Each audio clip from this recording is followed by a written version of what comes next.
Hello, hello. Anyone who's here, thank you for your patience. Hi. I don't normally do the webcam live streaming thing, but I'm gonna do it today.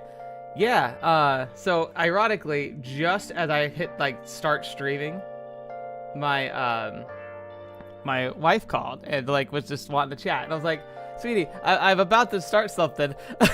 Can I, like she knew I was doing the stream tonight, but like, she just had something to talk about. So, yes, I have a life. I have social life. I'm married. It's fun. Oh, cool. But anyway, hello.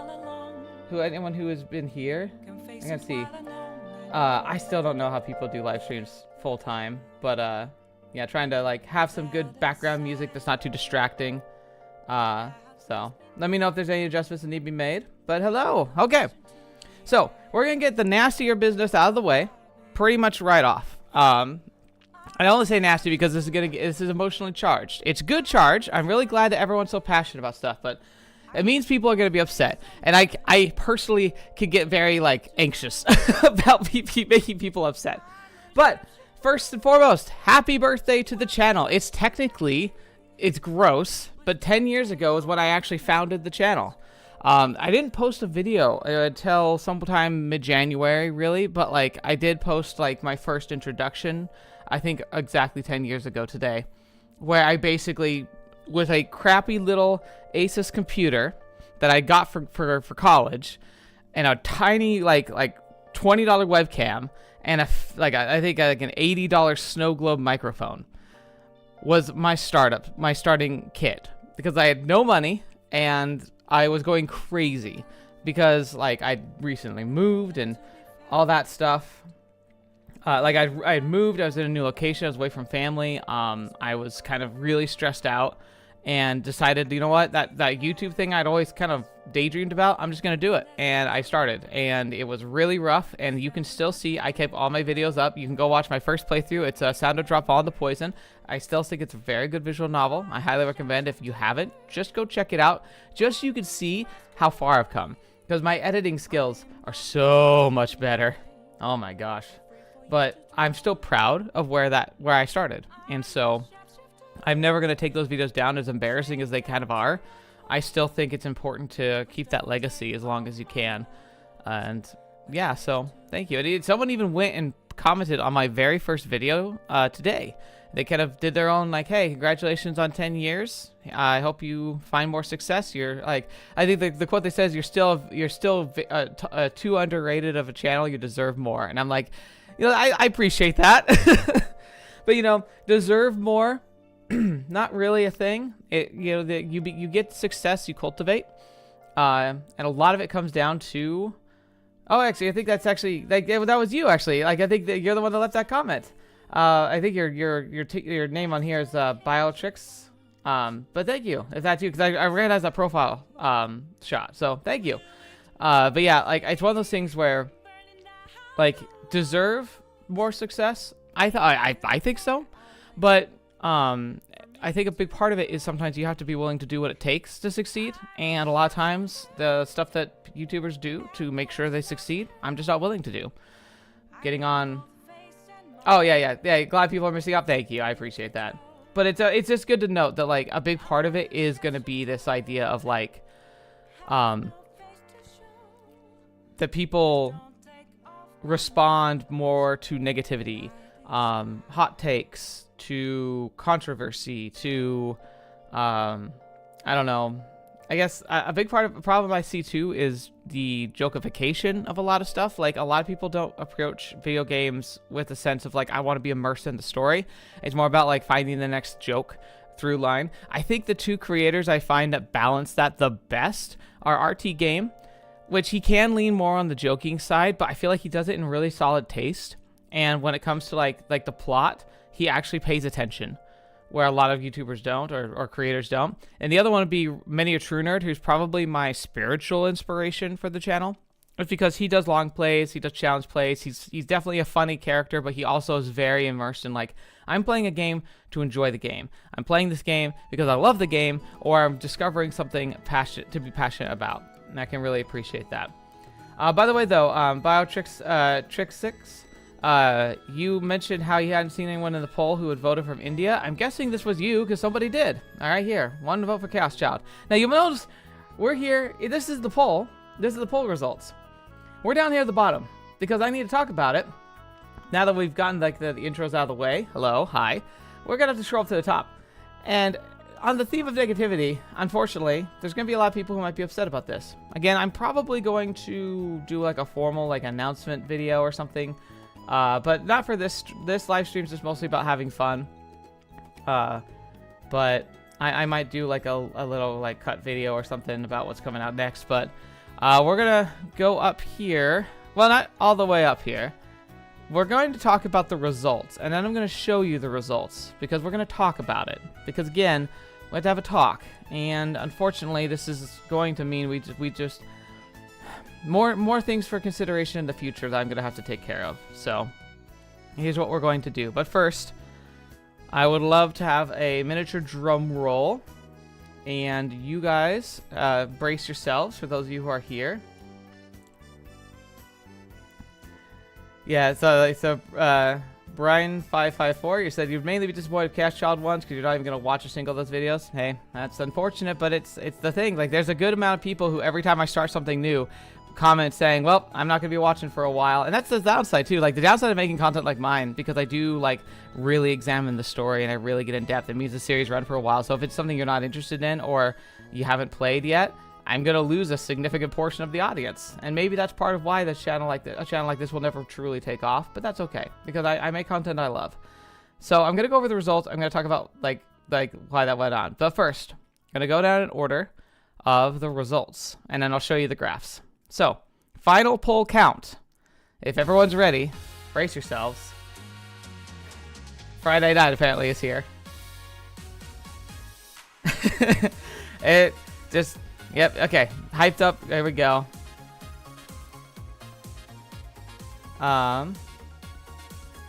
So. Final results. Labyrinth of Grisaya with 21 votes. Baldur's Sky, 22 votes. Chaos Child, 38 votes. And finally, Alcana, 36 votes. So, the official winner is Chaos Child by 2 votes. Before you leave, I do want to talk about it though, because there's something important here that again, we have to go over. I'm going to scroll up here. You're going to notice something. We had a repeat of something that occurred last time. Well, it looks like a suspicious little pink thing right here, right? Oh, look at that. That's Okana. That's 110 votes right there. Oh. I tried to prevent this from happening again, but the one thing I did get is I got tools and notifications that gave me an idea of exactly what happens. And here's the thing. We have the exact repeat. We started off, when I posted, with 1 vote for each category within the first, 30 minutes. And then in the next hour, we had 4 for Grisaya, 6 for Baldur's Sky, 14 for Chaos Child, and 75 for Okana? Yeah. Here's the thing. I now could tell, based on the traffic here, for sure, I'm a lot more confident that somebody went out of their way to do something untoward. So, but because of that, I can just kind of say, hey, that segment there, discredited. And what really sucks about that for Okana fans is the fact that there might be some legitimate votes in here. There were recorded 74 votes in that time period. That's way too much for that block of time, so I can't credit them. I subtracted them from the final result and got the number 36. But that means that if somebody did that, who was a really big fan of Okana, they might have accidentally invalidated 3 or 4 votes that would have made Okana 1. So unfortunately, not only did this show a lack of moral backbone, it might have actually doomed what you were trying to make happen. So unfortunate, but no, It's like we can't, and that's the thing. The polls are the polls. We can't just suddenly shift votes around. We already did a recount, but it is what it is. Here's the thing: we're gonna play all these games eventually, and that's just the way it's gonna be. Again, though, the nice thing is about doing this recount this way, I was able to be a lot more like particular about the block of time where this occurred than last time. So so even with the deduction of these votes, the accuracy is pretty solid, and you can see that everything else here looks very legitimate. We had a really like consistent graphs going up. The numbers at the end are actually really close and feel like they're on par with what we see reflected in the community. The vote was very solid, and I can guarantee you we're going to play all these games at some point. But it does mean that the one that's going to win the poll is Chaos Child. So I know, I do feel like it sucks because like I hate that this happens. But the thing is, I've been hearing and talking to other creators and their communities, and this is happening in a lot of creators, in a lot of areas. I feel like a part of it even might just be that there's just attitudes that of just how elections in general should reflect what you want more than anything else. And Norineka, yeah, like I know you're saying sorry. Now I'm really sorry, man. Like I'll be playing it eventually, and maybe you can't watch Chaos Child, but hopefully there's something else that's going on the channel that you would be interested in. For instance, I do have a bit of a kind of a stealth, well, not an announcement. I guess I should hold that off. But I will say that on Wednesday is the finale of the Sunrider game, and we're gonna be playing something right after that. That one's one I get to choose. So the blah, blah, on the gosh, that's my train of thought. I'm reading chat and I'm very sad to see people who are upset. I'm sorry. And Norineka, yeah, like I know that you don't want to read, like, and anyone who doesn't want to read Chaos Child or follow that playthrough, that's perfectly fine. I definitely don't think you should watch everything I cover. People should only watch what they're interested in. There's plenty of stuff I cover that has absolutely almost no audience, but I cover because I want to, especially when I do smaller titles, which is going to become a lot more prevalent once I finish playing catch up with a few series, which is what's going to happen after Sunrider 4 wraps this week. I'll do a wrap party for it next week and do the formal announcement of what's going to happen. And we are like, after this next one, I've actually been in talks with some of the some small dev teams that have reached out to me, and I've just recently been gifted some very interesting looking titles that we're going to cover on Wednesday that are definitely from smaller developers, but I think was good to give the spotlight to, which again, is something I've always wanted to be a part of the channel, but I also feel like, anyway, Norineko, hey man, I'm sorry. Hopefully you'll see you back here sooner or later, but yeah, if there's nothing on the channel that's currently caught your eye, I totally understand. But I'll be here, so I'll see you around. But regardless of that, the results are pretty blatant, and yeah, it sucks. It sucks that that it happened again, despite everything I could do. I mean, I literally paid money to try and prevent this from happening, but it is what it is. Okay, stuff done. Chaos Child starting on Friday. That's what we're gonna do, and we'll see it through to the end, and then we'll move on. But like I said, we got something kind of fun on the horizon, and I will say that the Wednesday slot is going to be a return to a series we have played before, and it's not a unknown series. It's actually one of the more like passionate and successful series we've done on the channel, and we're going to go back to a kind of a pseudo sequel that happened after that. So we're going to be doing that. Oh, so you're asking this Friday, next Friday? It should be this Friday. Wait, no. Yeah, because today's Monday. Yeah, it'll be this Friday. I've got everything prepped and ready. So I haven't recorded the first episode yet, but I have done almost all the prep work leading up to it. So I should be recording it tomorrow. Again, I would being a Monday, I would probably have already recorded or be recording it tonight. But because of the Christmas break, and the fact that my job site has a bit of a shutdown for like the next couple days, I'll be able to do that.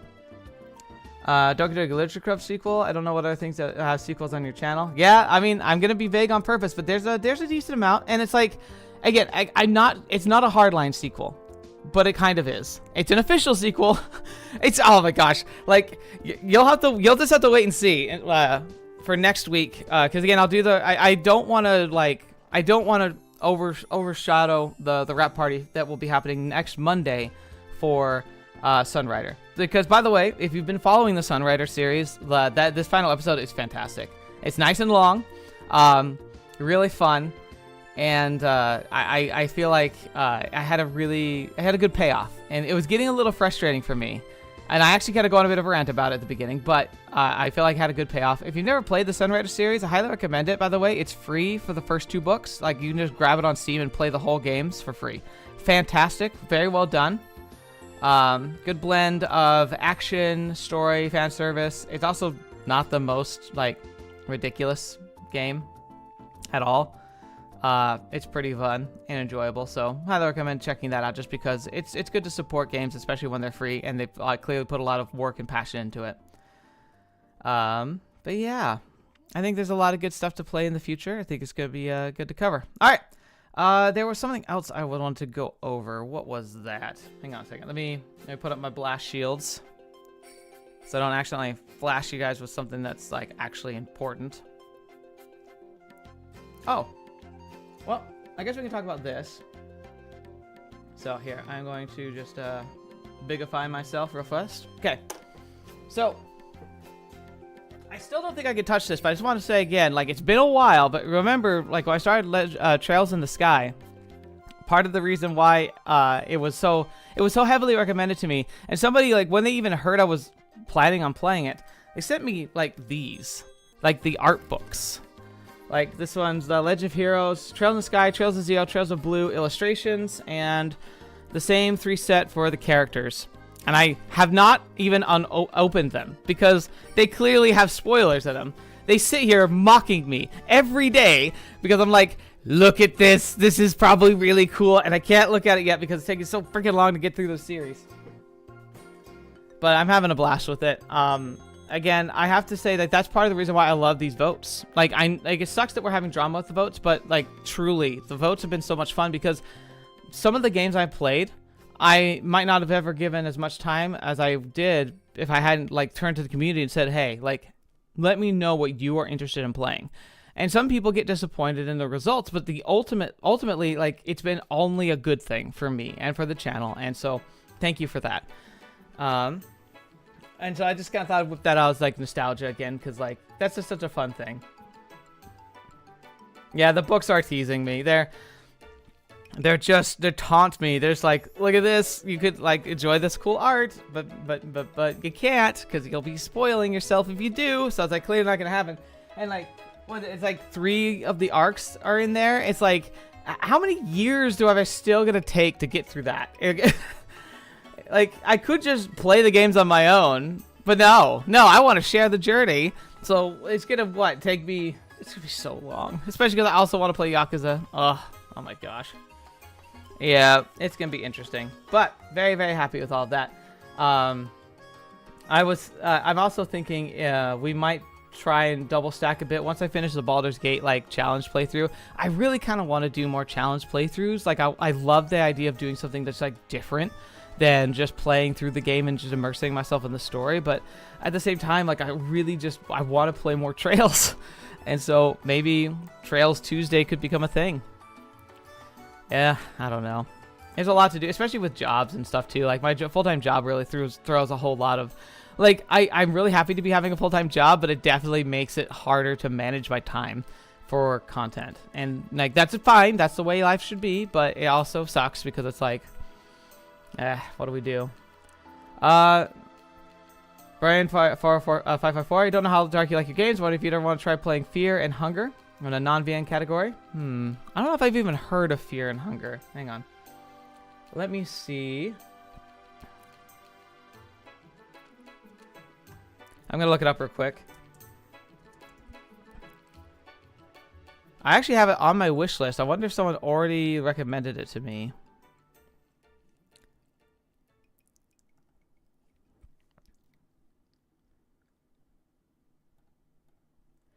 All right. So it's marked as adult only, which makes me nervous because, like, how adult does it get? Yeah, it might not be able to be played on YouTube. That would make sense.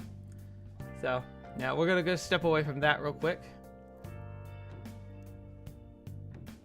But on YouTube wise, it's tough because like depending on what it makes it like censored, like I can always add censors to it. If it's for violence, unless it gets super graphic, it's probably fine. But like it just depends. YouTube's very odd because ironically YouTube is fairly like lenient with violence. Like you have to flag it, but like it will let you do it. But I don't know, you even like have like an impression of a boob and it's just you're done. It's weird because like that was the thing too, like you know, like the coconuts, like the classic joke edit I've been doing for like ages on the channel. Normally that's been fine, but some of the more recent like Sunrider videos have been flagged as ineligible for ad revenue because for those, even though the coconuts are doing censorship. I guess it's just too much for them. Now granted, audio might be a big part of that as well. I mean, audio work is a big part of those kinds of games, and you know, I don't censor that typically. I have in the past though when it's been very blatant, but I usually just cut out that scene altogether. Like Grisaya, that was a very much so because I have I try to any game I play, I try to play the way it was originally released, not just the Steam like edited version if possible. Sometimes it's not possible, but if I can, I play the unedited and then I edit it myself, either blurring or I just cut it out, because I feel like it's important that if I'm going to play a game, I want to play it the way it was intended to be played and experienced. Sometimes it's to its detriment. I think Grisaya had some scenes that were very good for it and some scenes that were just terrible for it. So and then Biotrix, you're saying if you're looking for diversity, you can recommend Grand Strategy Sandbox like RimWorld, Factorio, Crusader Kings 3. Oh my gosh, I'm such a sucker for like so many of those games. Like I love Crusader Kings. It's one of my favorite games. In fact, tonight we're going to be playing CRPG for funsies. But here's the problem with all that. The problem is that those games are just so insane. And I feel like in order to make that gameplay interesting, you have to show a level of competency that I don't usually have. And like you talk about long series, holy crap, those are some long series. I'm not talking just strictly like YouTube content wise. It's like how much time would I have to put into that game and then to make a video about it? I imagine that something like Crusader Kings 3, I could probably record 4 or 5 hours worth of material and then cutting it down to the more interesting and dynamic bits would probably make a 30-minute video. And that's just so much time for such little bits of payoff that my current schedule would struggle with. I could do it. It would have to be an approach I do similarly to Baldur's Gate 3, because that's the exact problem I have with Baldur's Gate 3, is that I'll record for 4, 5, 6 hours and get an hour's worth of content, which is still good. Like, it's great content. But it's just, it means the videos come out really slow. Which is why the nice thing about exploring a narrative game like Trails or the VNs is that like almost all of it's interesting. And so I don't have to cut nearly as much. And that means that the videos can come out more consistently. Which is why I do the weekly schedules. Hello, hope you're having a good holiday season. Thank you, I am. This poll drama has been a thorn in my side. But other than that, it's been good. I guess I do want to talk about like the channel itself. I kind of want to stop staring at this poll. So here, let me get another blank up. I'm gonna move my webcam up, but I'm gonna set up the slides here. So I'm still like visible to you now, but I can cut away because I just don't want to be like I don't want to like unintentionally dox something or do something stupid or showcase too much information. But let's see. I'm gonna get us to the channel real quick. We'll just do a quick peek at analytics. Okay.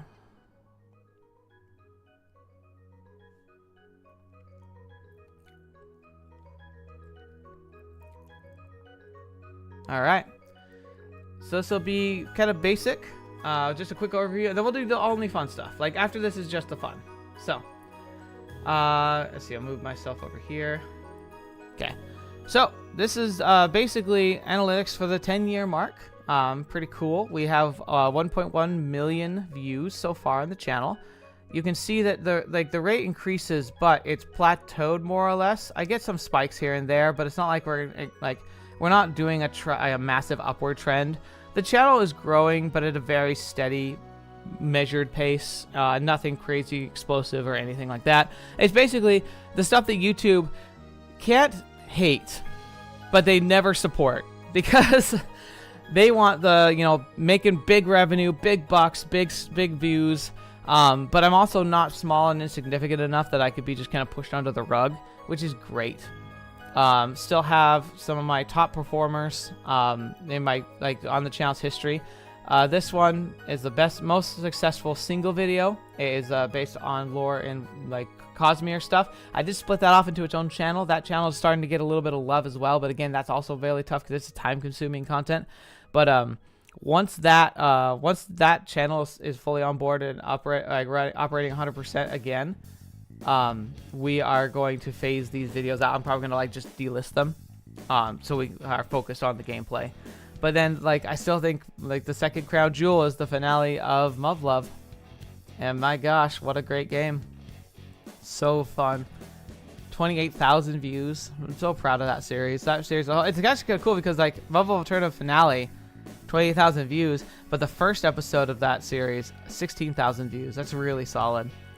And again, of course, the finale gets a lot because this is probably the part, the episode that a lot of people will come back to occasionally and be like, I want to relive my favorite moments or reactions. And then we have some of the funny ones. I've talked about these before.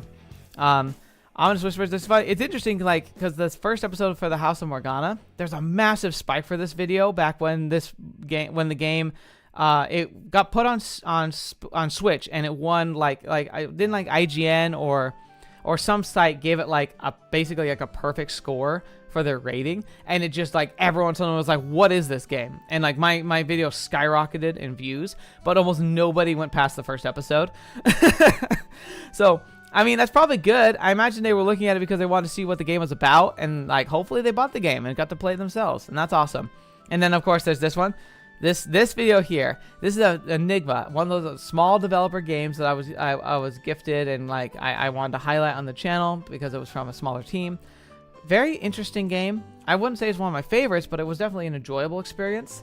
But having it be here, it has this many views, and I think it's just because it has the words yandere in the title. It's one of those things where the algorithm absolutely was broken in my favor for this one, which is really funny. Anyway, so you have another channel for Cosmere. Yeah, it's actually called Letters from the Cosmere. The series was called Letters from the Cosmere, and I branched it off into its own channel because I realized from this, looking at the how this stuff goes for YouTube, I immediately saw that, oh, you know what? These are pulling in very different directions and have very different audiences. And that is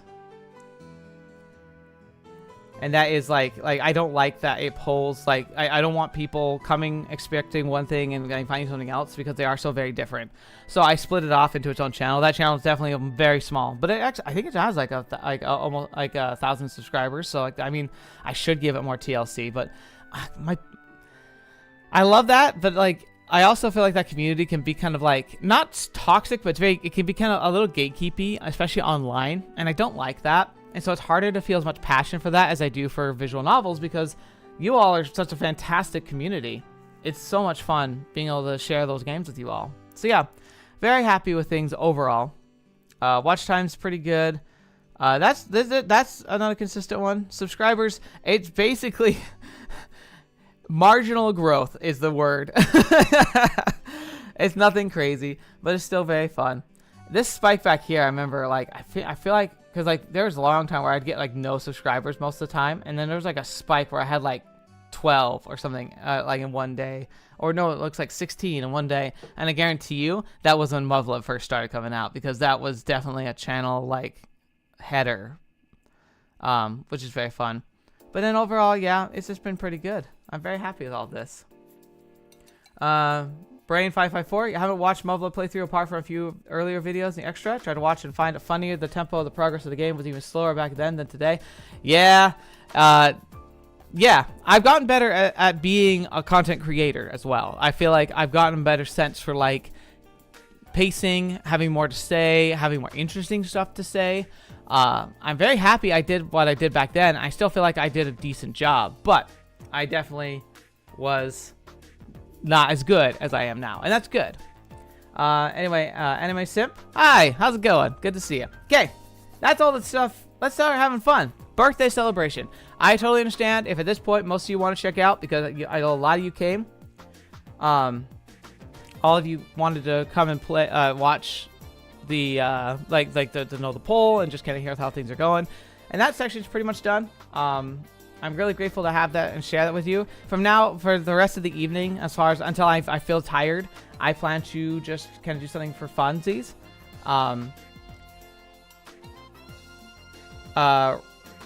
Reiko Raf, you watch all your videos on offline, by the way. Interesting. So, like, do you download them, or like, how's that work exactly? I mean, granted, your business, your business. The most shocking thing I could expect is someone re-uploading my content and trying to get like revenue from it. I'm definitely not gonna have that problem for a while. And then I missed the poll. So it was another kind of controversy. I'll just summarize it real quick. Chaos Child won by 2 votes, because someone again did a kind of voter fraud spam where they added 75 votes to Owakana. And I had to remove those because it was very clearly in violation. And when I did, it put Owakana at 36 votes. So unfortunately, while somebody broke the rules, if there had been legitimate votes mixed in, it's impossible to parse those apart as best I could. I did the best I could, but it's technically possible that a few votes were in that category. And so technically, Owakana, like, somebody was so determined to make them win, they might have inadvertently made them lose. There's something kind of poetic about that in a way, which is also part of why I'm like, I'm almost kind of happy that we didn't get a victory from one of the groups that had someone that was willing to cheat. Baldur's Sky, I want to play that game, but I'm sad that they had that initial cheating that caused the whole crisis to begin with, and then it happened again. Someone got around the barriers I put up for Owakana, but inadvertently, accidentally making themselves potentially lose by doing that does feel a bit appropriate. But again, I'm gonna play those games. Like, it's gonna happen. It's just not immediately. Oh yeah. You download and watch from your phone. Okay, that's cool. Hey, if convenient, that more power to you, man. Oh yeah, especially if you got like YouTube Premium, like you can download stuff like no problem. I was imagining you were like scraping, which is where you download a copy, like the actual file. And then, like, people sometimes re-upload. Like, I have found my Muvla videos have been scraped and re-uploaded to Chinese video servers because, they have restrictions on things like YouTube there. But somebody's gone to the trouble of scraping my YouTube videos and posting them in China, which is hilarious. I don't see any revenue from that. It's a little annoying in that regard. But the fact that somebody actually thought my content was worth scraping is actually almost kind of an honor. Let's see. Rico, yeah, you've downloaded and watched them while on commute, but but it seems with lewd CGs, you had to find the app that covers part of the screen so the others don't see. I'm so sorry, man. That's the other thing too. Like, I never talk about YouTube channel with like my coworkers because I'm almost terrified if they find my YouTube channel. I'm not sure what they'd think about it.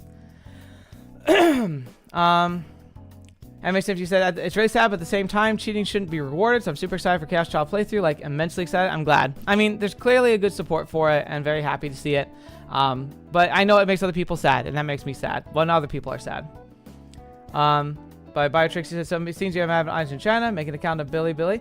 I actually kind of looked into that, but the problem is you have to agree, in the terms of service, like, the stuff you agree to is kind of egregious, and so I'm not quite sure I'm at the point where I'm willing to sign that stuff over.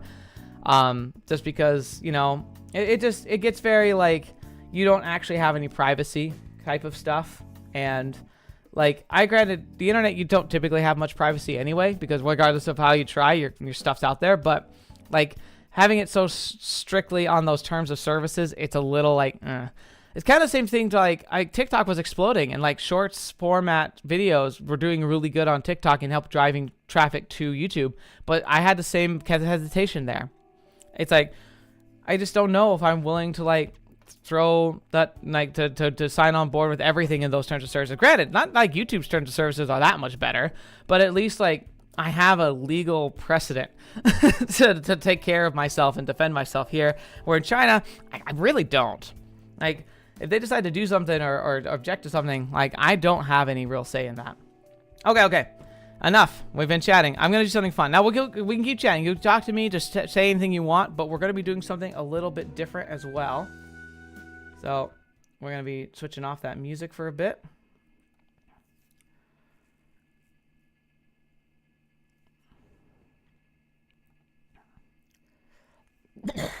Excuse me.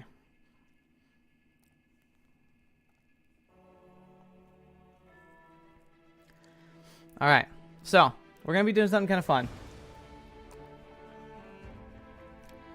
We're gonna be playing one of my favorite games. One of my favorite games that I genuinely am not confident would be able to do well on YouTube. By the way, I do have some mods on here. I almost never have installed mods on it before, but I did it today. I wanted to try and really play with the system a bit. Unfortunately, the mod I wanted to use, Toybox, was not installing correctly, and I couldn't figure it out in time. So we're gonna just kind of do the more legitimate but kind of less like appropriate or like functional way of what I want to do today. Maybe I can figure it out in the future if we want to continue something like this in the future, or if I want to really sink my teeth into it. But I just want to show you basically one of my favorite games of all time, and I want to try kind of do it in a fun way, because if you notice, I might be a little Trails pilled. So we're going to be recreating Trails characters in this game. And just kind of try and approach it from that perspective, which will be really fun, I think. And again, it's also like, this is a game that deserves to be played. I think, like, if you like narrative games, this game would be such a good choice for you, but it is not something that I am confident I could make interesting on YouTube. So I'm going to do that today, but I want to show you. So this is called Wrath of the Righteous, Pathfinder based. So Pathfinder's like D&D based. It's a branch off of D&D, but it operates after similar rules. It's not the modern Pathfinder version. It's like Pathfinder First Edition rules. So if you ever played Pathfinder First Edition, it'll look very familiar. So here's what we're gonna do. We're gonna do main story. Join in the struggle against the World Wound, an epic war between Golarion, which is like their kind of planet, and the Abyss, where demons reign. Has raged for more than 100 years. Up till now, the Crusade armies have barely managed to curb the overwhelming enemy forces, but not for much longer. The Demon Lords are preparing to strike a decisive blow. You will have to harness your mythic powers, take command of the 5th Crusade, and lead it against demonic hordes. It's very fun. Oh, yeah. If you've played Baldur's Gate 3, this game would probably be up your alley. It's much more CRPG, like classic Fallout style-wise, but it has more voice acting.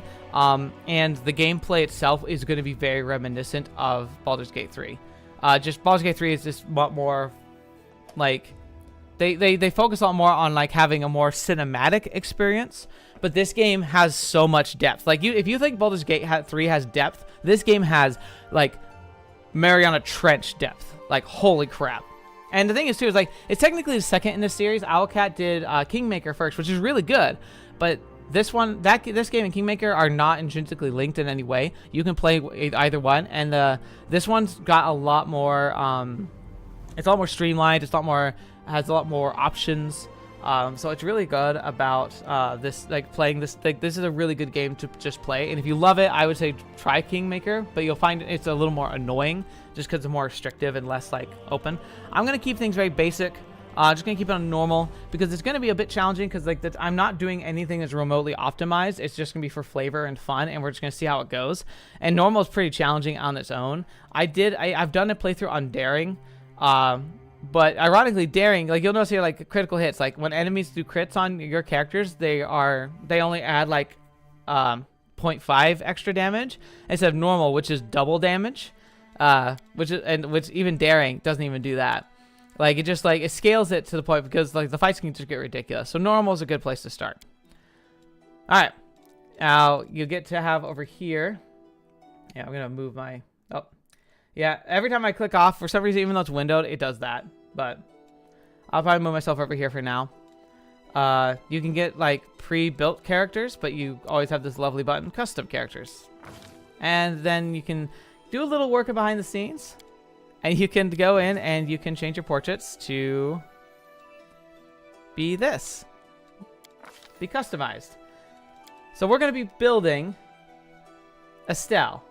And then I'm going to try, as soon as I can, to build Joshua as well. Because you can build your own characters, and you can upload your own pictures for it. Now, this is from an artist. They have their art posted. I'll try and post in the, description of the upload to, who did the art for this, because it's beautiful. But then this art we'll get to later. But yeah, so that'll be the kind of gimmick of this playthrough. MSF, you said, does this game go to level 20 as well? Always wanted to go higher in D&D after playing Baldur's Gate 3. It stopped at 12. Yes, Kingmaker goes to 20. This game goes to 20 plus. I won't go into details because I don't want to spoil it, but there is a mechanic in the game called Mythic, where you get additional powers because of stuff that happens in the narrative that gives you an edge fighting these extra planar demons. And you get to basically level up your character to beyond level 20 as well. But at the end game, you're fighting top tier, basically demigod level of enemies, and you can rise to that occasion. And so you get to explore builds in the system from 0 to 20. And beyond. So yeah, if you've ever wanted to go into I want to play a tabletop RPG experience and take it all the way to its maximum, these games let you do that. And in fact, you have to. You can't beat the Kingmaker or this game without being level 20, unless you're insane. I don't know. That I see challenge playthroughs all the time. I've never seen one of this. The most challenging playthroughs I've seen is them doing the hardest difficulty, which is the one save, death is permanent type of run. Anyway, so we're building Estelle as a character. Now there's a couple choices we have, and it's tough because I was doing a little bit of digging beforehand. By the way, the level of classes is insane. Core classes: Alchemist, Arcanist, Barbarian, Bard, Blood Rager, Cavalier, which is horseback riding, Cleric, Druid, Fighter, Hunter, Inquisitor, Kineticist, which is throwing elemental forces at people, Magus, which is Blade Singer basically, Monk, Oracle, Paladin, Ranger, Rogue, Shaman, Shifter, which is you have to think of Druids as being they do the shape-shifting, which they do, but Shifters are they're a fighter mixed with a Druid where you only shape-shift. That's all it is about. Skald, they're almost like a barbarian and a fighter, which is it's based on a cultural part of the game, the world, where that's the biggest difference there. Slayer, Sorcerer, War Priest, Witch, and Wizard. Which by the Witch also Witch is this version of Warlock. They instead of Warlocks in D&D, they couldn't really keep that name, so they switched it to Witches, but it's the same idea. You have a patron, and you use our archaic symbolism and stuff to do stuff. And then Wizard. One of the more interesting ones, too, is Oracle. Oracles, you get tons of really powerful spells, but you have a curse as well. So, you have, it's a really interesting way to play because it's you get, high upside with a massive downside as well. All right, so for Estelle, there's two choices. There's the fighter, where we can just build a fighter and we kind of just build her as best we can, which I think is a very strong fit.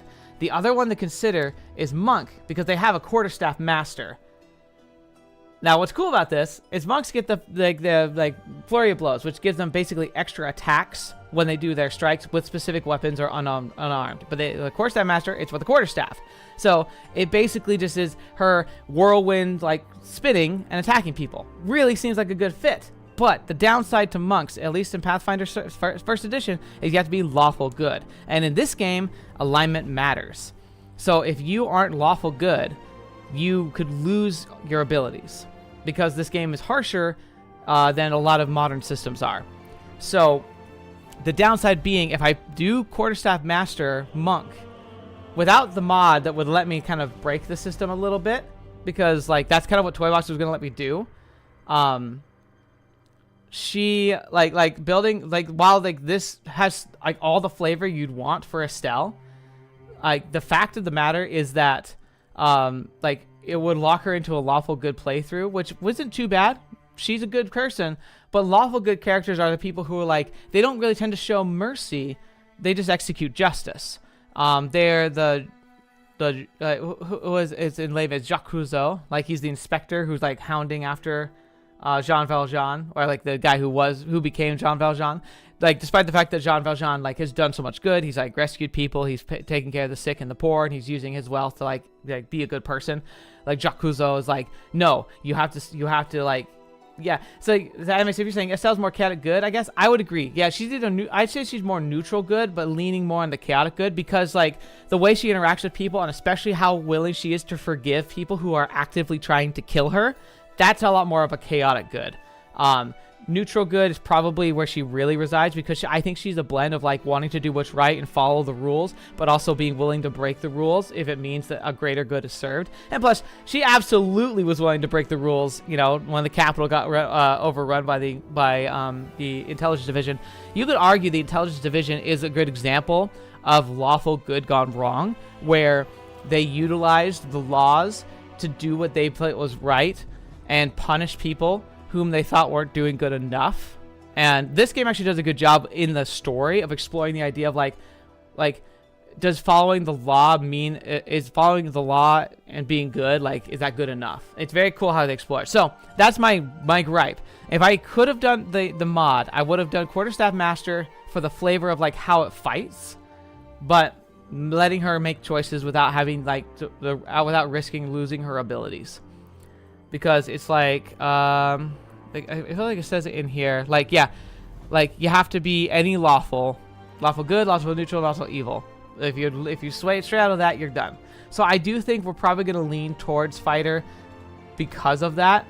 Because like otherwise, I feel like we'll be locked into like making certain decisions that I don't know would fit Estelle. Because like I know this game well enough to be like, I can foresee that coming.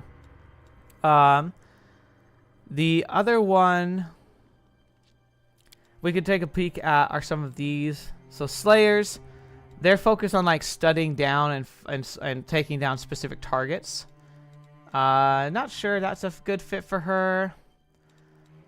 We also have Paladin. Paladins aren't as locked in as they are in some things. Some of these are lawful good only. Actually, no, yeah, I guess this is one. Yeah, so sorry, these are also locked into lawful good, so we can't do Paladin really at all. Inquisitor. So Inquisitors, we could kind of get a fun build where with an Inquisitor where we are focused on staff because of who she worships, but again, that feels very articulate. So to keep things simple, I think what we'll do is we will just build a fighter, and we will just try and focus her, like we'll have to build her a specialty of her ourselves, because like they have these specialized versions you can do. But none of them are really going to be beneficial in her direction.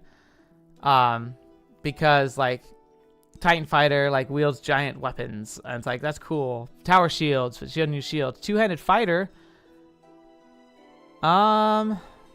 This might work, because I did a quick check and you count staffs as two-handed weapons.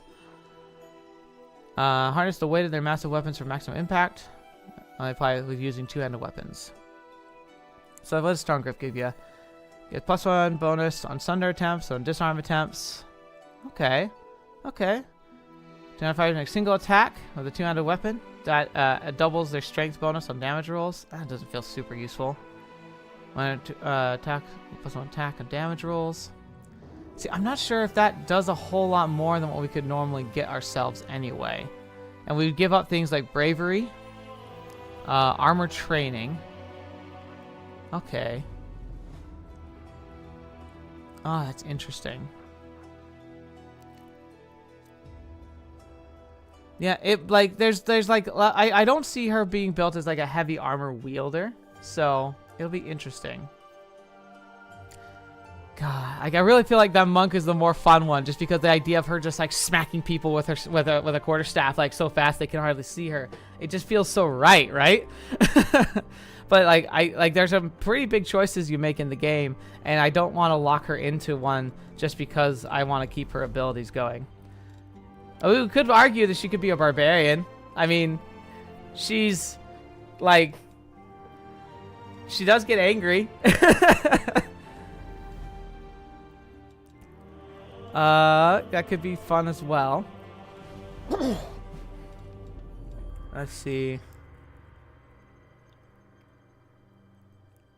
You argue that you trust she's like your choices, but the thing is, like, I played the game. I know the choices she'd be locked into as a lawful good character, and I'm not convinced this is the choices that she would make, because like a lot of it is about doing things like, oh, you caught these cultists that were like fighting in the enemy army, but they're scared.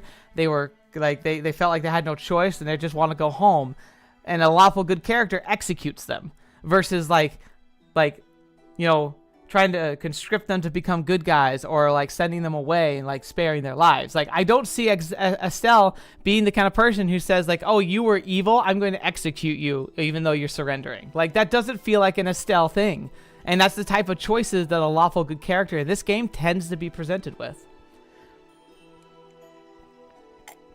You can play the game any way you want, but because of the way that the class locks that stuff down, it would actually deviate you away from that. So alright, I think what we're going to do, we're going to keep it simple, because I don't want to be stuck in here forever, and I do think that we can just do a flat fighter. We don't have to specialize in anything, and I can just build up her specialization myself. And I think, like, two-handed fighter, like, let's see, because we get the proficiencies, they get tons of this, but we won't be using half of it. But it is what it is. So let's do fighter. Just plain old fighter. Okay. Now it is gonna be kind of like if I get to port more characters in, or like try and build more characters, what I do plan to do, we might play with some of the different races, just on the sense of like saying like, we'll just pretend that they're like have something that's more equivalent to something like this. But for Estelle, we're gonna keep her as a fighter, a human.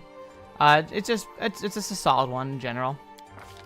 Background just gives her access to different things. I thought about this one for a bit, and there's a lot of decent options, but based on her background, I actually think she would count as a noble. Not necessarily because she's like rich and pompous and living in palaces or anything, but I feel like her, like, you know, being the daughter of the Blade Master Cassius, they have a really nice house. He clearly would be considered in the upper echelons, and is considered in the upper echelons of liberal politics and figures. So even though he's not of noble blood, he would be considered part of like a nobility in itself, like a leader. And so I thought emissary would be good, because the idea is that she's she gets access to persuasion and knowledge of the world, which actually makes sense with being a bracer. A lot of this, again, like, we're definitely not making optimized choices here. I just feel like I'm making choices that I think will help make a character that looks a lot like Estelle. So, Noble Emissary. Now, stats, this is tough because I can put +2 into any stat. So I think I'm going to put it into strength just because we are making her a fighter.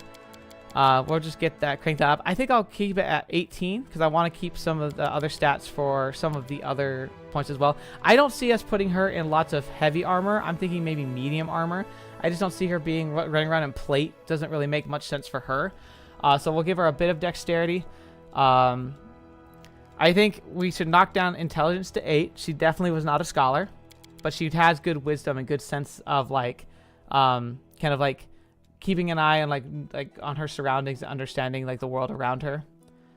A little bit of charisma, because she definitely has a good persuasive like atmosphere about her, but she's not the most persuasive person in the world. And we're definitely not gonna be playing. Well, you know, maybe we could play her a bit more on that side. It means that, again, she's not maxed out, but she has some good like persuasive chops on her. So yeah, all in all, I think this looks pretty good.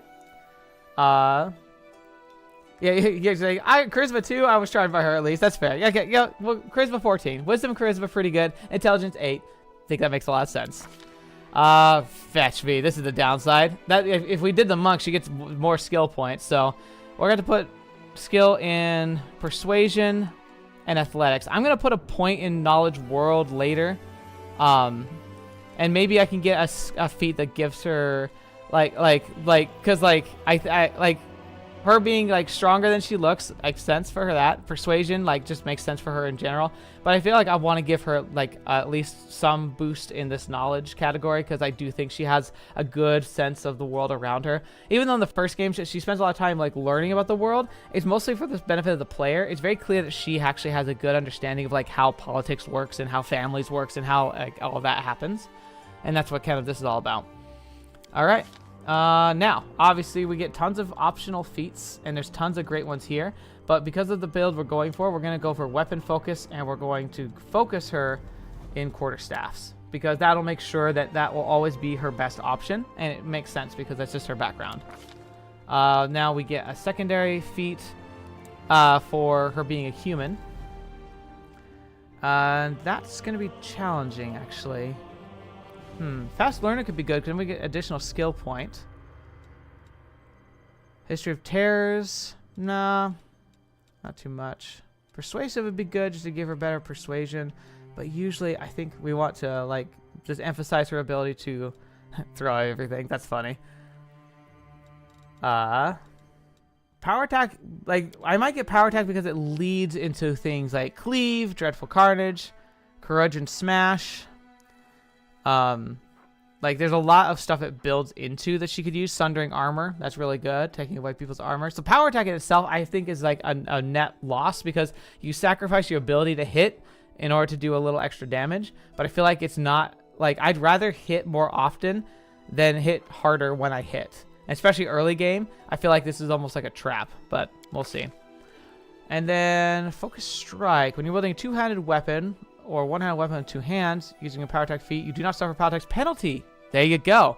That actually works really well. So with focus strike, that immediately makes us a the power attack is only upside. That could be really good. Eventually I want to get something like dazzling display, which is where you use your weapon to attack people, to like scare people and like kind of get the upper hand by just it being intimidating basically. All right. Now here, this is mostly for flavor. These are the different gods of the world. It's mostly, we could just click atheism, but the thing is, she was very spiritual. So I was looking at these gods, and there's two that stuck out to me. There's Apsu, which is the god of dragons, like specifically the chromatic, like the good dragons. I think it reminds me of the protector of Liberal that she eventually makes a bond with. Could be kind of fun to see. Because they clearly are associated with the goddess in her timeline, and the favorite weapon of this god is the quarterstaff, which just seems to fit. But because like that is just a flavor text, unless you're like a war priest or something, it doesn't really matter.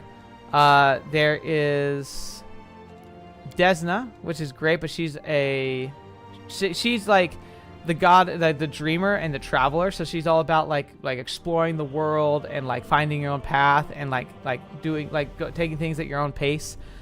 Chaotic good, very like I love like the Desna lore in this game. It's very solid, and so it could be really fun, but like it's not that like super specific, and it's also on the more chaotic side. Amade is lawful.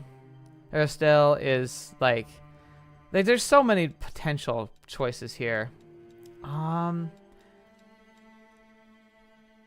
Serenray, she's pretty good. Dawnflower, Healing Light, the Everlight, goddess who teaches temperance and patience in all things, compassion and peace. Enemies of faith can be redeemed. They should be. That could be a good fit too. Serenray might be the best fit for her personality. It kind of goes into that neutral good. And I feel like it also like that idea of like, you know, defending the weak, but also like redeeming those who can be redeemed, which I feel like is very much Estelle's thing. So let's go Serenray, even though like none of the other things really match her, but that's fine. All right, we're gonna start her neutral good, because that's really where I think she'll be most likely to land. But I'm gonna be, the nice thing about playing a game like this where it's role playing, like I'm gonna be just approaching all the decisions as like what would Estelle do. And we're going to just try and pick those best choices, and we'll see where that lands us. But the nice thing is we got that flexibility of doing that this way. So, neutral good. Now we get to build the character itself. This will be, unfortunately, again, like they don't have the greatest of options. So, you're just going to have to bear with me. I'm going to do the best I can. But the picture is what you'll see in the dialogue. So, like, it won't be that big of a deal because we won't ever like zoom in and look closely at the character, like per se. So we're gonna just be kind of that. And that's all. The sad thing is like the hairstyles are atrociously terrible for the options. There are no twin tails. I was really looking for a mod that added more hairstyles, and I could not find one. So. So ChatGPT agrees with our decision. All right. Well, if the all-powerful AI decides that we're on the right track, then we must be safe. Okay. No twin tails. We basically have the choice, I think, of either a single tail or the triple tail. I don't know, guys. What do you think? Triple tail, single tail? That sounds wacky. All right. Hair color. Like she definitely has like it's kind of like this like the bright red kind of thing. Like that feels too like in this color scam, it said it looks better, but like it looks like too much, right? Like I guess she is like anime character, so it kind of makes sense, but it's still like ugh. I think the best one will be her normal like a one pigtail, unfortunately. I think this okay with this style here with this hair, this color looks pretty good. Like that looks about right? Any complaints about the hair color?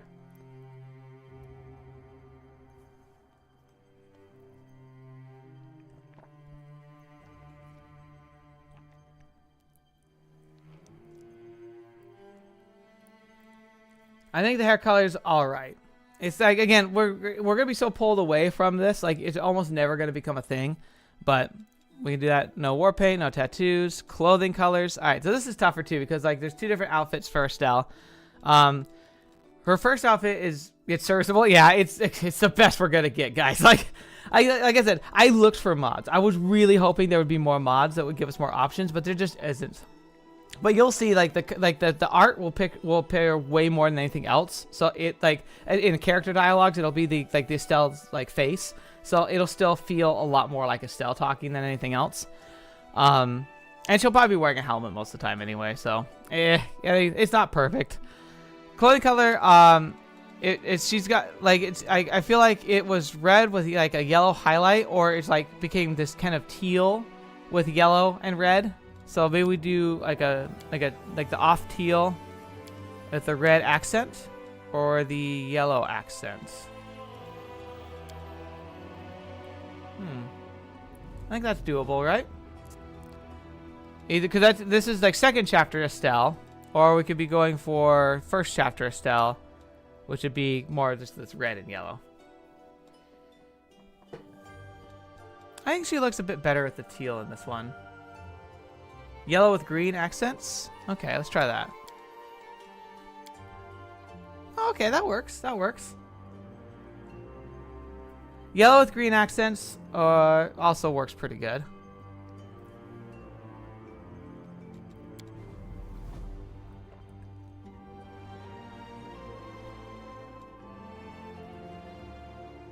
Okay.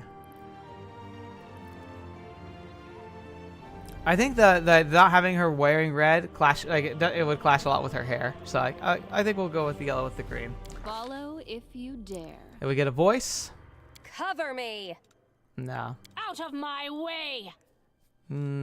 A trivial task. I think confident, brave. This doesn't suit me. I stand ready. Nah, see the brave like seems too down pitched for her. With grace? This hurts so much. Adventures are exciting. Okay, carefree could work. We cannot be defeated. I lead, you follow. Nah. Interesting. I think carefree or Spell's confident. not working. I'll take care of it. Away, you rascal. Alright, I think carefree sounds pretty good. Alright. Estelle. Right. Now I did check, and if I recall correctly, she was born on the 7th day of the 8th month. I know we double check that because like it's been a while. It doesn't really matter, but like in the game there actually can be an event that fires based on like your character's birthday.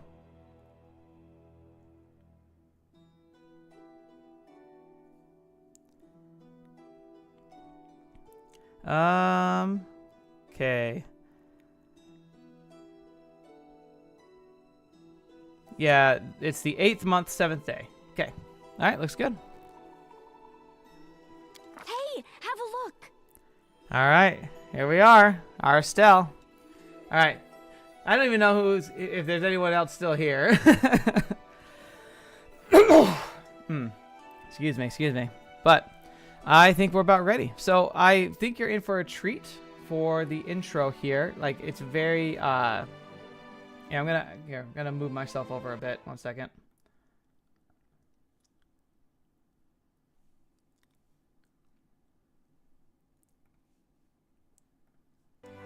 Okay. So the intro sequence is pretty solid. I think it's a really good setup for the story. So let's get going. Joshua will come in time.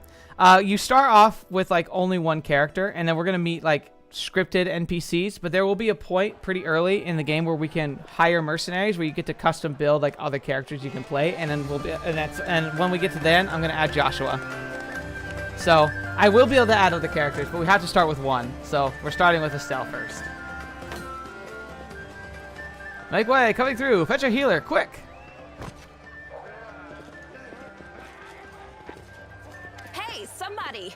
We got a wounded fighter. Can we get a healer over here? So the right side tends to be who's speaking, and the left side is who they're speaking to or about. See, so like you can barely see Estelle here on the stretcher, but we got the picture here, so we know who's there. My, would you look at this? But why would you drag a wounded fighter into the middle of the festival square? Couldn't she be carted off somewhere else like, oh, I don't know, an infirmary? Or an accommodating ditch? Cool. What a guy. Make room, everyone. Step back. Now, what's the matter? What happened to her? The wound looks nasty. Who did this to her? Demons, Prelate. We found her barely alive outside the walls of Canabris. The walls, you say? Enemy doesn't usually stray so close to the city. Must fortify the defenses. And you! Hold Yes. fast. We'll get you patched up now. But first, you there, guard. Take her weapons. Bearing arms is not permitted during the festival. Wounded or not, everyone must abide by the rules. She can get her things back after the festival. We'll have to see, because I actually wonder, like, because the game in itself will sometimes, respect your choices. And so, but it's because I picked a favorite weapon as a quarterstaff, there's a good chance it'll actually give me a quarterstaff. But I don't know how well that extends for every character. O Inheritor, leader of our troops, the sharpened edge of our blades and the unyielding strength of our armor, Iomade, I beseech you, grant your mercy, heal her wounds. So the magic doesn't work. Let's see, what would Estelle say? She definitely would say, let me die. I think she said, I won't give up that easy. Hear, hear! That's the Crusader spirit. My powers are not enough here. Someone call for Terendelev. You there! Yes, you! Stop dithering and gawping and make yourself useful. Go and get Terendelev. Prelate, surely there is somebody else here better suited to running errands. I'll get her! Terendelev! Has anyone seen Terendelev? It's funny because like all these characters that we're quick seeing about it before are actually it's too characters that late. become important later. Now, who are you? I don't remember seeing you before, and I have an excellent memory for faces. She wouldn't obscure who she is. She's Estelle Bright. That's the first I've heard of that name. Who are you then? She's just a What's junior your bracer. Calm business in down. the city? Actually, she's probably full bracer at this point, especially if she's in like these lands. My dear prelate, please, for the sake of the festivities, stop interrogating this poor woman. She's been through enough already. Go on. I'll take care of her. So this is actually a All dragon, right, like a as you full-on wish. dragon. You are our protector, and a dragon at that, so I shall defer to your wisdom. But be on your guard. I've been informed she was wounded near Canabris. That means the demons are prowling just outside the walls, and the city is crawling with their spies. Others may be able to relax on this holiday, but not you or I. Not the defenders of the city. He'll become important later. Pry loose the grudging grip of pain. Cast off the veil of suffering flesh. Let light and life go forth in triumph to repel the skulking shade of death. There. Yeah. Thank you for helping me. I accept your thanks. But my work is not yet done. And Estelle would absolutely be like, are you really a dragon? You don't believe me? Perhaps I should retake my true form and engulf this square with my ice breath to win your trust. Pay no mind to my current guise. I appear this way when I walk among the people. I would hamper the festivities if I tried to attend in my true form. What happened to me? I do not know yet, and that troubles me. I am not entirely sure what the demons did to you. This wound is no ordinary injury, and it was inflicted by no ordinary weapon. I have rid you of your pain and restored your strength, but only time will allow you to heal fully. This wound is actually such a huge plot device. It literally is like the entire game is all about what this wound is and why it matters. Can I go? Certainly, but be careful. I have managed to get you back on your feet, but I have not healed you fully. Alas, sooner or later, your pain will return. The demon's isekai, honestly, yeah, it could very much be that. But do not be discouraged. You will recover, I promise you that. Tomorrow, come to the cathedral and say that you are expected by Terendelev, protector of Canabras. We will find a way to help you. But for now, put this out of your mind and enjoy the festival. They are all too rare in this time of war, and merriment is one of the best medicines. Alright, now we're here. We're have fun at the festivities. This will be pretty basic. It basically just has you walk around and kind of shows you like how you move and gives you a chance to interact with stuff. There's basically 3 events we can participate in. There's the knife throwing contest, there's the like a dummy punching contest, and then a drinking contest. I think for Estelle, we'll start of course with punching stuff. It kind of shows you like how you find things to interact with.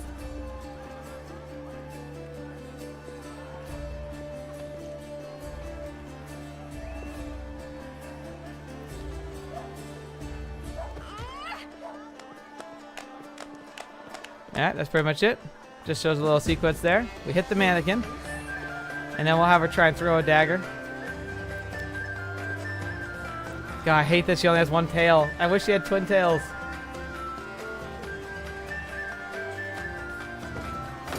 There we go.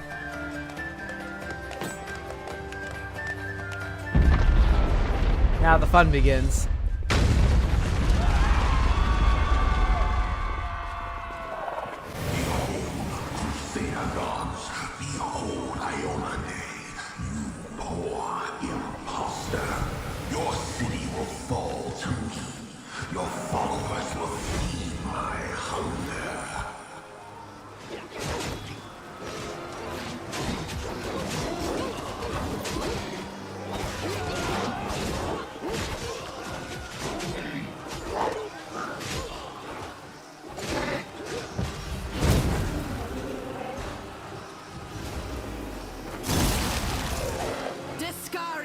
Lord of Locusts, leave my city!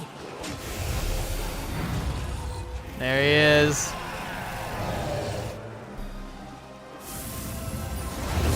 And there she is.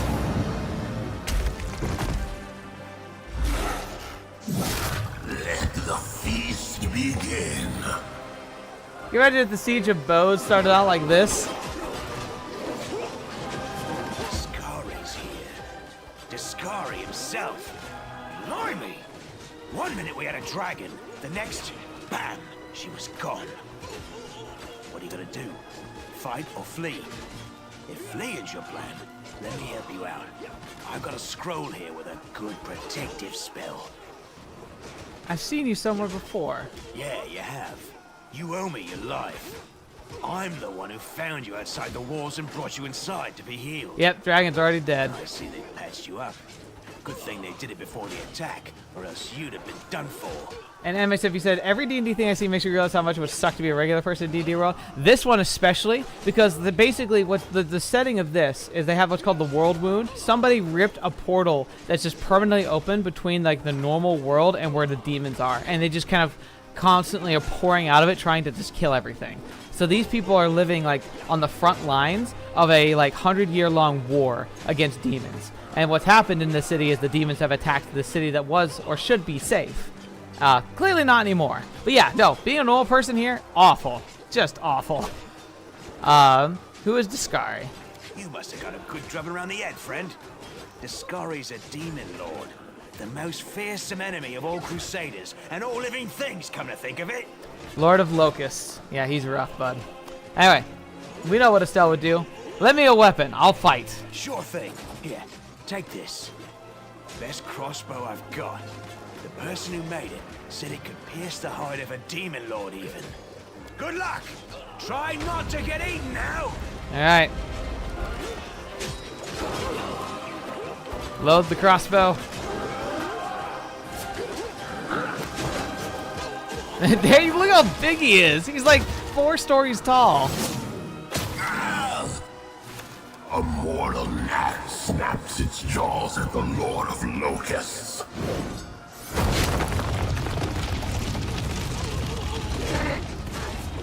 Behold, Iomade. Behold the death I saw. Down she goes. And that's how this story begins. Oh. The silver dragon, Terendelev, the defender of Canabras, fell in battle.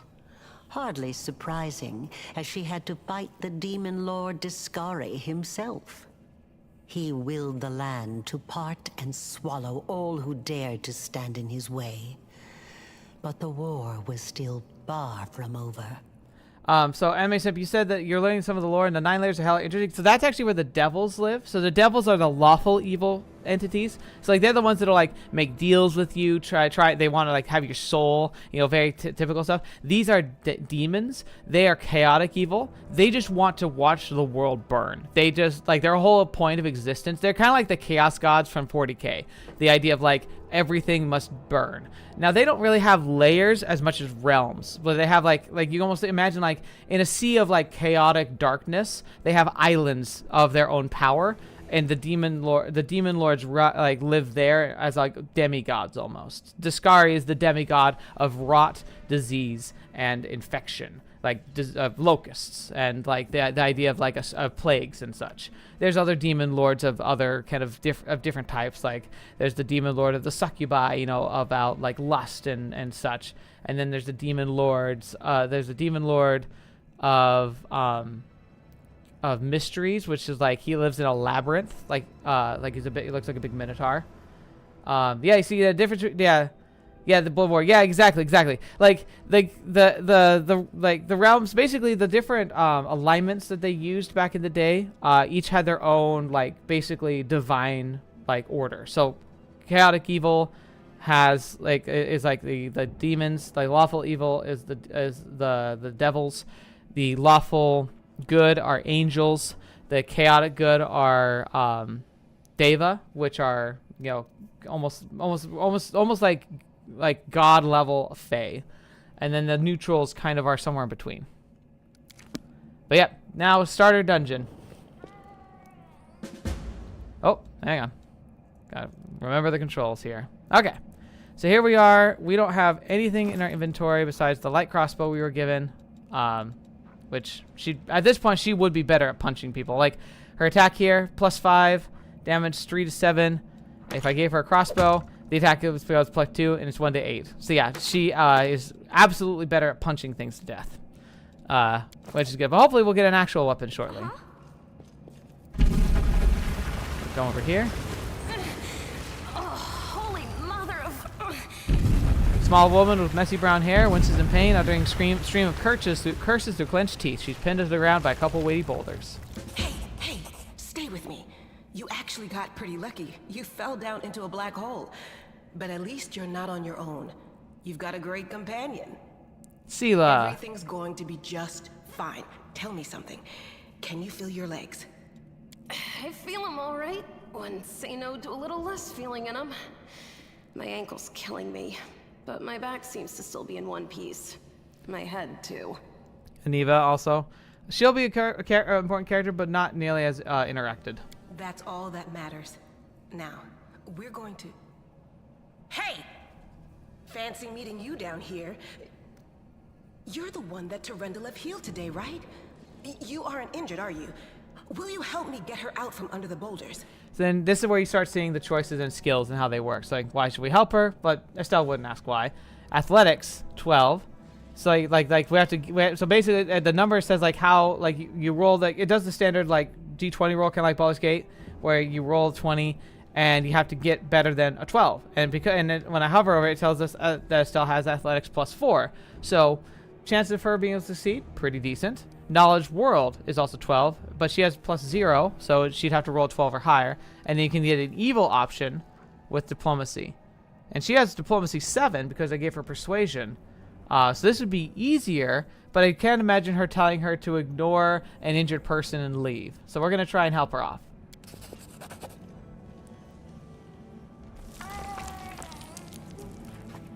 Succeed. Summoning all your strength, you managed to lift a rock up enough to free the woman from the rubble. Damn it all. I think it's broken. Oh well, I've had worse. I'll just make myself a splint out of something. Thanks for the help. I wouldn't have lasted long on my own stuck under there. I'm Anevia Tirabade, of the Eagle Watch. I was overseeing security at the festival square. I thought maybe spies or demon worshippers might have something nasty planned.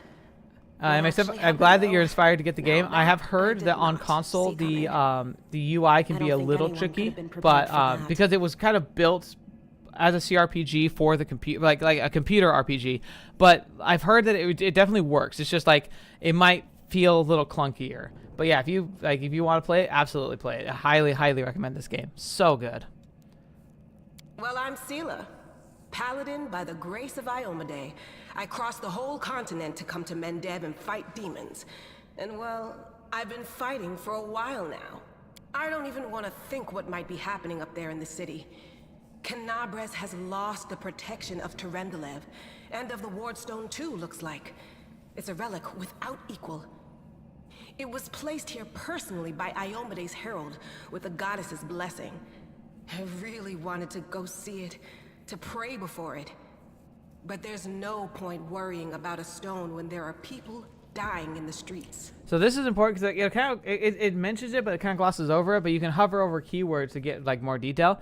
The Wardstones are a chain of powerful artifacts keeping the World Wounds expansion at bay. So they're keeping the portal from getting bigger and letting more demons through. The first engraved in the chain was erected in the city of Canabres by the hand of the Inheritor himself. So the hand of the Inheritor is an angel. So he is an angel that is fighting the demons on the front lines. Like heaven basically sent their own agents to fight the demons to try and prevent them from taking over the world. A golden winged angel sent by the goddess Iomedae. Yeah, things are looking grim enough, but don't lose heart. Wardstone or no, dragon or no, Canabres will never give in. Simple as. Well, we've introduced ourselves. What about you? All right, so she's either there's a lot of good options here. I think the only two that she would say is she would either say her name, just I'm Estelle Bright, or I'm a traveler. I wound up here by chance because, frankly, Isekai is almost like the most likely way that she got here. But I think she'd just say I'm Estelle. Good to meet you. Now, tell us all about yourself. Whoa, girl, slow down. Exchanging names is enough for now. We don't have time to be swapping life stories. We need to find a way out of here.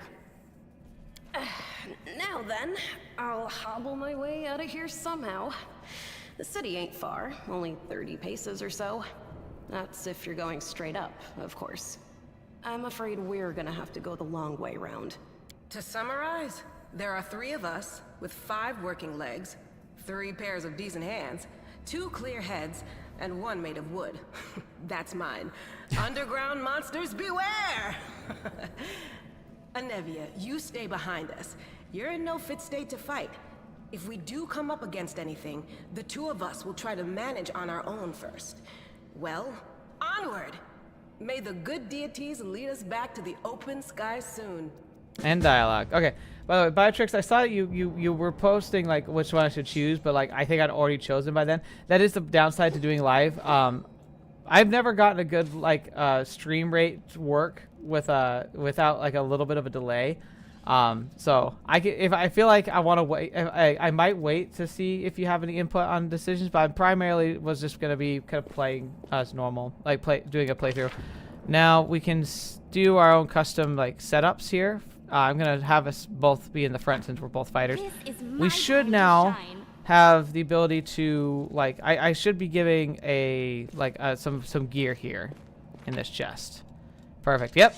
There we go. Got a quarterstaff. So now we can equip Estelle properly. Quarterstaff in hand. She goes from 5 and 5 to 7 damage to +6 and 7 to 12 damage. Pretty solid. Because of the way we built her, she actually is doing pretty good. She's wearing her medium armor, which I think is probably the highest rating armor we're going to have her wear. Gives her an armor class 17. Though, of course, when you get heavy armor with her, she's got armor class 22. And yeah, so it's going to be pretty good. It still comes with these like starter bracers. They're lucky bracers to give her +1 in AC.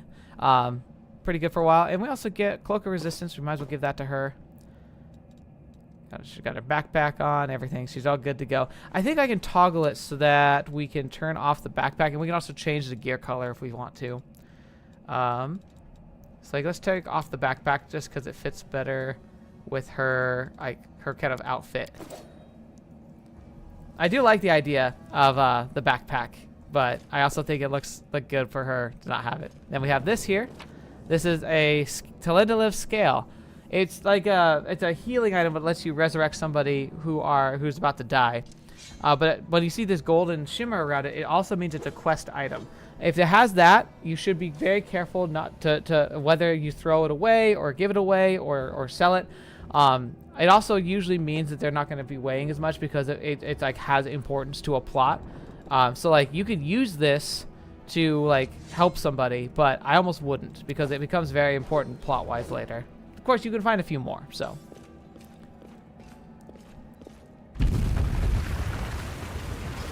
Another character. Who's there? The fine apparel of this young half-elf woman is torn and stained with blood, dust, and dirt. Hopefully, however, she holds herself with such dignity you would be forgiven for thinking you weren't at a high society party, and not in the dark catacombs of the under the city. Her fingertips grip her rapier hilt with confidence, ready to draw it at a moment's notice. At her feet lies a dead body, so mutilated that at the first glance it's hard to tell if it's an animal or human. Relax, friend. We're not demons or cultists. Don't poke my eye out with that thing, all right? We fell down here during the attack. I'm Sela, that's Anevia, and this is our new friend. Estelle. We're looking for a way back to the surface. Really? I'm so ever glad to hear it.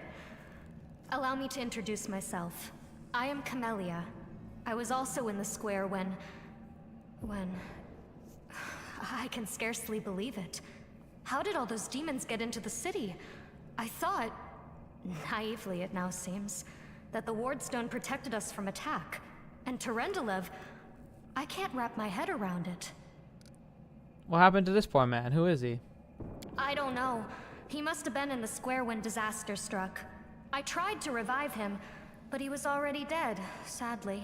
He didn't get these wounds from the fall. Be on your guard. Whatever killed him likely hasn't gone far. Hang on. I think I know him. His name's Aravashniel, the egghead from the library. He was a good lad, even if he was kind of stuck up. May his soul rest in peace. Tell me more about yourself. Who am I? Just an ordinary citizen who decided to take a stroll through the square on the day of the festival. But that's not what you wish to know, is it? You most likely wish to know whether I'll be a burden should you ask me to join your group. No need to worry about that. I can assure you that I am skilled with a rapier, and I also possess some knowledge of magic. She touches a polished snake skull amulet that hangs around her neck. Yep, absolutely. Want to join? Certainly. Survivors should stick together. It's only sensible. Who knows what else could be prowling about in these caves? We need to keep moving. There must be a way back to the surface somewhere around here. That's right.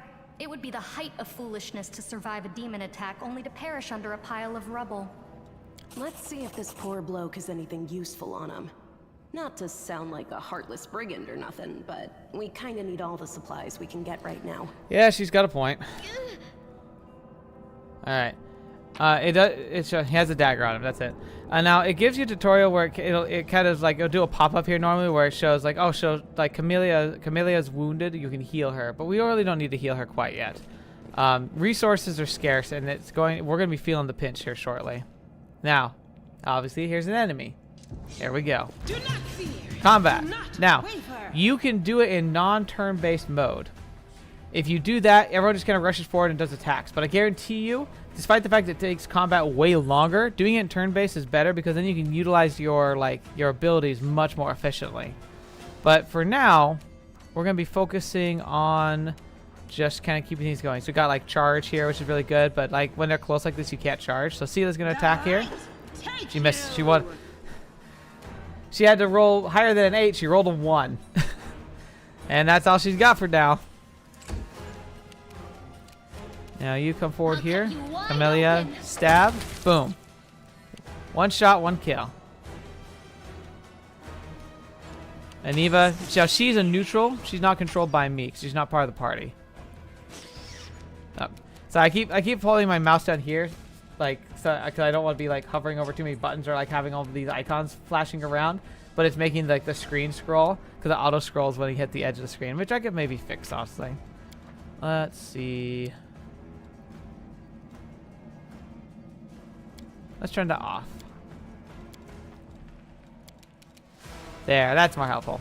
Now, let's Estelle give a good smack with her quarterstaff. Away, you rascal! Boom.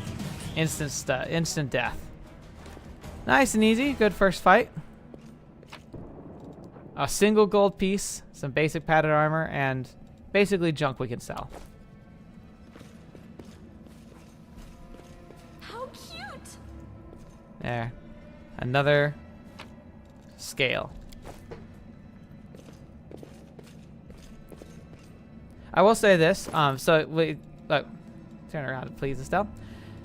If you want to use something in combat, you have to put it in one of these slots here. They're basically like a carrier you're having on you. Like all of this is in our inventory, but if I want to actually use something in combat, it has to be equipped on this little hotbar here. If not, I don't have access to it till after combat ends. So Estelle's currently got the quarterstaff, wielding in 2 hands. We have an extra shield, but she's already got one, and she could probably use a crossbow better than we can. But you also see here, you also have like burden, like how much encumbrance based on the gear you're carrying on you.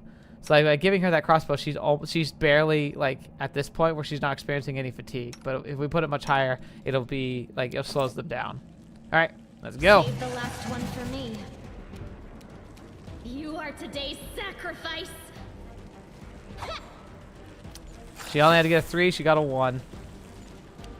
Come on, Estelle. Show her it's done. Aw! Just barely too far for movement for her to be able to hit it. That sucks.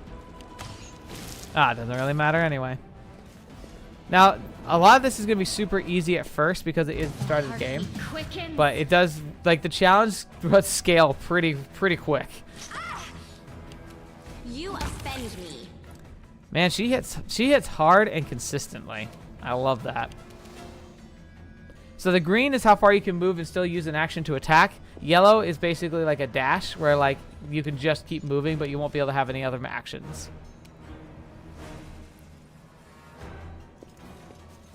I can also speed up the animations by hitting the space bar.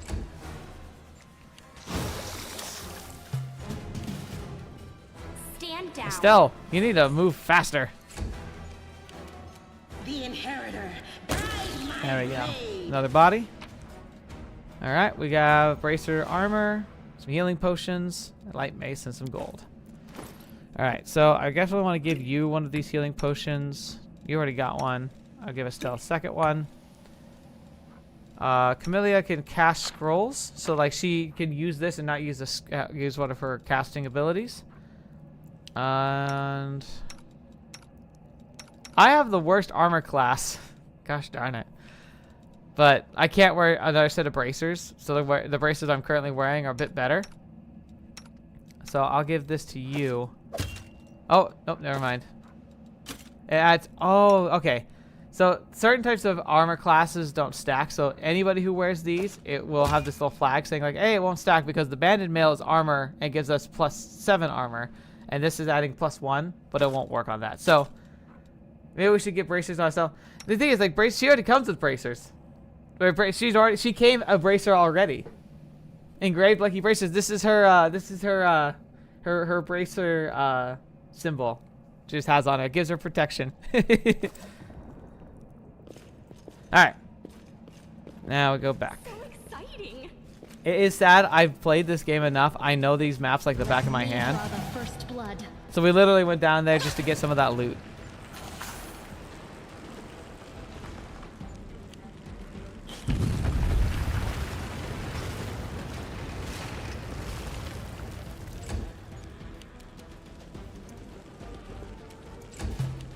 Go for their hearts.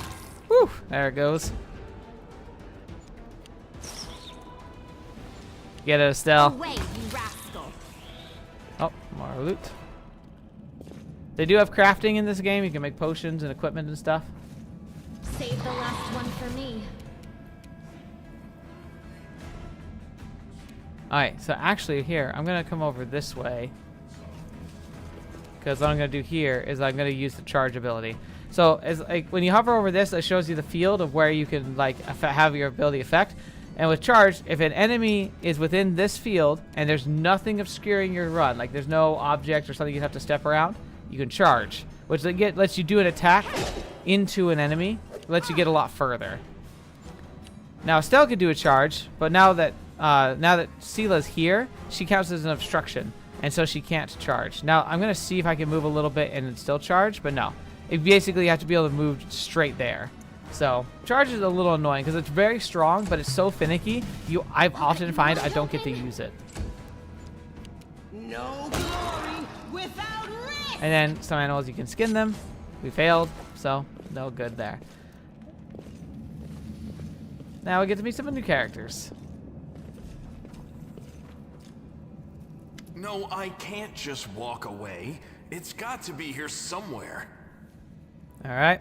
You struggle to make out the man's features in the gloom. As soon as he steps into the circle of light, however, you realize you've never encountered a creature like this before. The stranger looks like the work of a vivisectionist who attempted to stitch together a lizard and a man. When to walk?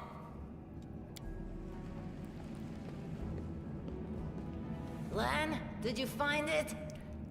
Who is that? The woman who looks just as strange as her companion, like a cross between a cat and a spider. When she catches the sight of you, she immediately drops into a fighting stance. Her movements reveal a lengthy grace of a wild predator. Now, I think she's, like, I don't know if she's covered in fur or she just has blue skin, but she has cat eyes and spider legs on her back, which is crazy. Like, the designs of these two is insane. The do-gooders here to save our mongrel souls, no doubt. Wait, they might know what's going on up there. I think Estelle just cut right to the chase. The demons are laying waste to Canabras. If things are as bad as you say, then we all have to hurry. You didn't come from the direction of the shield maze. Damn it. I couldn't care less about what's happening on the surface, but the maze. I realize that you guys have your own troubles, but we need to be in Canabras. People are dying up there. Please, show us the way out. So we're gonna talk. Who are you, tieflings? Like tieflings normally, like if you're familiar with D&D, like they're the people who have descendants of demon or devil blood, but they look different. Tieflings are the descendants of people who sullied themselves by mating with demons. Our ancestors would never sink that low. We are the underground crusaders, the children of the Crusade's finest. Sadly, underground crusaders is a bit of a mouthful, so people usually just call us mongrels.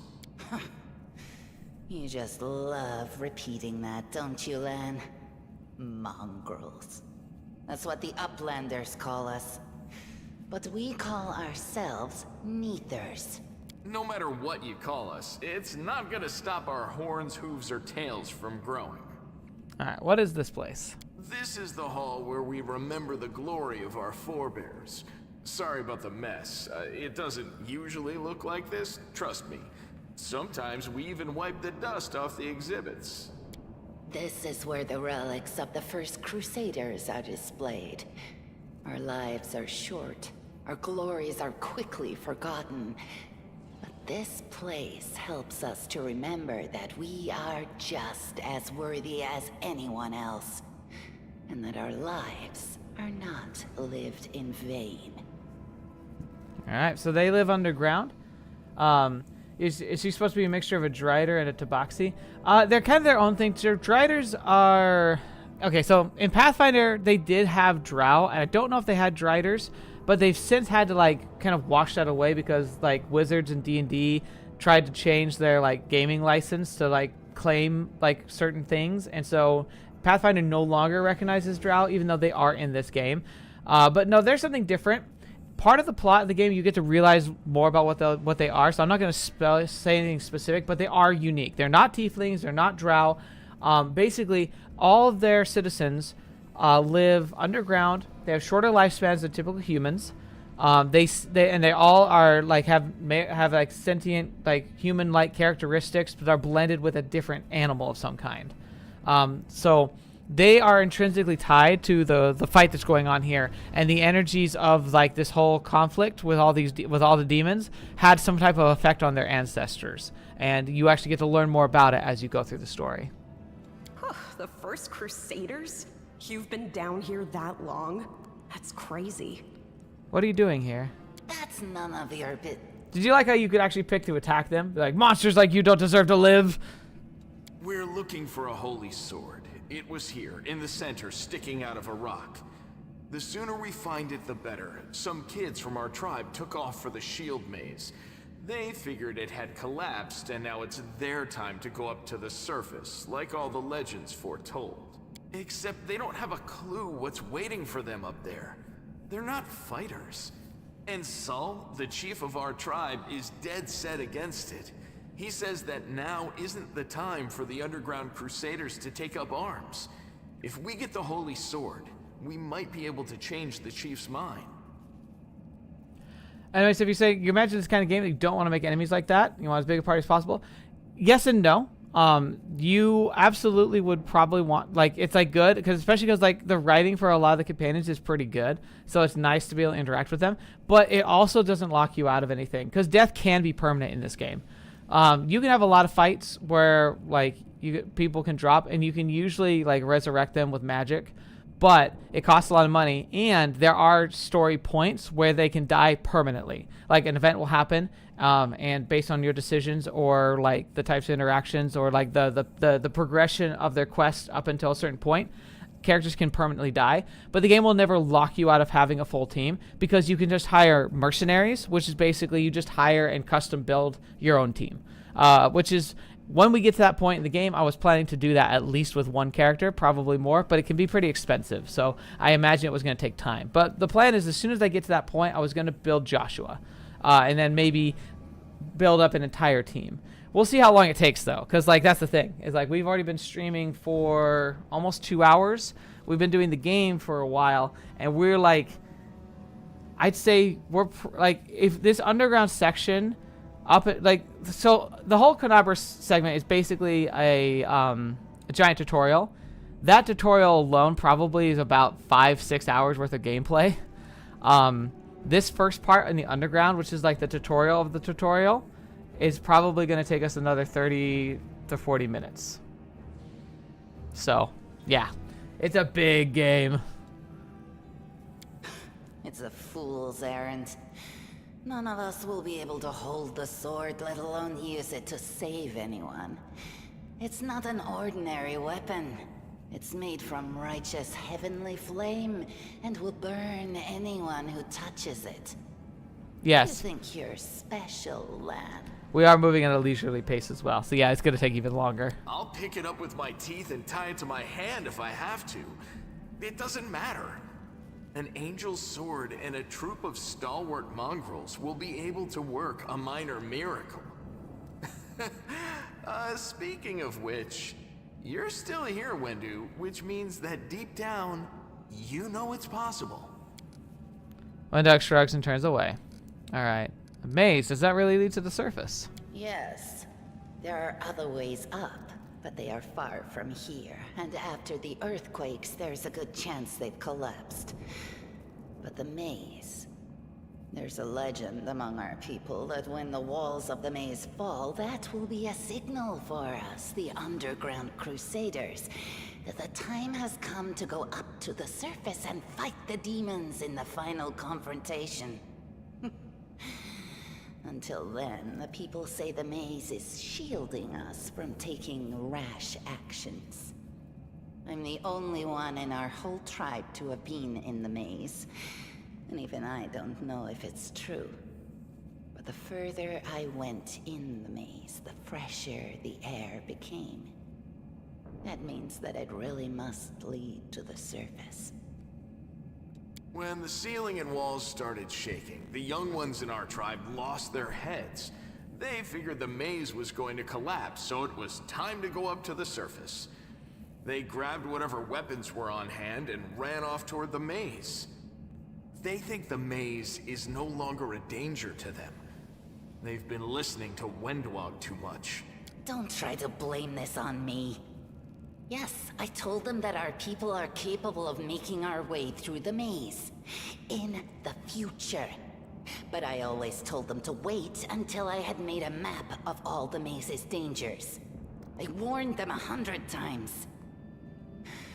But it was no use. My words just went in one ear and out the other. I guess the last thing, Sword of Holy Flame, how to end up down here. It came here with its owner. A long time ago. 50,000 gongs to be precise. 70 years ago, in Uplander time. 50,000 gongs ago, our forebears found a dead angel here, along with the bodies of his comrades. The tribe gave them a dignified burial, and they were laid to rest with their weapons. But the flaming angelic sword was stuck in a rock, and no one was able to pull it out. It burned to the touch, like real fire. So the rock was placed over the angel's grave. It should be here somewhere. Maybe the angel will dig himself out and find the sword for us. That might be our best shot in this chaos. Lan, watch your tongue. And then Estelle, of course, would say, we'll find the sword faster if we work together. I'll help you. Thanks. An extra pair of eyes can only help. The sword will be easy enough to spot. It looks, swordy. Help us, and in return, we'll get you out of here. What a goober. Now we're talking. Let's get to work. It's a good thing we all bumped into each other, isn't it? What, you want to find the sword quickly so the underground monsters bring you back to the surface? So be it. Alright, now we get to look around. This is, again, more tutorialing. So here, good example, skill check. Now, these aren't always important, but like a lot of them are important. So it's always good to make sure you have someone in your team who can pass these checks, because I guarantee you we won't pass this one. I am helpful, am I not? Oh, she did succeed. Okay, what's nice is that when you do skill checks like that, it will select the character who has the best chance of succeeding to do the check. Like, so whoever you bring with you, like if you can, you not only want to have coverage for like all the stuff like you would typically want in a fight, is you also want to make sure that like you have coverage for your skills. And then here, like there are like containers hidden around that you can't see until someone rolls a perception check and passes it. But if you fail, you just never know that it was there. Which is something I think is good compared to Baldur's Gate 3, where Baldur's Gate 3 by default, you'll see characters rolling perception checks and you'll see them failing, and that can tell you like, oh, there's something hidden here. In some ways, I get why you do that, because it means that like you're less likely to miss stuff, but it also kind of goes against like the spirit of the idea that your characters didn't notice anything, so why would they suddenly start digging around looking for something?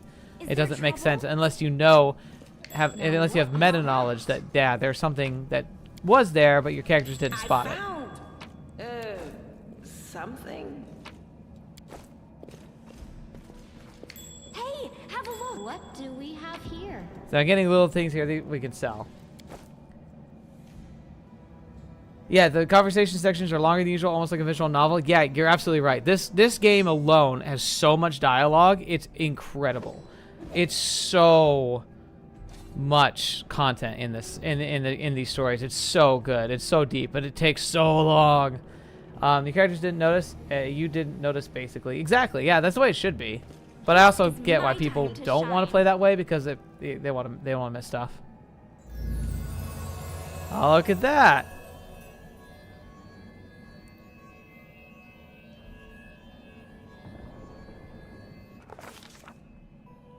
Alright, now we get to these very narrative-heavy sections. A strange flash pierces the gloom, and Estelle Bright feels a drop of searing blood run down her chest. The wound healed by Tyrendelev reopens and weeps scarlet, but there's no pain or weakness. A hazy scene appears, a cave chamber. This one, or another one entirely?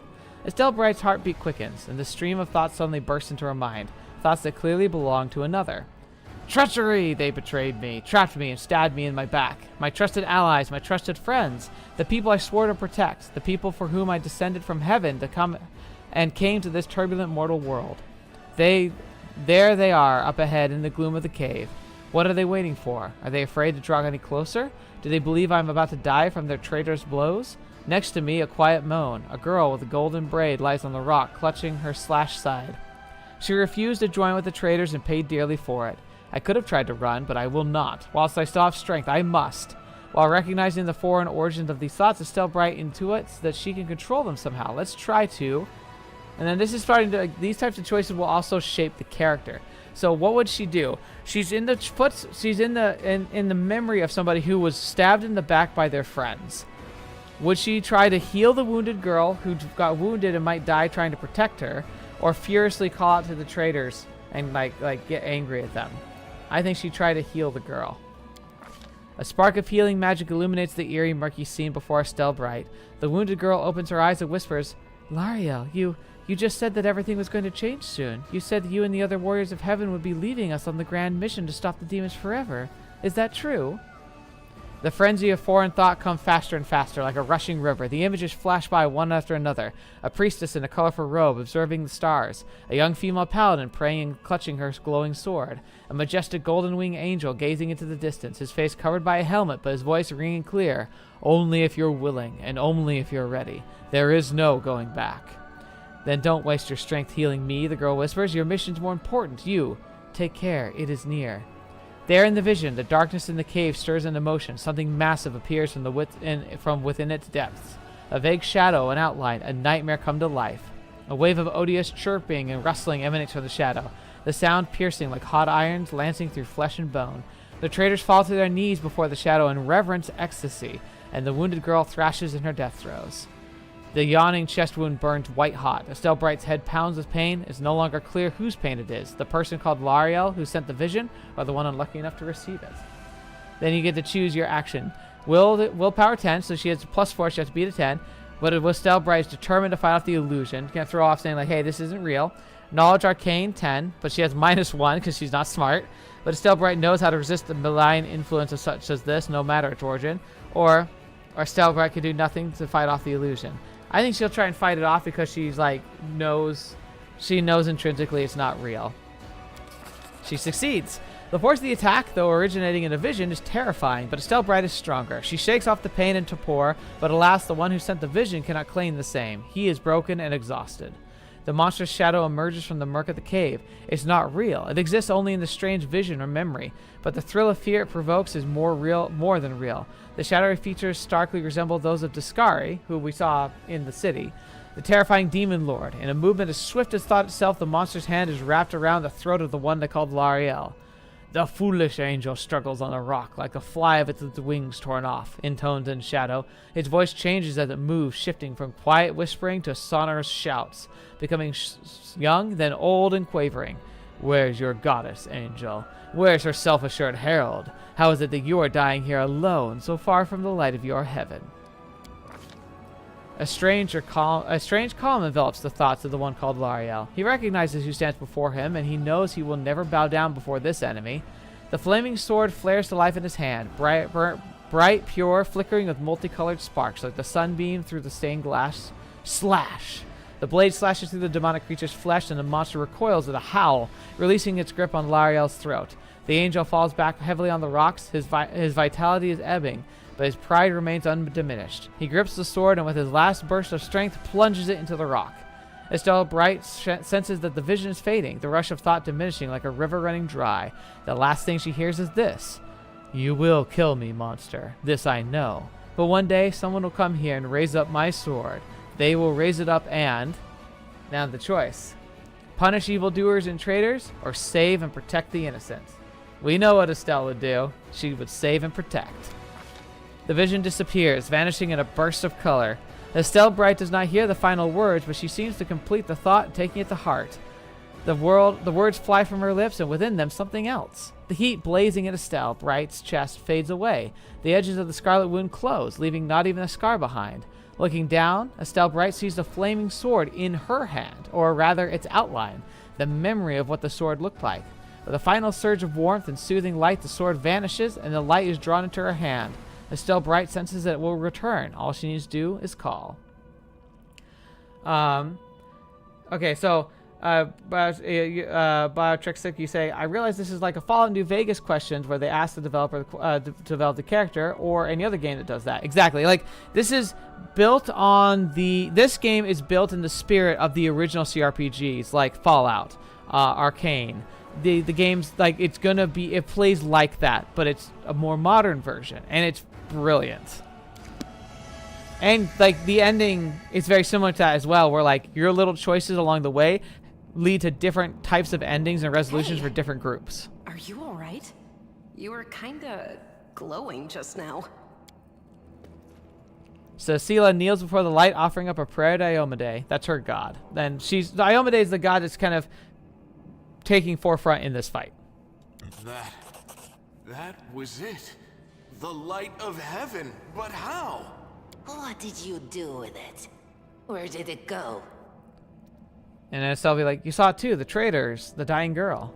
It's only us here. Your group, you, me, Wendu, and the light of heaven that sort of got, sucked into you. Any chance you can whip it out again? We do kinda need it. Lan, please, we just met. Sorry, I crack jokes when I get nervous. And when I'm upset.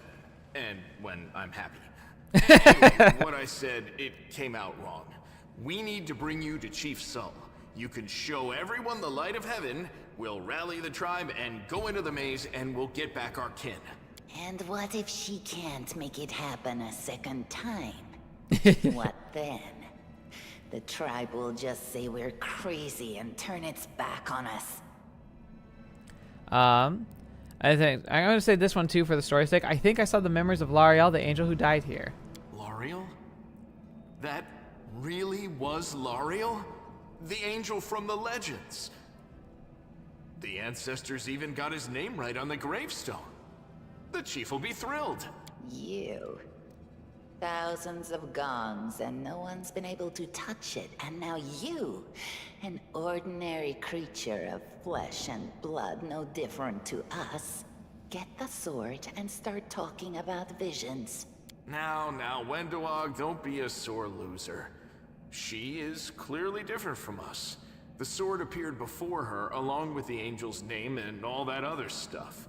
Because she doesn't carry our mongrel taint. Heaven doesn't give a damn how special we are. We're born with evil inside us. Heaven doesn't need to know any more than that. I know you're willing to tear anyone apart to uphold our people's honor, but you and Sull, you just refuse to face the truth. Estelle is just built different. We are the way we are because our ancestors' bodies were corrupted by the abyss. It does the same thing to plants and animals. There's nothing heroic or special about it. It doesn't make us better, and it doesn't make us worthier. Lan's got a point here. As you explore this game, like, we're going to start focusing on Canabras for now, which is, been being torn apart by demons. But when you start to explore the land around, the whole world is being corrupted. It's becoming a wasteland because of, like, the demons and their presence just being around and being ever present in the area changes the landscape. In fact, this whole place that we're fighting in used to be an entire nation that literally got ripped to pieces and doesn't even exist anymore. But anyway, so then we get these things here. So it requires Angel Mythic Path. there are multiple. There are, I think, 9 total mythic paths you can take. Each one requires certain checkpoints where you have to make certain decisions or complete certain quest lines to get access to them. So when it has this kind of bracket thing, it basically is saying like, in order to click this option, you need to have this fundamental or you're doing this specific action, and like you do it. Now this one, because it's a scripted event, you can't not have this, but you'll see fairly quickly that certain choices will lead you down certain paths. And you'll have access to paths that let you act on the paths, and then eventually you have to commit to them, which, you know, that's much further on. Just for you, hello, happy channel anniversary. Hello, thank you.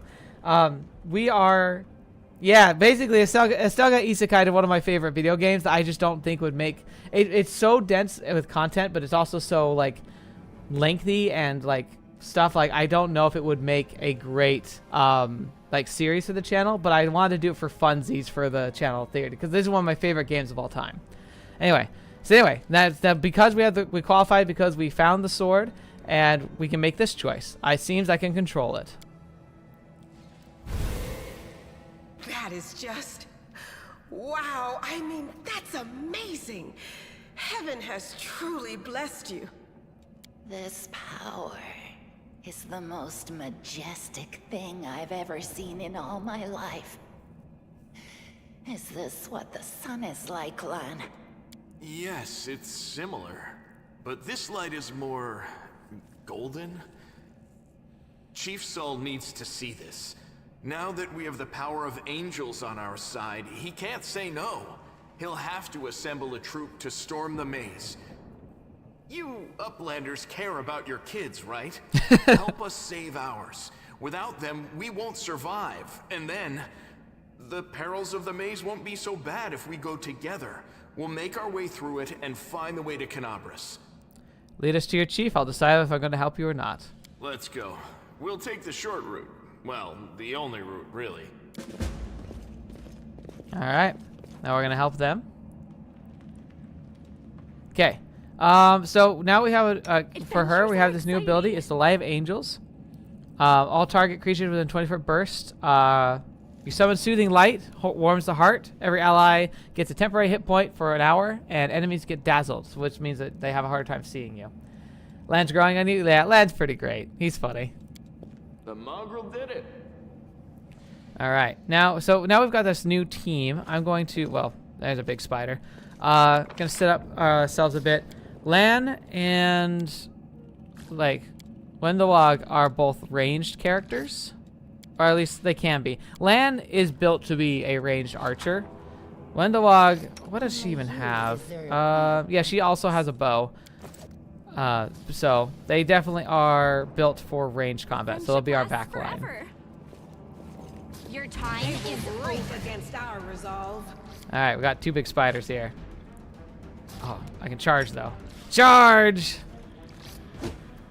That was actually pretty good. She almost killed the spider in one hit.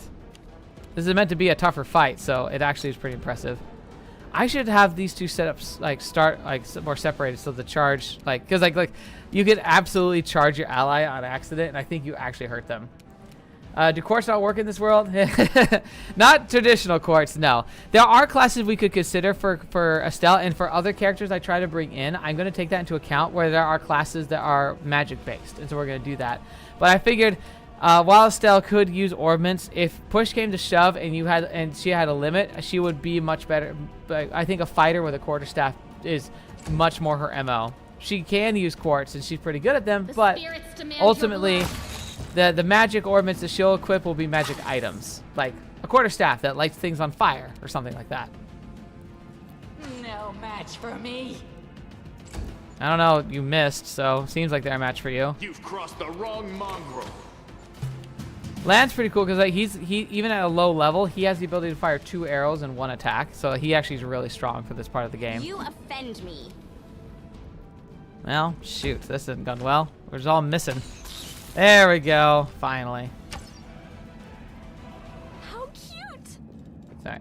Again, I will do that where I'm going to have them start off separate, like further apart, so that hopefully they can charge more often. You're not sure. Yeah, like their taglines, you'll find the taglines get real old real quick. They repeat a lot. So get across, but we got some more looting. Oh, right. Actually, I think over here, I think it's a tougher fight.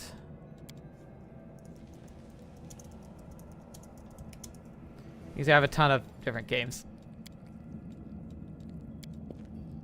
Thanks, Lan. You're so awesome, Lan. Yeah, this is a tougher fight, but there's some good loot here if we are willing to take the risk. Stand against me?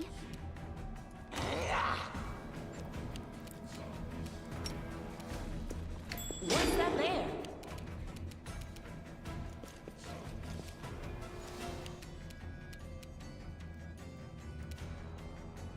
You won't survive me. All right, Estelle. Now, can't get the good angle there, so she's just going to move forward as best she can.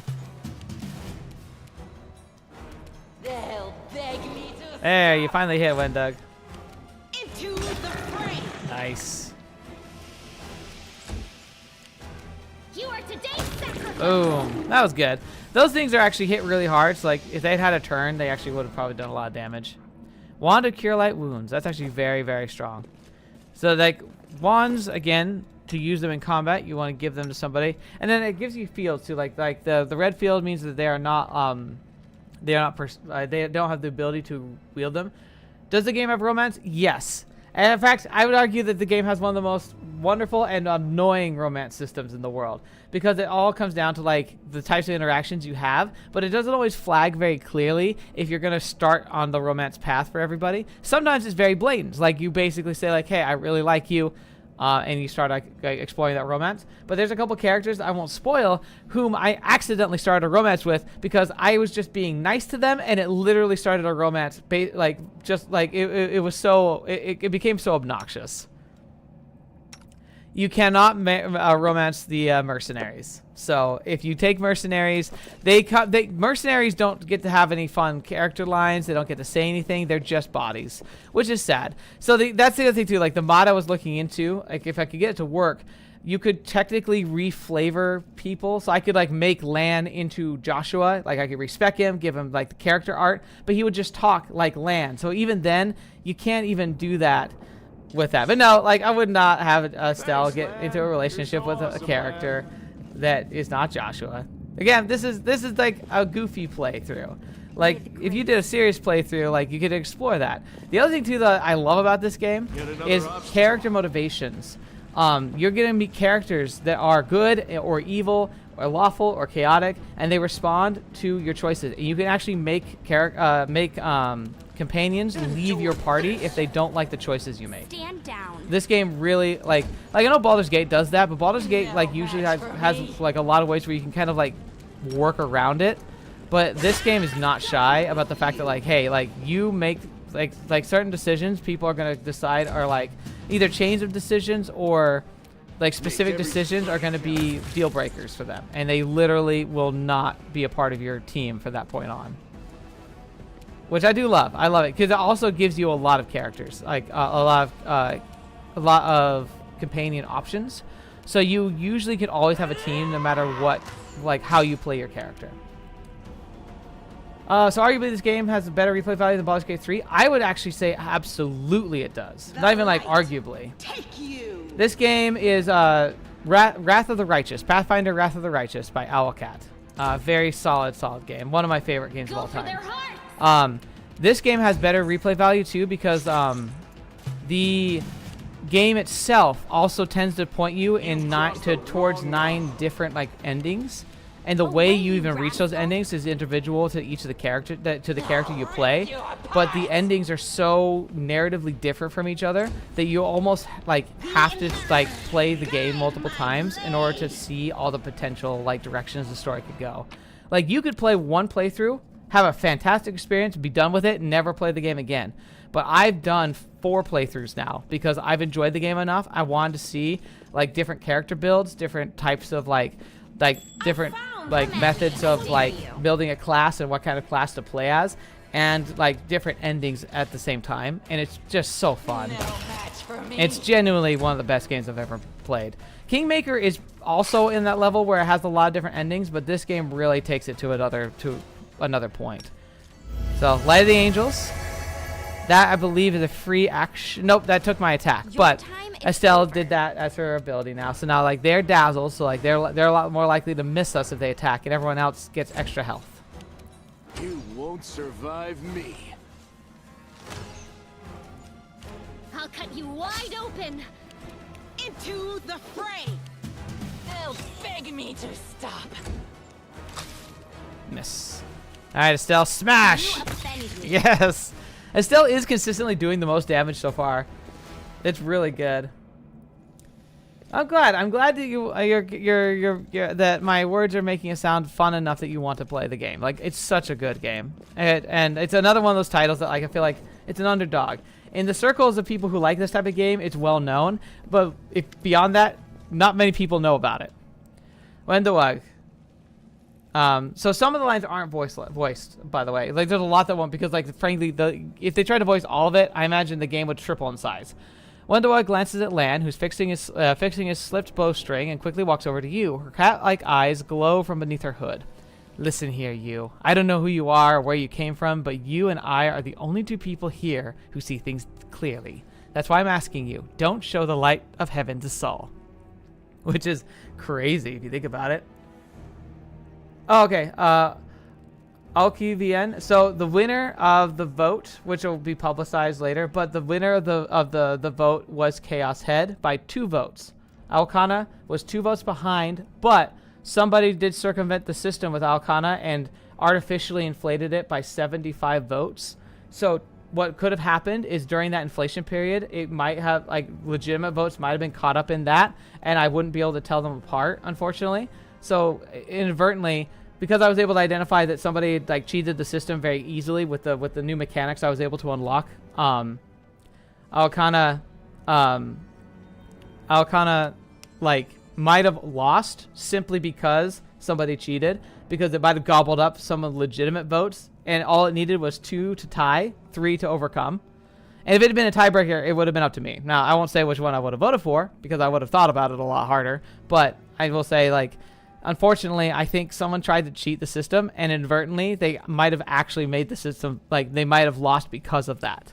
Because I was able to subtract what, like, any votes that were cast in that suspicious, like, timeline, but it was too short of what Chaos Child got. Sorry, not Chaos Head. I'm tired, guys. No, Chaos Child won. But it was by a hair, and the others also did really good. Like, the votes was, like, 21, 22, 36, 38. Like, pretty close, honestly.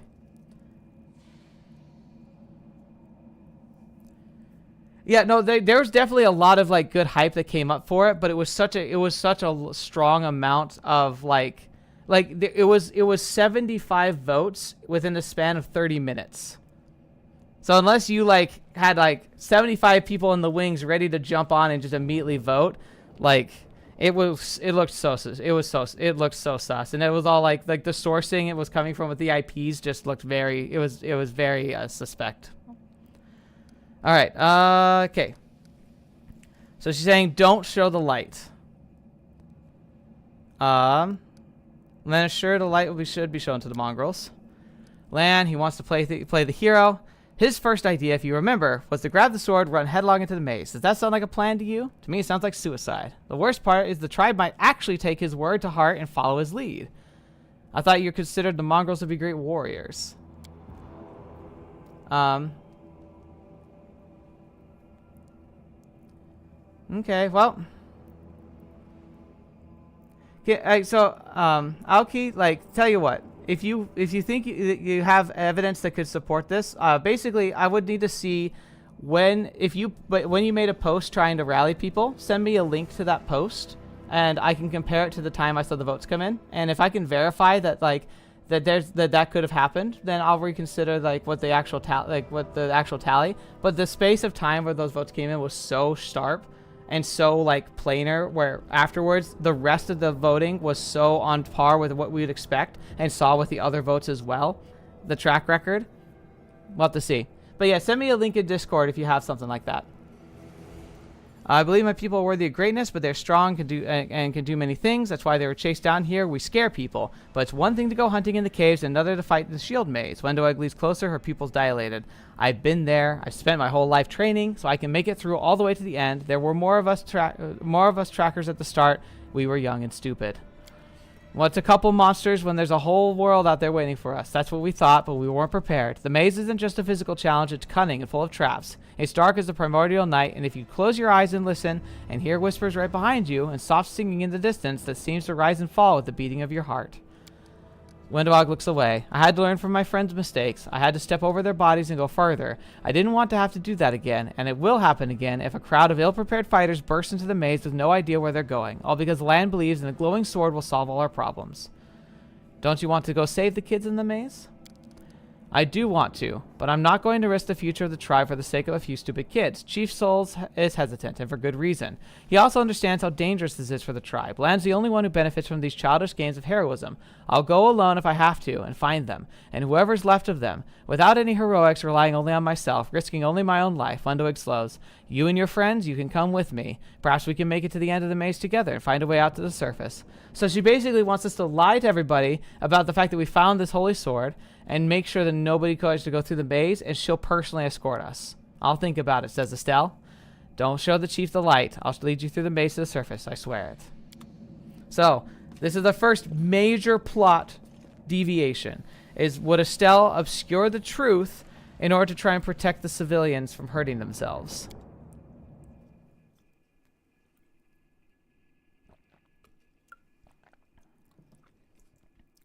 But that's the first, like, quote tutorial area I've gone through. Now we're going to have some chaos stuff. Oh, you can also see here. So now all our characters are fatigued. As you travel, time passes. And as time passes, eventually your characters get tired. And that means you have to rest, because otherwise you start suffering debuffs. And it gets worse as time goes on. So time management and resource management is a thing. Because you have to consume resources like food, like rations, in order to keep yourself going, or you start taking heavy negatives, and you also just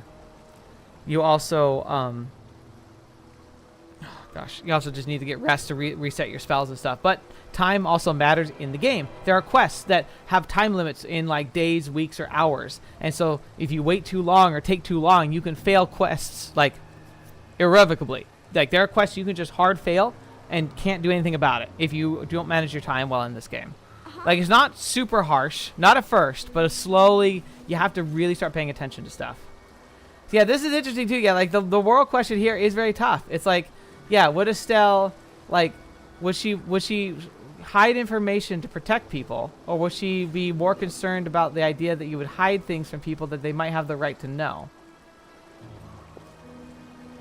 So you got some of these mongrels. You can see a lot of them have like these very twisted forms, but we get up to here, and we're going to have another.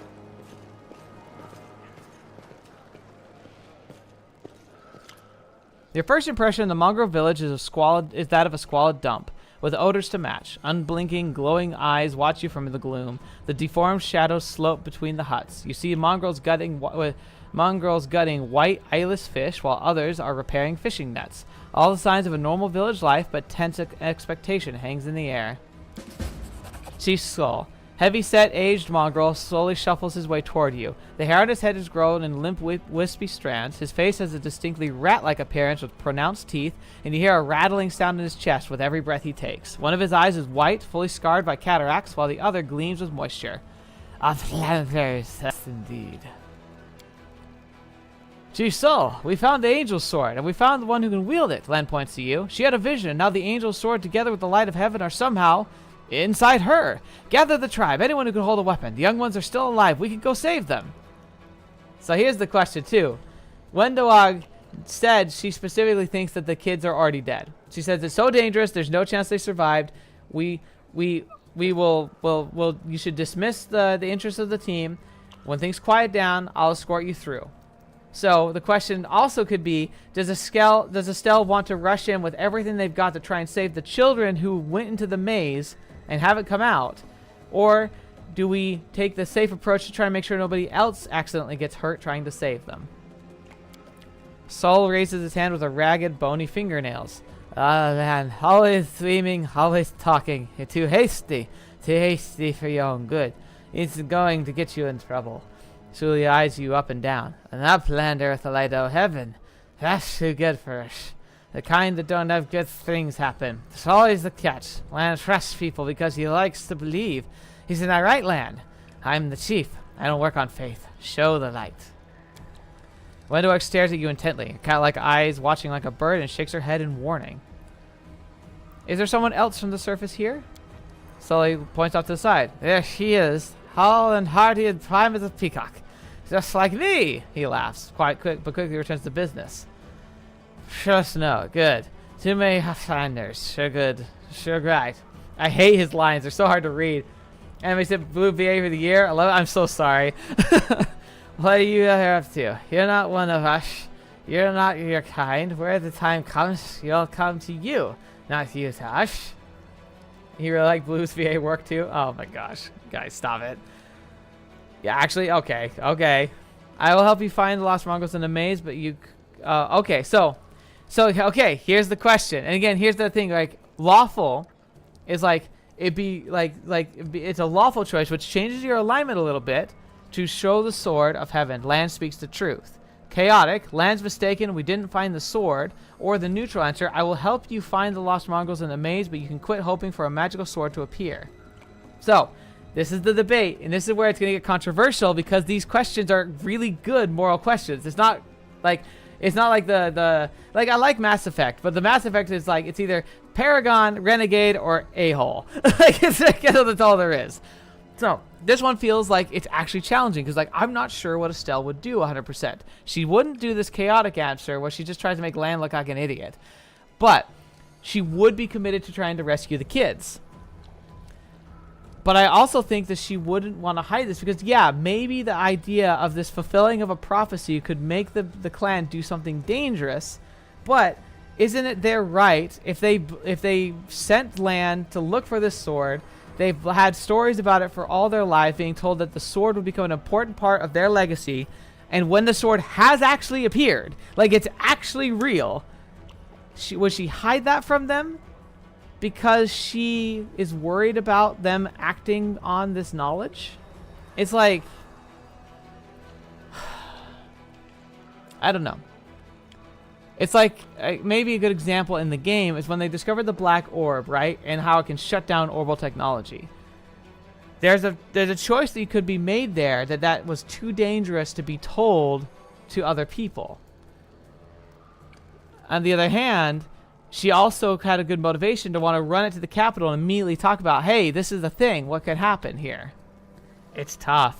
God, I'm actually not sure. I was pretty confident coming in that we were going to do this lawful choice to reveal the light.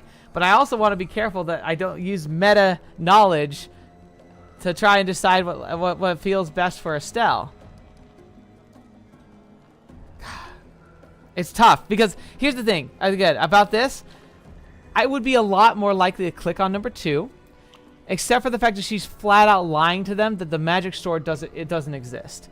Like, if Estelle hadn't found the sword, I could see her saying like, hey, no, I'm just a person. I'm not going to fulfill your dreams, and I'm not going to just magically pull a sword out of anywhere. But she's actually found a magic sword. It's an actual real thing that she now has. So would she lie that it doesn't exist when it does, just because she's worried how people will respond to it? Okay. I think I'm going to lean towards the reveal based on that predication, that it's like she would be flat out lying to them. Because it's like, it might not be lying to say, oh, this magic sword isn't just going to solve all your problems. But I don't think she's claiming that. She's claiming that the sword's been found, which is something that she knows has happened. And I think she's going to stick with that personally. That's what my decision is going to be. But it's very close. Because I think that the idea that she's lying. I think if it said something more like, I'll help you find the lost Mongols in the maze, but we shouldn't endanger the entire village. Like, she doesn't, maybe, I could see her maybe omitting that the sword's real, but flat out lying, I don't think she would do. If pressed, I think she would reveal it. Because I feel like it's not in her personality to just flat out lie, just because she might think it'll keep people safe. A heavenly flame flares of life around your unspoken command, bright, pure, dancing with multicolored sparks, like the sunbeam passing through the stained glass. The mongrels abandon their tasks and stare transfixed. The light is bright, but not blinding. It's warm, but the warmth is soul deep. You performed an action that was lawful. See Saul. Saul is silent for a while, tears streaming down his wide, pale face, but the old man doesn't even care to wipe them away. So it's true. The angel did not forsake us. No, he came back. Back from the dead. He came to save our children. Okay, so just for you, we had this discussion actually, because there's like Estelle here, we built her as a fighter, but there's a monk that you can make that is a quarterstaff specialist that sounded really on par with her, but monks have to stay lawful good. And in this game, lawful good it's very strict. Like if you do too many actions that aren't lawful good, you can actually lose your abilities. I think she's more of a neutral good, and a good example of that is like, remember the angel? We had that encounter with the vision with the angel, right? And the choice was to either try and heal the girl and defend the helpless, or to rise up and scream retribution and swear vengeance against the evil. Those are both considered lawful good actions, like vengeful, like getting revenge for the fallen. That's considered lawful, like bring death to those that killed our people. And like you can't say that that's not a righteous thing. But it's very harsh, and there's going to be instances in this game where the choice will be like execute bad, like evil cultists because they're cultists and worship demons, or spare them and hope that they make a change in their life for the better. And if I choose between the two, I'd say Estelle's more likely to do the second, and that's considered chaotic good, not lawful good. So because I'm worried it would lock us down too much, I went with just a fighter build so that Estelle can just make choices that match her personality. So we're going to see, but it's very fun. All right, check Discord. I'll take a peek at it. I'll let you know. I'll keep in touch about stuff about that, and I kind of see where it says things. Yep. Let's see. All right. I'll take a closer look at that for sure, because that could change things. That actually could change things, because it looks like you've got some legitimate stuff there, so I'll take a peek at that and try and verify it. But thank you for letting me know. Anyway, Lan gives you a nod of thanks. The scaled half of his face is indifferent, but the human half is visibly relieved, as if he wasn't sure all this time that you would support him. Wendowag hisses at you like an angry cat. See these fishermen, these hunters, these husks of men and women, their blood will be on your hands. That's the tough thing too, is like, how does she respond? We have the blessing of angels, will survive to help those young tribesmen. I'm not responsible for others' decisions, or say nothing. I think she would be conflicted here, and I think she'd say nothing because she would be worried that she might have made the wrong choice. Don't even know what to say, do you? You're a coward, and now you're the murderer of innocents. You always think the worst, Wendowag. We're not on our own anymore. We've got allies. Well, a couple at least. But one good fighter's worth 10 bad ones. Shiso, you have the right of it, Lan, but we're nethers. We're going to wait. I sent a messenger to summon all the tribes. It'll take time, yes, but they will all come. They will all come for the light. Wait up, Lan. Wait up, Landers. Rest a while in one of our huts. Our home is your home. All right, Chief, understood. Let's hope the few hours isn't the difference between life and death for those kids. If they ask me what took so long, I'll tell them it was your decision.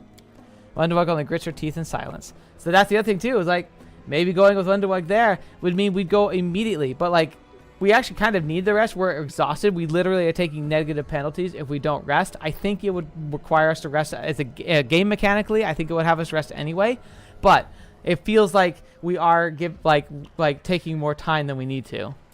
And it's like, oh no, what do we do there? So we can talk to the Chief Soul and get more inspiration. Oh, I can level up too. So I ask you a few questions. Okay, let's clarify. Are we Uplanders prisoners or guests here? Have you drawn weapons against us? No. Have you killed us? No. Have you stolen our food? No. Guests. What are you going to do now? The messenger is swift. He will rally the tribesmen, all of them. The angel's light is with us, so we will follow it. Now you. Go, rest, eat. And we can ask for more. Yeah, our health and EP are down. We gotta rest. Yep. So tell me, so let's learn about Wendowag and Lan. Wendowag, our beauty, our huntress. Is much skilled than Wendowag? I'm gonna stop the accent. It's driving me crazy. They are braver fighters, yes, but bravers don't mean skilled. Wendowag's the only one to go into the maze and come out again. The others listen to everything she has to say. And then Lan Lan, he makes a vague gesture. He's not one of us. No, not one of us. His father was one of us, but his mother, no. They took him to the surface, but they ruined him as a child. They gave him back, but he wasn't one of us. A good hunter, yes, but he feels trapped down here.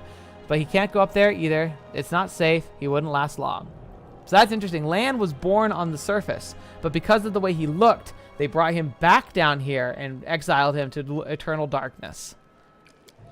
All right, now we get to level up our characters. So, yeah, so now you could always multi-class, but that's risky. Usually it's better to lean into your class here. Multi-classing is handled a lot better in like Pathfinder 2nd Edition, but for here, I'm gonna typically focus us down. There are really fun blends you can make with a bunch of different classes, but unless you really understand all the mechanics of the game, I don't recommend it. Usually just leaning into one particular class is the best. So fighter, level 2. We have 3 points to spend, so we'll do another persuasion, one on world knowledge, and another athletics. And I'll probably start putting on like lore and nature as well, but that's not the focus for her build, I think. All right, bonus combat feats. Now there's some interesting choices we can do here. No access, like we can kind of build our way to those, but they're just more feats, not like strictly super. Like, and like, also there's mythic abilities we unlock, so they'll feel like S-crafts, but they're very different. All right, so improved initiative can be good because it lets you move faster. Combat reflexes. Cleave is fun because you can make an attack, and you deal damage normally. And you can hit like an adjacent enemy. So I feel like that's really good for our Estelle build, because the idea is that she can hit multiple people with her attacks. So she gets into the middle of a bunch of enemies and she just starts swinging, because like she gets the cleave and you can get like great cleave. Let's let you hit like you can continue to make attacks against adjacent foes so long as they're within your reach, which is good. And then cleaving finish. And if it drops to 0, you can make it another melee, like a higher base attack. So cleave, I think, is a really solid one for her. Combat reflexes, you make a number of additional attacks of opportunity per round, each to your dex bonus, which for her is 2. You can also make attacks of opportunity while flat-footed. So that's like if somebody's like in close range with us and they try and leave, we get attack of opportunity. That can be pretty good for her as well. So it kind of depends. Like there's a lot of this that we're gonna want to get eventually. Like there's so many good ones. Like some of the better ones too are these ones too. These are teamwork feats. So teamwork feats only work if other people in your team have teamwork feats. But if you have them, you get some pretty cool benefits. So like get a +2 competency bonus to your combat defense maneuver. That's the stuff that's like tripping and things. Coordinated maneuvers, +2 bonus on combat maneuvers, which is like where you're trying to trip people. Shield wall, that's where like if you have other people around you with shields, you can protect each other. There's other ones we can get. Maybe like there's some that we have to get down the line. But like, yeah, like these coordinated skills are really fun. Oh, chain attacks. Yeah, so chain attacks would be cleave and or like there's a lot of stuff you could say like works for this. And honestly, there's so many options that are good. Like here's a great one, Sunder Armor. So it gives you the ability to do a special attack that like if you hit reduces the armor and makes it easier to hit people. Okay, so do I have spinning place attacks like Hurricane? Kind of. The closest that we'd have to that would be this cleave, because it basically lets you, anyone who's within range of you, you can just like keep like serially hitting as you go. The monk build that we were considering has more flavor that would fit that better, but I think cleave is going to be our direction we go to, because I feel like that it kind of fits with Estelle's fighting style, so I'm going to take cleave. And she also gets bravery, which just means that she's harder to fear, which is good. All right, and then I'm gonna just level up these characters. I'm gonna they come with pre-builds that you can just stop them, but I'm gonna just keep their pre-builds to keep things simple, because I'm also ideally I'm not gonna even be having these characters around very long. Lance pretty great. They get specialized in longbow. Wendowug's here. She also specializes with bows. If I were to build her a different way, I'd actually specialize her in ranged throwing axes, because like once you get them, they're really good. But yeah, so now we're here. I can explore this town a bit and try and pick up some like basic gear, and we're gonna rest, and then we'll move on to the maze. Oh yeah, I forgot. We do have another person to talk to here. Horace Worm. Ah, human face at last. Ere I thought I had been gazing at the twisted visages of these troglodytes for the rest of my life. An elderly man in expensive but not ostentatious clothing approaches you. His face is peppered with several healed cuts and bruises and twisted in an expression of extreme discomfort. Allow me to introduce myself. My name is Horgus Gwyrm. Yes, that Gwyrm. You no doubt have heard of me, if you spent any time in the city. I have a business proposition for you. Alright. Your name doesn't tell me anything. Who are you? That's very Estelle. Like, what are you talking? I don't know who you are. It's like this is basically like the prince, like especially that first encounter with him. You truly are freshly arrived in the city, then. You couldn't have picked a worse time, that's for certain. Only just arrived, the city's been razed to rubble. You should know that you are looking at one of the richest and most distinguished men in Canabras. May not be as well known as certain swaggering loudmouths who spend their time traipsing from one ball to the next. But the Gwyrm Trading Company is one of the pillars of the city, I'll have you know. Do you not see the marquee in the square? I paid for those. Try the festival delicacies? You have Horace Gwyrm to thank for that. How did you end up here? For a moment, Horgus's eyes focus on Camellia before his gaze returns to you. Like everyone else, down I went when that accursed beetle cleaved the ground in twain beneath our feet. I'm lucky I didn't break my neck in the fall, and I'm doubly lucky I didn't encounter any subterranean cockroaches on my blind wanderings, and instead came across hunters from the settlement. Although I must say that when I first glimpsed the physiognomies, my life flashed before my very eyes. But they turned out to be decent chaps, frightening to look at, but able to keep a bargain. You don't speak very kindly of them, mongrels, even though they just saved your life. Kind words are for people with hours to fritter away on pleasantries. Horace Gwyrm speaks his mind, and he pays for the services rendered not with kind words, but with hard coin. I gave the mongrels my dagger in exchange for their help. A handle is worth more than their whole village. Alright, what kind of business proposition are you making? I don't know what is happening on the surface right now, but I am determined to find out. You have no intention of seeking out the rest of your days in the village, I suspect. We must find a route back to the surface, to the city, if there's anything left of it. You seem to be a remarkably strong warrior. Just what we need to get through these caverns and past the bloodthirsty beasts that inhabit them. You are strong. It would be no trouble for you, but I, alas, am not as fit as I once was. I can't go crawling about in caves playing at scouts. My position's simple. Lead me back to the city and I shall pay you 1,000 gold coins. I suggest we help this man. It is good to have friends among the Canabras elite. Money first, diplomacy, 2,000 coins. Deal. Not interested. I think she would be. I think while Estelle could try and upsell him and try and get more money out of him, I'm not seeing Estelle as the person who would try and just like, you know, leverage a situation, a desperate situation to get more money. I think she would just be like, you know what? Sure, I'll take a contract. You know, it's a bounty. It's a bounty from the bounty board. Deal. Splendid. In the meantime, I shall sit here in the village. And now we have to go. Go on, go on. Don't forget our agreement. When you find a way out, be sure to tell me. Alright, now, that's settled. I can explore a little bit more. Basically, I'm just going to pick up anything I can sell and immediately sell it. Because we got, like, in order for me to try and make new characters, I need money. I think the first character will be pretty cheap, but they get exceptionally more expensive the more mercenary characters you hire. Oh, look at this dude. Look at his wings. Holy crap. Though they look cool, I guess I imagine having deformities like that would be super obnoxious. Like, how do you sleep with wings like that? Can I imagine laying on them isn't comfortable? Or like Windowog with her giant spider legs. Like she has to sleep on her stomach. The quest starting noise does sound very similar to Skyrim. Honestly, it's probably a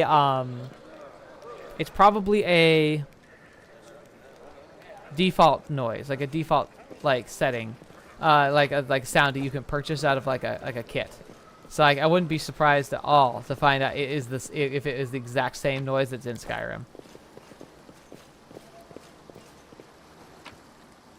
All right. So exciting. Now we have someone who's got a shop here, and then we click that to rest. Who's the shop? Okay, Dyra. She's a shop.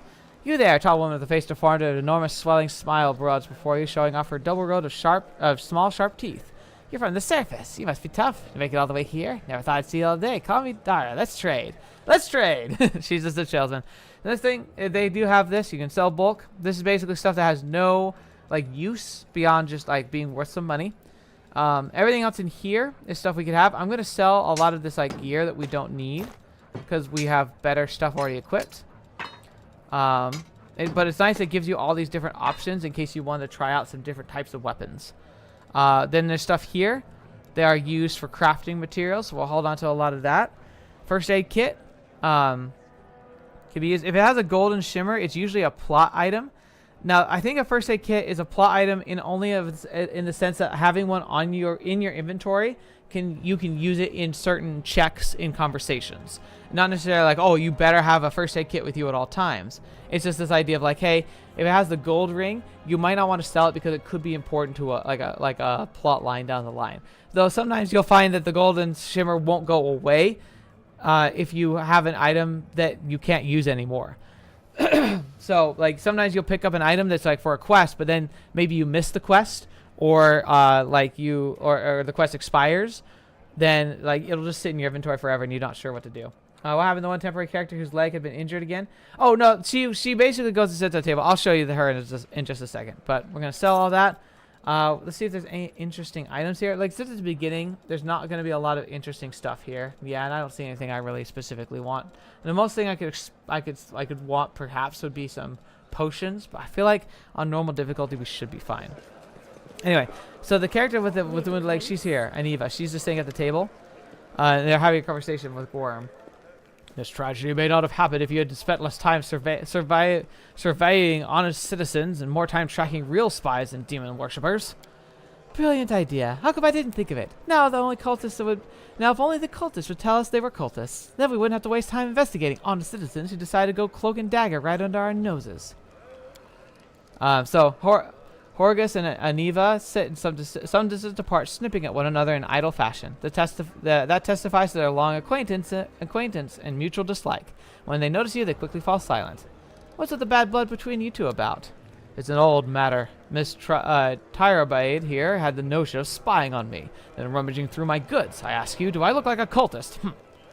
Cultists don't tend to look like cultists, you know. That's kind of the whole problem. And you, Mr. Worm, were built a whole secret operation of buying and smuggling into the city. What was it? Oh yeah, magical weapons. How was I supposed to know that there was all that rigmarole with middlemen that you could anonymously donate supplies to the crusade? Don't you see, I have a reputation to uphold, one I value most highly. Horace Worm is a hard-nosed businessman, not a good fairy from a tale. Yes, I care about my city. Yes, I wish to see its defenders, my defenders, were well fed, healthy, and well armed. But that does mean those donations openly was unthinkable. Might as well hang up a sign outside my door, welcoming every sponger, leecher, and parasite in the city. I appreciate your help for the crusade. No jokes, you're an alright bloke. But carry on secret dealings in the city with teaming with cultists is a huge pain in the backside for us lot, whose job is to try and keep an eye for that sort of thing. Alright, Aniva, how's the leg? Well, it hasn't fallen off yet, so it's good. Bandaged me up all nice and smeared some stinking stuff on the wound. Looks like I'm gonna live. They said wait a day and I'll be right as rain, so I'm waiting. There's more detailed stuff here, but I think we'll move on. But like that's her thing. So she and Horace are going to stay here and wounded. And now that we've got kind of a full party anyway, so we're gonna go explore the dangerous maze on our own. Oh, just for you, I gotta drop off. Have fun. Here's another year of BlueShifting. Thank you so much. I appreciate you coming. 9 hours pass. The messenger this is Lan speaking. The messenger returned. The tribes are gathered at the entrance of the maze. Our people have already gone there. I've warned Aniva that the old guy who won't even acknowledge me. Take your time. There's no rush. The most important people always show up late. Lan looks around. Everything's going to plan, but one thing's bothering me. Wendawug's gone. Alright. All the tribes, like a whole army's marching to the maze then. By mongrel standards, yes, but don't be too disappointed when you see the reality. There aren't many of us who can hold a weapon, and fewer still can do damage with one. See, this is the concern. Like, I could see Estelle being worried. We rested, meaning the kids that are in the maze might be in greater danger. And now a whole bunch of civilians are walking up to this maze and putting themselves in danger, which she definitely wouldn't like. So it's like a tough choice. What do you think happened to Wendawug? Lance sighs, shaking his head. I don't know. She was always so stubborn. Maybe she decided she could do it all on her own? I hope she comes back. We'll struggle without her, and she'll struggle without us. No matter how hard she tried to deny it. What about Aniva and Horgus? Are we just going to leave them here? Once we cleared the maze, the way ahead will be safe. Aniva's no straight to fight, and Horgus is the guy. And the Horgus guy, he doesn't look like he'll shift an inch unless we roll out a red carpet all the way to the exit. Alright, still, are you sure the maze is the only way to the surface? There's another passage, the only one I used with my dad when we left and came back. The chief back then, he found it and filled it in to stop anyone else going against our ancestors' wishes. And what the ancestors wanted was for everyone to go through the maze. I'm not sure anything right now, but I don't have a choice. We can only go forward. Alright, and here we can say something evil. The first thing I see when I wake up is your hideous face. Not the best start of my day. Like, she would never say that. Alright, let's go. But before we do, thank you. I was so happy. I forgot to thank you before, but you've done something no one else has in a long time. You've given the mongrels hope. It's likely we're starting to believe that we're worth something. Now that we have the power of the angels on our side.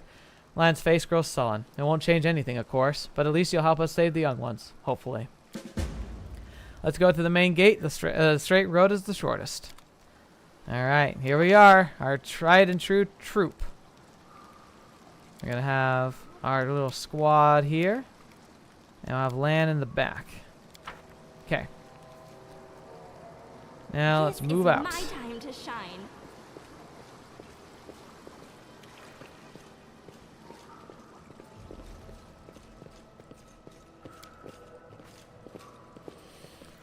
Oh. I'm thinking I'll be able to get us to the surface, and I'm gonna have to take a breather. But this is pretty fun. You can see it like the way this is going. Like maybe what we'll do is I'll try and make at least Joshua. I don't tolerate. Even though we sadly probably won't be able to use him much because I'm just running out of steam and it's gonna take us a while. Did you see that? Get it, Estelle. Down. I should have charged. I don't know why I didn't charge there. Open. The light, take you. And Lance probably gonna kill it. You won't survive me. The quest for Joshua. It's the reverse of chapter 3, the quest for Estelle. How cute. See, here's the mongrels. Now that's supposed to be representative of their whole people, but yeah. The tribes together. Soon we will attack. How long can we wait? The other tribes haven't turned up yet. We're gonna wait for them. Just another while longer. Knowing Soul, the preparations will take the best part of a day. Let's take a look in the maze ourselves and see what's what. So we're gonna go in, advance, which is good because it means that these people aren't going to risk themselves. Knowing Soul, the preparations will take a while. So we come in here, and look, we got these things on the wall. I am helpful, am I not? Base release of Bahamut, Demon Lord, Lord of the Minotaurs, and Lord of the Labyrinth. So, here's the problem, everyone. We're in the place called the Shield Maze. We come in, and there's symbols for demons on the walls. Doesn't look good, does it? There, speaking of not looking good, let's go ahead and do a quick save.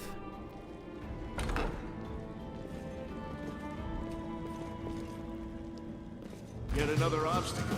Alright, battle begins. We have Baphomet cultists. Endure this.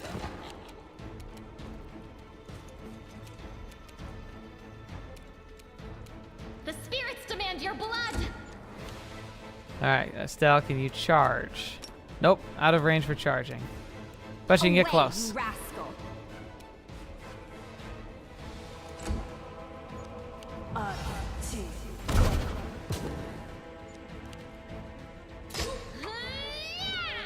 Alright, Sela. Into the fray. Now, Lan, he might have to close his distance, but he's going to Make fight every the wizard. strike count. Nice. Down he You goes. are today's sacrifice. Now, I could do cleave here, which is where I would try and hit, and I try and get subsequent hits, but since there's only one person, we'll just do a standard attack. Oh, that looked brutal! She just thrust the core staff through the guy's chest. Alright, we're gonna take their gear. So exciting! Now, pick the lock. It's good we have a roguelike character. This time. So you can try multiple times, but if you fail by a certain amount, it'll break, like the lock will jam and you can't open it without breaking it, and that usually breaks stuff inside. Elimination. Yeah, unlike in Trails, like we're flat out murdering a lot of these people. Like they are dying. Instead of comfortably going unconscious. There's something over there. And then someone spots a trap, shows you the field where the trap can like affect, and it also shows you the dotted line to where you can disable the trap. I am helpful, am I not? Oh, this is kind of cool. So this is elemental essence. Like it is a very like important like a creation thing. Like you use it for making gear. Hey, have a look. Did we find trouble? No, they did. All right, he goes first. Tried to hit Estelle, missed. You crossed the wrong mongrel. Oh, she's too close to charge. You offend me. Oh my gosh! Oh, she freaking brained him. Whew. I like the flurries though. Do you see how they always twirled like the quarterstaff? That's actually pretty cool. No, what is that? All right, so check successful. Extensive but slightly water-damaged collection of writings and rituals on demon worship. All right, and then we have more scrolls. And then an item that we can sell. Bookshelves will often have scrolls or books you can read. The nice thing about too is like if you have a wizard like your wizard can use scrolls to copy down and expand their spell book. So a wizard class is really fun. Oh, here's a quest item that will affect the quest later. Tome of the Minotaur, Servant of the Labyrinth. So this gives clues about Baphomet, who apparently is who these guys are worshiping. So Estelle left something back home for she isekai. Yeah, like her compassion, or the ability to like to do non-lethal blows every time. It's gritty, but it's also a lot more realistic if you think about it. I mean, you got people in like Trails that are running around with swords. Like look at Agat. Like he has a giant sword he swings at people and he still doesn't kill anybody. Kills monsters though. Did we step on their toes as well?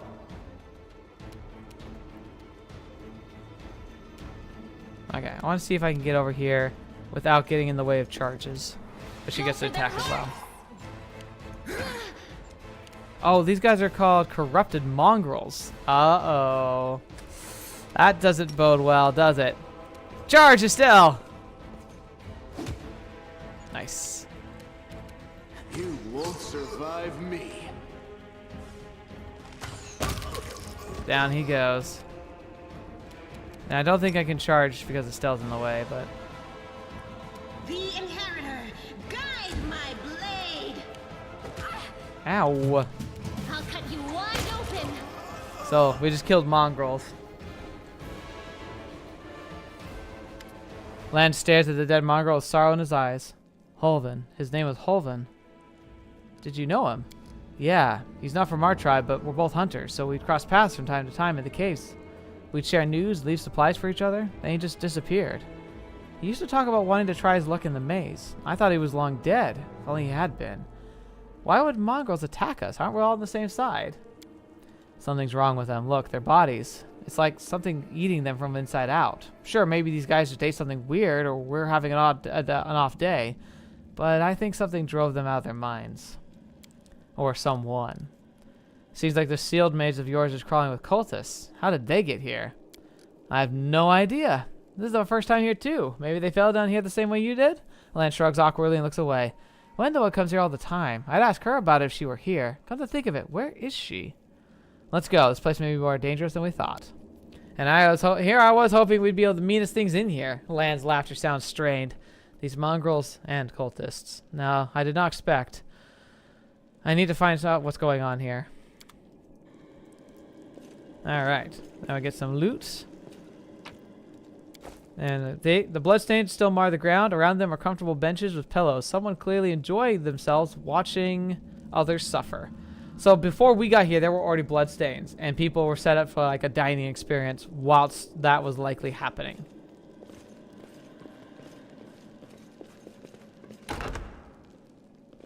I found something. So she spotted something. I think it's like loot on that shelf. Against our resolve. Alright, just you? Cultist champion. Oh, okay, this guy's got a lot more health than the other guys we were fighting. Get it, Sela. Get it, Estelle. No, she can't attack this turn, unfortunately.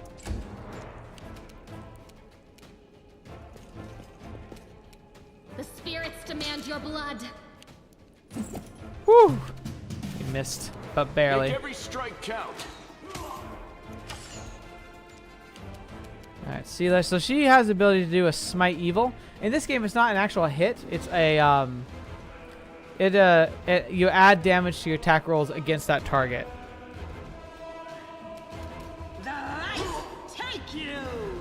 But I'll save that for bigger stuff. Get him, Estelle. Stand down. Ooh, man, she's doing a lot of damage. You are today's sacrifice. You've crossed the wrong mongrel. No glory without risk. When I played this on harder difficulties, this guy has actually like nearly destroyed my entire team. So it's like, this is going shockingly well. Alright, so he has Baphomet's Cultist Heavy Shield and a mace. Alright, so now we're getting lots of different kinds of weapons and armor too. Excuse me.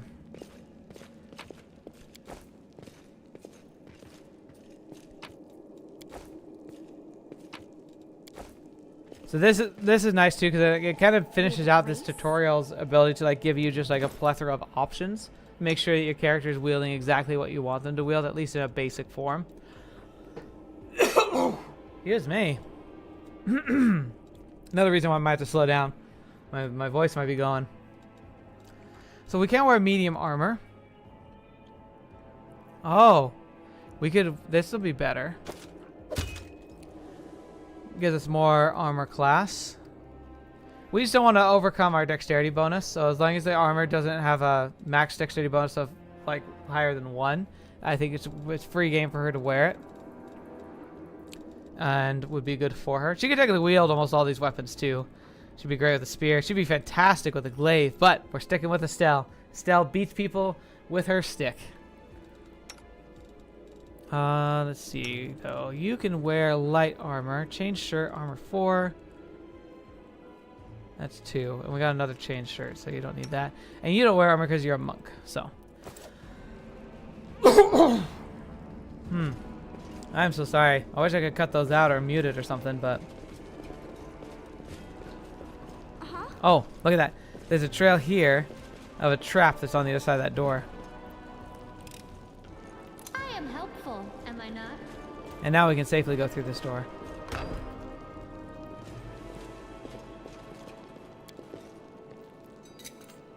This one was beyond me. I hope you appreciate this. Yes. Yes, I do, Camellia. Alright. Into the depths. This is my time to shine. What do we have here? Now, down here is where it starts getting real. So I'm going to save.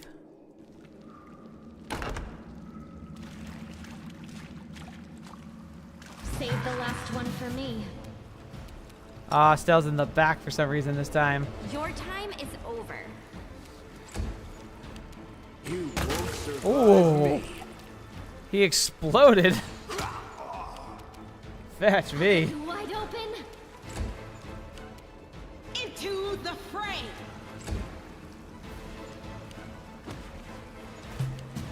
You offend me. You offend me, says Estelle as she punches his chest out with a stick. How cute. I do think occasionally the lines where she shouts "how cute" is very Estelle. The heartbeat quickens. Endure this.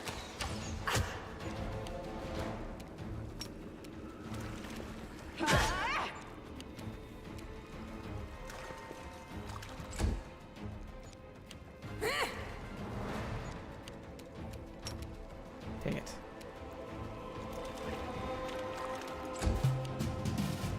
Make every strike count. The light, take you! The spirits demand your blood! Stand down. Oh gosh. It's so brutal every time. Now, I think this guy, in this room, there's a pretty challenging fight. Yeah, it's you. They stand against me? He's like a barbarian. So he hits really hard. No glory without Yeah, because you see here he's got Corrupted Mongrel Brute. So he's kind of got a rage ability. You are today's sacrifice! Ooh, Familia hit pretty good. Crossed the wrong mongrel. Dang though, like we've been hitting pretty hard, and it's like, okay, I'm gonna dazzle him because I want to try and make it less like he's gonna hit us. Oh, oh, he's almost killed us already. to the fray!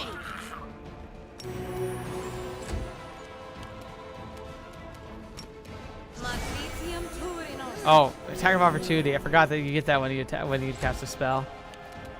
You won't survive me. Away, you rascal! Oh, oh, he's not hitting, but if he hits, he like kills. Go for their hearts! We're lucky he doesn't have a whole lot of armor because like we're actually hitting him fairly consistently. Okay, he has no hit points. He has negative 14 hit points. His rage will not let him die. Oh, okay. Biotrix, he said, okay, happy channel birthday once again. What was a great stream. Must take my leave. I didn't realize it'd been 3 hours. Here's a great 2026. Thank you so much for being here, man. Your time is over. Appreciate you coming here and giving me like lots of fun stuff to think about. Oh, that's good though. It's a ring that gives armor. So exciting. So worth it, although that was definitely a pretty solid hit. Now we can use this wand to cast a healing spell.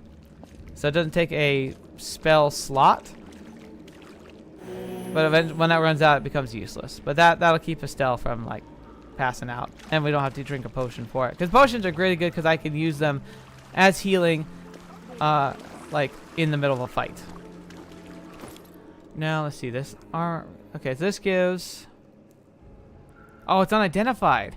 I know what that is because, oh, that's interesting. I've always had characters that can identify it, so I've never had this problem.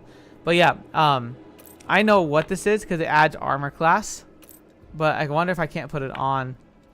Okay, I did, and it is doing its benefit. So, but yeah, like you can put on stuff that can absolutely be cursed. So you don't want to do that unless you're like confident. But I know that what that icon is because I've played this game so much. So I know it's a +1 armor class. Oh, I don't want to go downstairs yet. Now what is that? Not this time. I am helpful, am I not?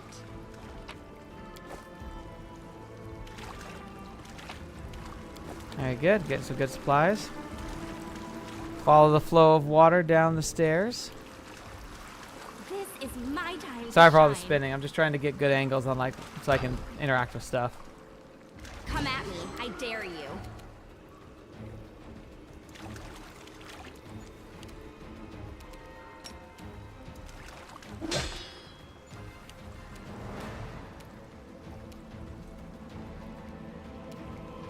Make every strike count.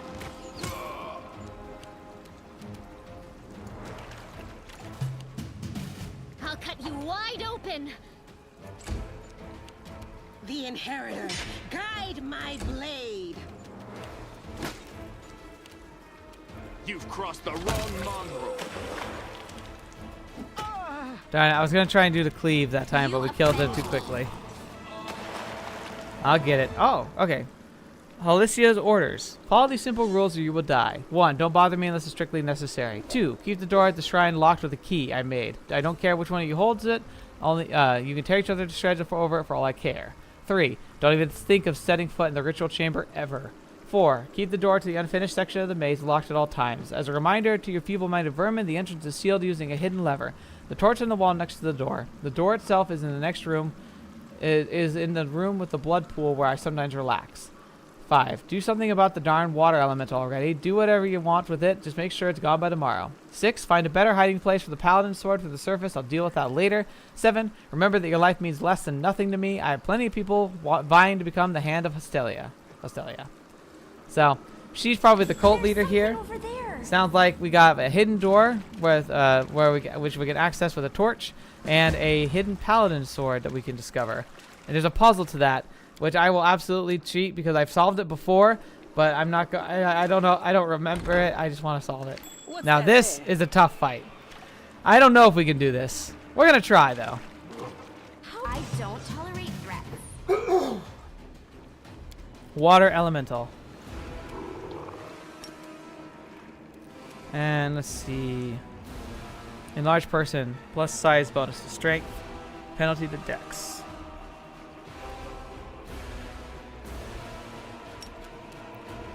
Let's boost Estelle. There we go. Sela. Charge. Estelle. Charge. It's big Estelle. You won't survive me.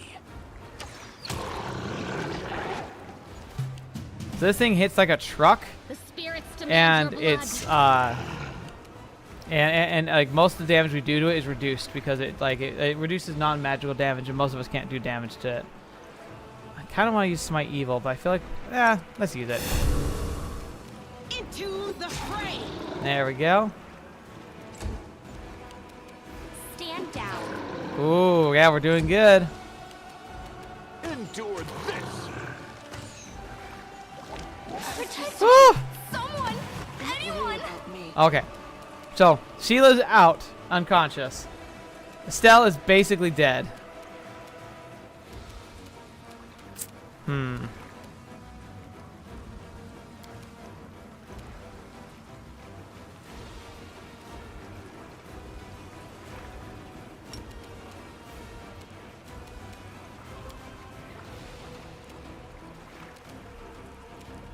You are today's sacrifice.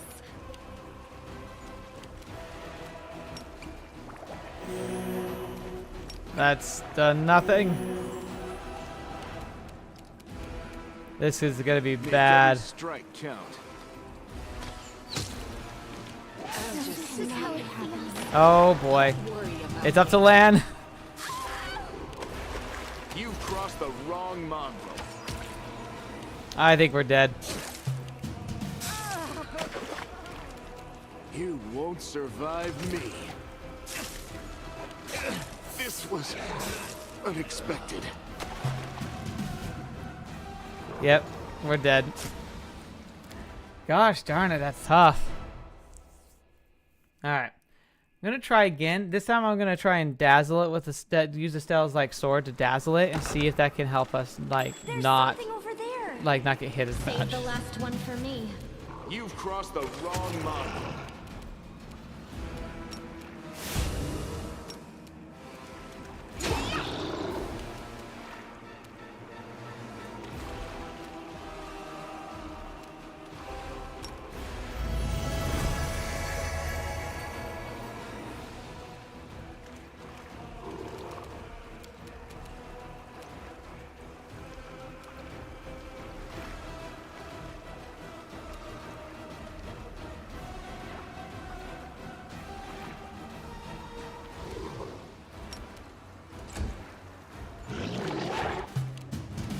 You won't survive me. The Inheritor, guide my blade.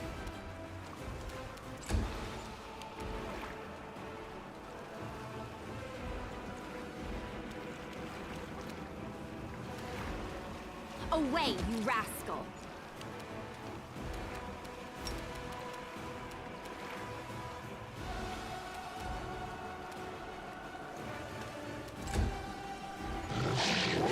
Ooh.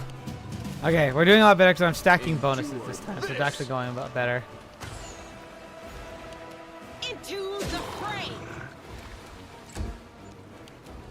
Your time is over. Oh, almost got it. Nope, not that. I'll cut you wide open. Oh no, it's happening again. Strike count. Okay, we got it. Nearly died, but we're okay. This pain is excruciating. And I'm taking cold damage and freezing. Sheesh. What a nightmare. Kitchen smells burning fat and garlic. Food is clearly being cooked here in vast quantities. Oh, I got a ring.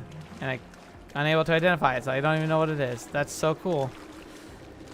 Oh, man. I wish I was having a wizard. Oh, wait a minute. There might be fight in here. Let's, Huh. With grace?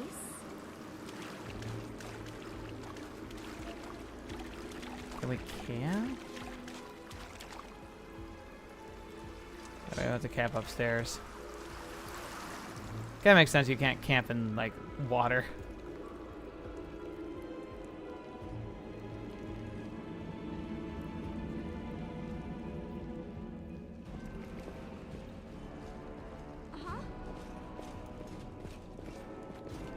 But camping would be better than expending, like, it costs less resources to just rest than it would be to, like, use potions to heal what we've taken damage. So this is still purely tutorial land. Oh yeah, in fact for this game, tutorial land truly doesn't actually end until the end of the first act. There's 5 acts total.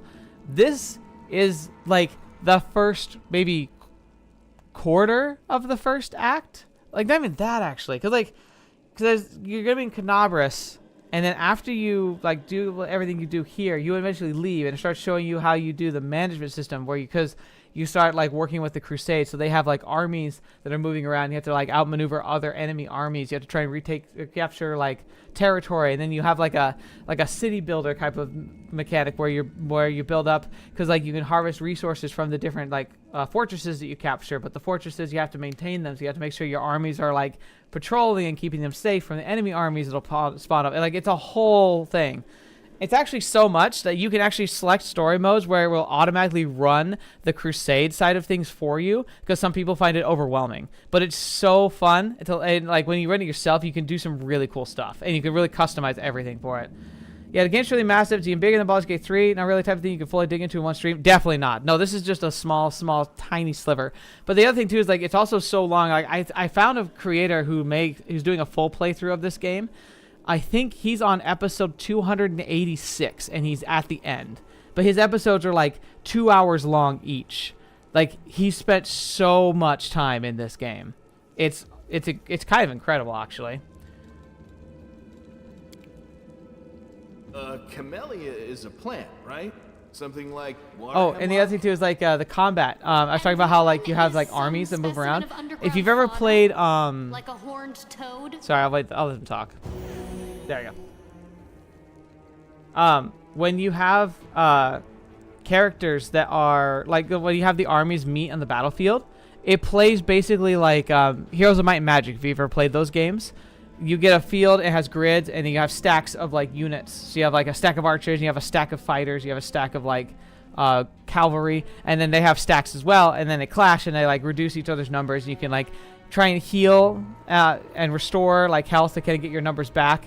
And if you lose a whole stack, it's like gone forever kind of thing. It's like if you've ever played those games, it plays just like that. So this game plays like a Fallout, like it's a CRPG that plays like Fallout, but it also plays like Heroes of Might and Magic.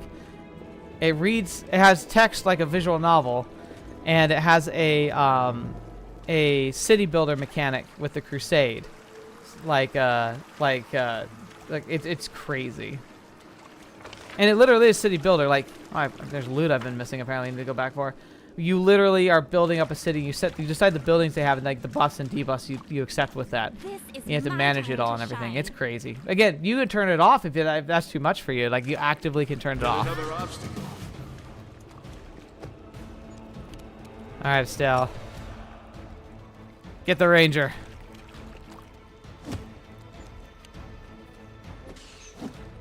Ah, she missed with her second attack. wrong mongrel. No glory without risk. This isn't the game, it's your second life. Yeah, it really is. Like, it takes so long to do one of these playthroughs. But it's so good. It's worth it. But yeah, like, this is not something you, like, the nice thing too, though, is like, while it's a really long game, it's also a game you can easily pick up and stop. Like, you can save almost any time. So like, if you're like me, where you struggle to find time to do stuff, it's like, this is a game that you could easily pick up, play for like 30 minutes or an hour, and then save and put back down and like walk away. Like, it's like, there's no meta or any type of like, you don't have to like the game, the time limits are in the game only. And like, with so many games that are like online all the time, have to have an internet connection and all that, it's refreshing to have a game that just paces itself at your level, like whatever you have time. All right, so we just got equipment that I probably can't identify because it is armor, scale mail armor, unidentified, but it's really good armor that but fits Estelle really well. I'm pretty sure it's not cursed, so we'll wear it. We'll see what happens. But I'm pretty sure, yeah, it's better than what we were wearing, so that's good. Probably cultist armor. They're probably gonna get shot for wearing it because they're like, that's another cultist.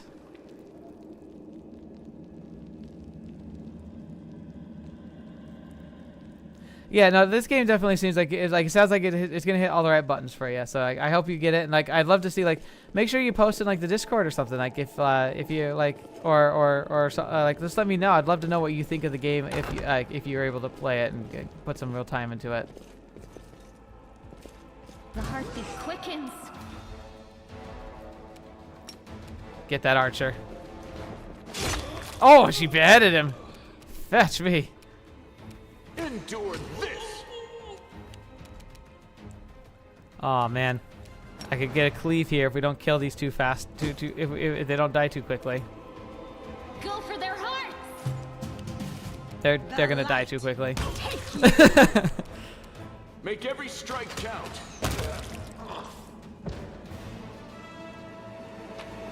Okay. Now I get some lootsy loots. More shrines, more signs that things are not great here. At least for the sense of, like, you know, being good people and doing good things. Am I not? Are we in trouble yet? Uh-huh. The nice thing is too is like, you can't, yeah, Estelle has no qualms killing in this world. You also, like, the nice thing too is, like, if you look at my map, you can see, like, there's little, like, bits of loot I've missed. You actually can't truly miss them because as long as your character saw, like where the loot was, well, before you leave an area, it'll basically pool it all together and say, hey, like, is there any of this you want before you leave? So, like, hey, it's not a huge issue. I found something. So that's a torch that leads into this next area.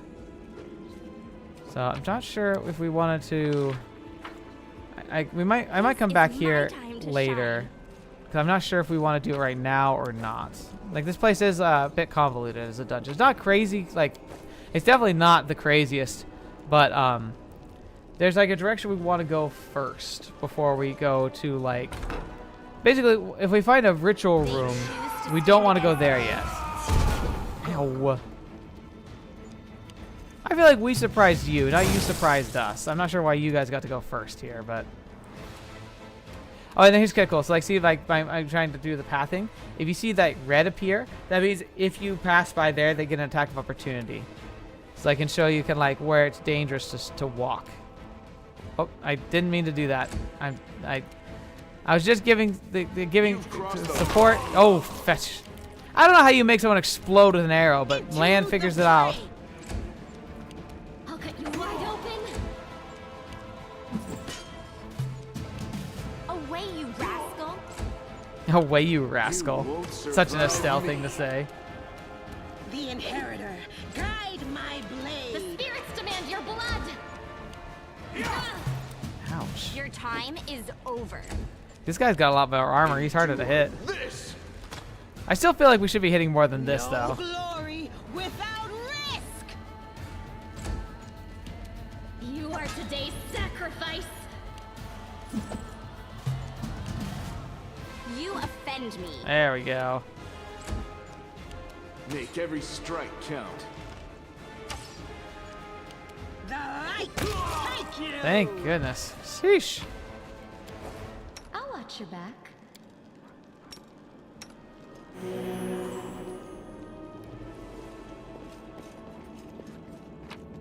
Oh, we got an almost new diary. Diary contains only one entry on the very first page. Let's see. I'll bring it up here so it's easier to read. Life is crap. Well, my brethren, although what kind of brothers are they really? Having a great time up on the surface. I'm stuck down here with Holistia and the nightmare and the mongrel scum. On top of it all off, a pipe sprung a leak, an elemental smashing up the kitchen, and the bee Holistia is sending off everyone she can to try and kill the thing. All I can do is hide around corners, under beds, and in cupboards. I don't want to die. This isn't how I pictured serving Baphomet. This isn't how I pictured it at all. So this is a cultist from the surface that came down and has no respect for the mongrels he apparently is working with. But it also kind of shows this idea like, oh, the mongrels here are working with the cultists. So that doesn't bode well. Alright, now we know that activate the torch. Opens a secret door. So exciting.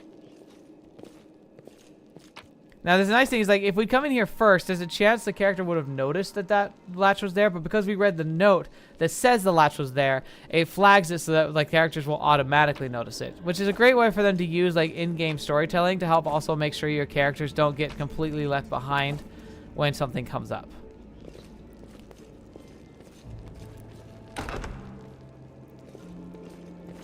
Alright. Looks like a fight room. Yeah, that's a fight room. That's a pool of blood right there. Lovely. Okay, Estelle. Where are we going? Let's take the right side. No, the pews! They're in the way.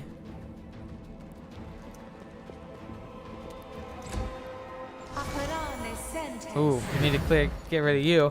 So that's a bless. That's something that makes everyone on their team stronger. And it's an ongoing effect until they're gone. The wrong mongrel. There we go. That helps. Oh. So he walked through, got that attack of opportunity, and Estelle made the most of it by making him explode.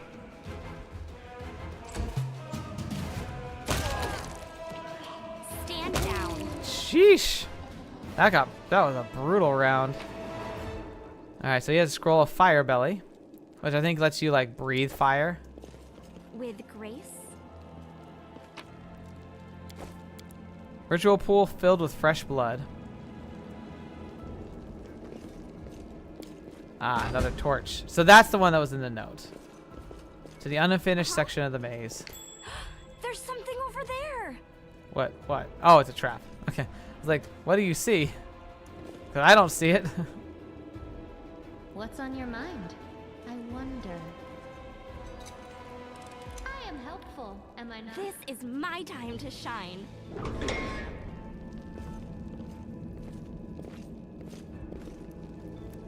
Save the last one for me. Hand of Hostilia. So that's like the main leader here, Hostilia. So he's like her special friend. Don't know how special, but special. Away, you rascal. You won't survive me. There he goes. Good. The inheritor, guide my blade. Protect me. Ouch. Someone. I'll cut you wide open.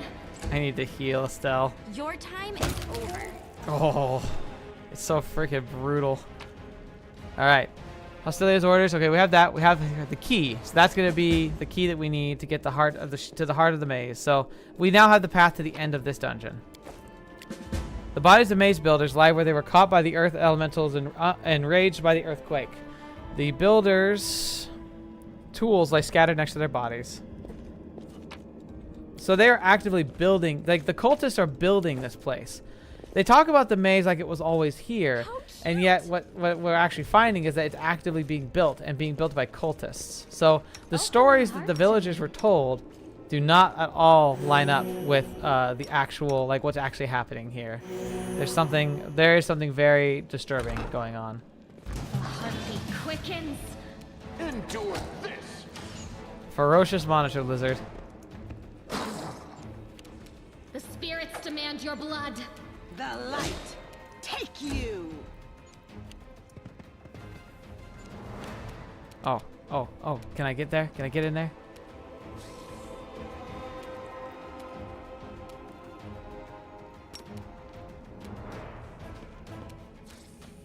Okay. I think we might have the first time we can use the cleave. Alright. I'm gonna try it on hitting this lizard because it'll be easier to hit this one. Yes! You see that? I hit twice. I killed that lizard and then immediately got a free shot at this one. So Estelle just did a spinning attack with her quarterstaff. Make every yes. count. We got it to work. She did the thing, guys. She did the thing.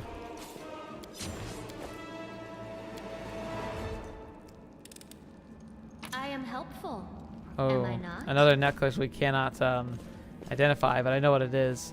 It adds armor. A large, aggressive creature is kept in this cage. Judging by the bent bars, the creature is now loose. Oh, I wonder what it could have possibly been. Hey, what about those giant lizards we just killed in here? They seemed pretty strong. Is that everything this side? I think so, yeah. Alright, now we'll go through this door.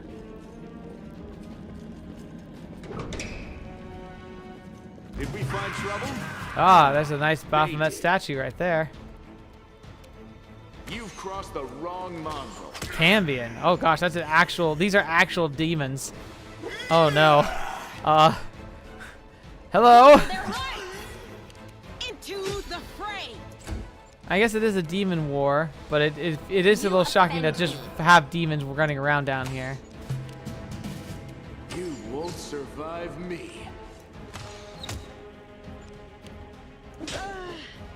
Oof. I'll cut you wide open. The inheritor. Guide my blade.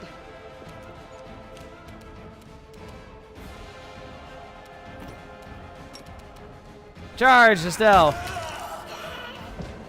God, like it's hard to tell, but like you actually see like they're also like covered in blood, like the heroes get covered in blood. Hey, have a look. Oh, there's another hidden thing there. They really like hiding like levers and torches. Ooh.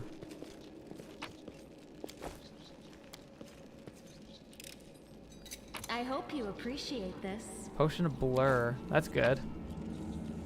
Half plate. That's really heavy armor, and that might be good for Sela, because I think she's got banded mail. But half plate, because she has no, like, she has a +1 dex, I guess, but like, +8 armor could be really good on her. Oh no, it's about the same. Okay, because with her +1. Yeah. Now Estelle could wear this. It does improve her armor some, but only by 1. I think that we get better benefits from this one. And that's the only people who can even wear that armor, so we'll just hold on to it for now. Okay.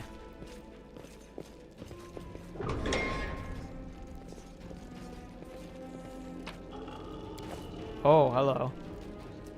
That's the earth elemental that we read about. Stand down. Come at me. I dare you.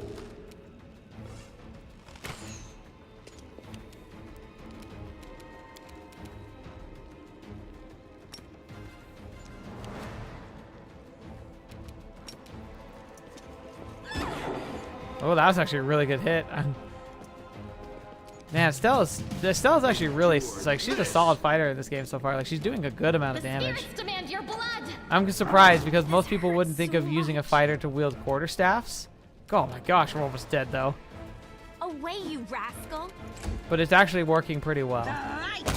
Woo, that was close. Again, these things do not mess around. You can trust me. Yeah, so like she hit Estelle once and it took Estelle from 22 health to 1. It hit for 21 damage in 1 strike. It's insane.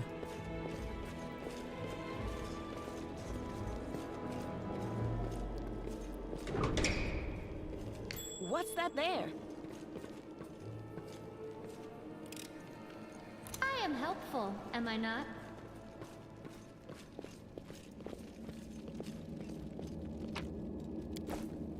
There we go. Look at that. It's a pit of corpses in here. Only fun things have been happening in this room.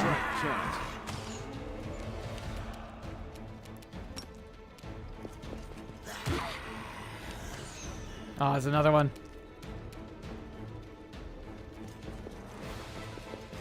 She got the zoomies. Into the fray!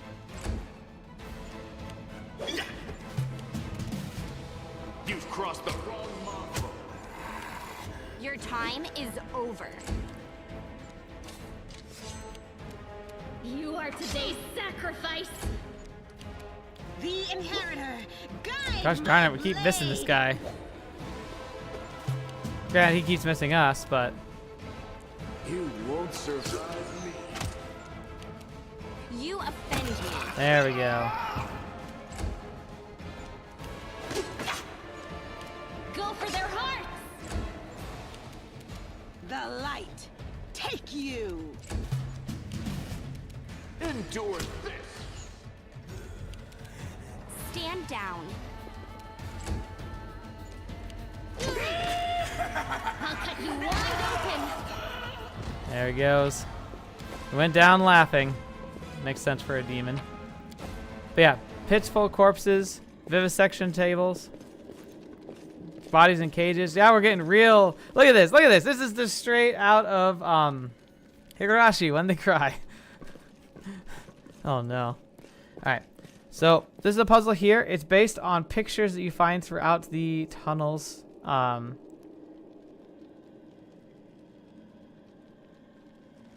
Shield maze. I'm just gonna look up the because I've done the puzzle before. Yellow, blue, red, yellow. Like I've definitely solved it before. I just don't remember it.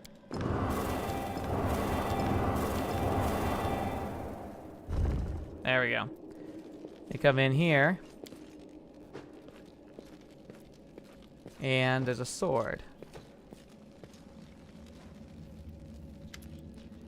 Sela appears closely at the sword, which seems utterly unexceptional to you. Wait, this is... No, it can't be. Her eyes light up. I know that hilt. Radiance, the sword of the great Yaniel. That's what it is, but it's meant to be in the Tower of Estrade with all the other relics. That's what I heard, at least. Well, of course this rusted piece of metal must be the very same sword. Camellia rolls her eyes. I think you merely wish it were the illustrious sword of legend. You don't get it. I've seen this sword 100 times in paintings, in the hands of the Yaniel statue. I even thought I was going to the Estrade Museum to go see the real thing in person. How did it get here? We received the sword. Who's Yaniel? No, you never heard of the Yaniel? She's a famous all over Golarion. She was a great woman. She was born in Mendev, and when the crusade started, she couldn't just sit idle by. She dedicated her life to the crusade. People say she was audacious and spirited. She was always the first in a battle, and she never sacrificed other people's lives for a tactical advantage. That's how she's been remembered. As an incredible warrior who seemed ablaze with righteous fury. In all the images of her, she looks capable of driving all the demons back to the abyss single-handed. But then something happened between her and her commanders. Maybe they envied her. Maybe there was more to it than that. I don't know. But anyway, she went to the world wound without her fellow soldiers, and she just didn't survive the mission. She even brought back crusaders. She rescued in there. Can you imagine? She died as she lived with pride. She was one of the people defending Dresden, to the very end. That's where she perished. Sela frowns. Don't take this the wrong way, but I really hope that she died quickly, a hero's death. Because if she didn't, that means she was taken prisoner and had to endure unspeakable horrors. I wouldn't wish that on anybody. You know a lot about Yaniel. Are you a fan of hers or something? I suppose you could say that, Sela chuckled. I've always felt an affinity with Yaniel. I know what it's like not to be with your commander, be what your commanders want you to be. Whenever I used to feel under pressure, I would always think of Yaniel. Maybe some people didn't like how she was, but to the people she pulled out of the world wound, she was perfect. And to the people she saved on the battlefield, she was incredible. And to those who kept her memory alive, she's a hero. That's what counts. So let's keep moving. I don't think we need to ask what's special about a sword with someone's hands, but that sword is actually pretty fun because whether it's real or not, you have to discover. But because she ascribes so much value to it, you can actually find that you can that the sword can get more powerful with time. So I always love giving it to Seela and having her wield it, because it can stay a relevant weapon through the entire game. With grace? All right, we've rescued the sword, we've explored, we got the key, so now we should be able to open the final door that leads to the end of this dungeon.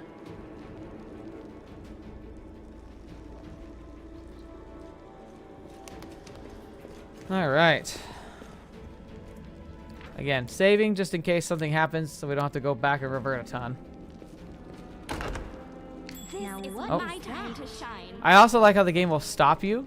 So like once someone spots a trap, you don't you're less likely to inadvertently walk someone into its range. I hope you appreciate. Because they can hurt, especially early game like this. The ritual chamber, and look, dretches, more demons. Draw the first blood.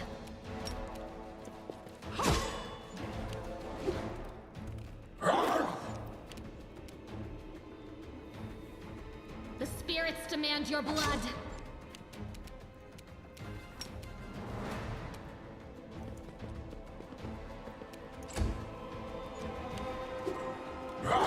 Ow.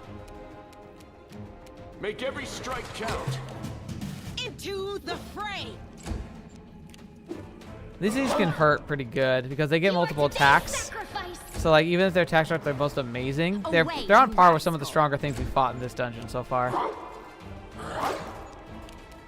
You've crossed the wrong mongrel. The inheritor. Nice. My blade.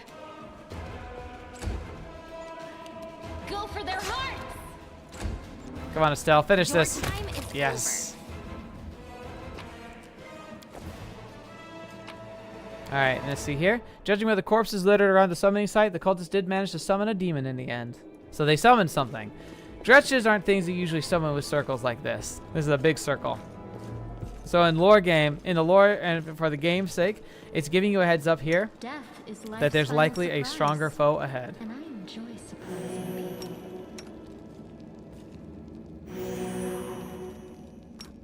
Matricium Turinos.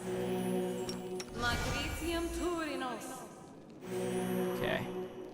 So here we go. Boss fight for the game for this opening dungeon.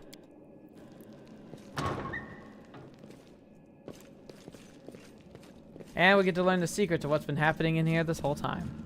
How cute! Praise Iomade.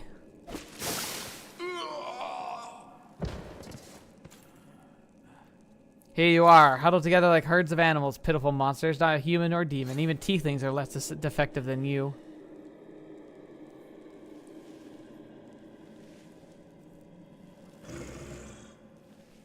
But I, your master Savamelech, can make you better, stronger. I can satisfy your hunger, starvings in the dark. Submit to me.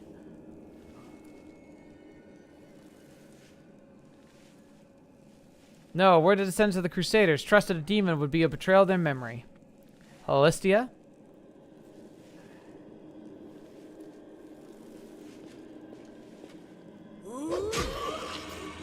Well, who's the next descendant of the Crusaders who values the old legends more than their lives?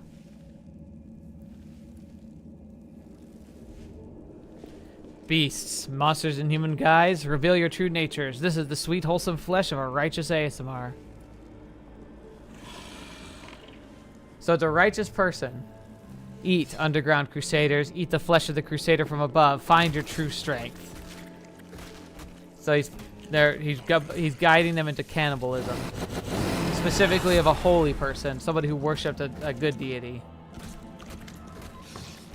You rush at the demon, but the air seems to grow thicker with every step. You feel like you're watching from underwater as you see the mongrels fall to their knees one after another and crawl to the ASMR's body. You hear their fangs tearing through flesh. You hear the slaughtering of blood. You hear the former mongrels snarl like animals fighting over the most tender, juicy bits of meat. Your companions writhe in agony. One clutches their head, another doubles over. You feel saliva pooling in your mouth. The Batak Tang awakens hunger in you. The hunger turns to rage. The ringed filth dares to try and bind you to its will. It dares to tempt you with sweet scent of meat untainted by corruption. The wretch must die. Die! All still the clarity remains to you. Somewhere deep down, beneath the veil of rage and anger, you sense the light trying to break through. Now this is where stories like start to impact. You now start making choices, and these choices determine the path you take in the game, and ultimately the end of the game and the powers you gain. We can choose to either embrace the angel power, seizing the light within us, or you can succumb to the rage, and you can seize to the power of this demon itself, kind of ascending. Neither is going to lead to the your definition of bad ending is entirely up to you. You can have a successful game with an evil character and a good character and a neutral character. They all have meaningful stories to go through this game. Some of them are considered better than others. Some of them have, I would say, better writing, but all of them I think are great. And so, there's an absolute good way to play this game where you absolutely embrace the demon path and have a great time playing the game that way. I've actually heard that some of people's favorite builds and favorite characters have done this path. But we know Estelle. And Estelle wouldn't succumb to the rage and become a cannibal. She would reach for the light. By sheer force of will, you master your rage, and almost in response, warmth suffuses from within. Warmth and joy of a simple realization: you can win. You can save these people. The power of heaven bolsters and guides you as light breaks free and enveloping the mongrels, granting them the gift of blissful oblivion. Lowering your gaze, you see the scarlet stain on your chest. The wound is reopened. And instead of blood pouring forth, you see only radiant light.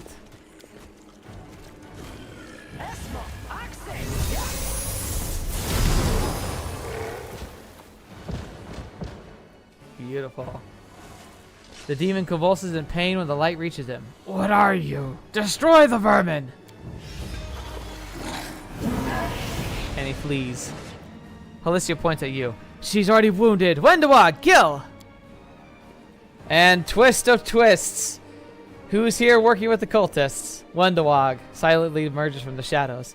I am no longer your slave, Holistia, but I will gladly kill anyone who pokes their nose where it doesn't belong. Now that you told the truth to the Mongol tribe, reveal the light of heaven despite her trying to tell you otherwise. I don't care. And she's an enemy in this fight. Alright. We're going to buff up here. Battle Spirit. Give us some boosts.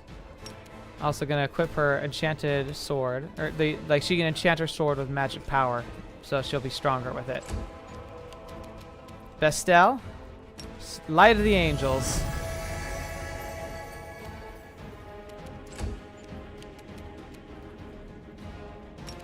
Smite evil. The light take you. Land. Work on Wendawag. You won't survive me. Wow. He got her in one shot. That was amazing. Even though he got attacked too, but that was genuinely impressive. I've never seen her go down that quick. I'll cut you wide open. Get her, Estelle. You offend me. Aww. Into the fray. Oh, that's why she has reach. So he's gonna walk away and get hit, but I want him out of that field of fire. Am I at my limit? She's almost dead. Oh, she's feared. Now she's running away because she's scared. She has a fear effect on her. That's really bad. Stand down. Woo!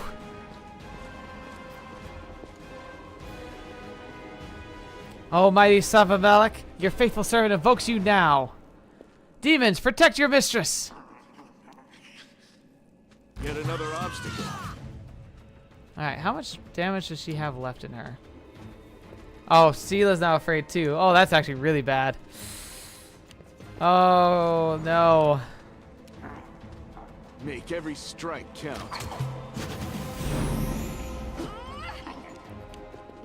God, as long as they're afraid, I can't do anything about that.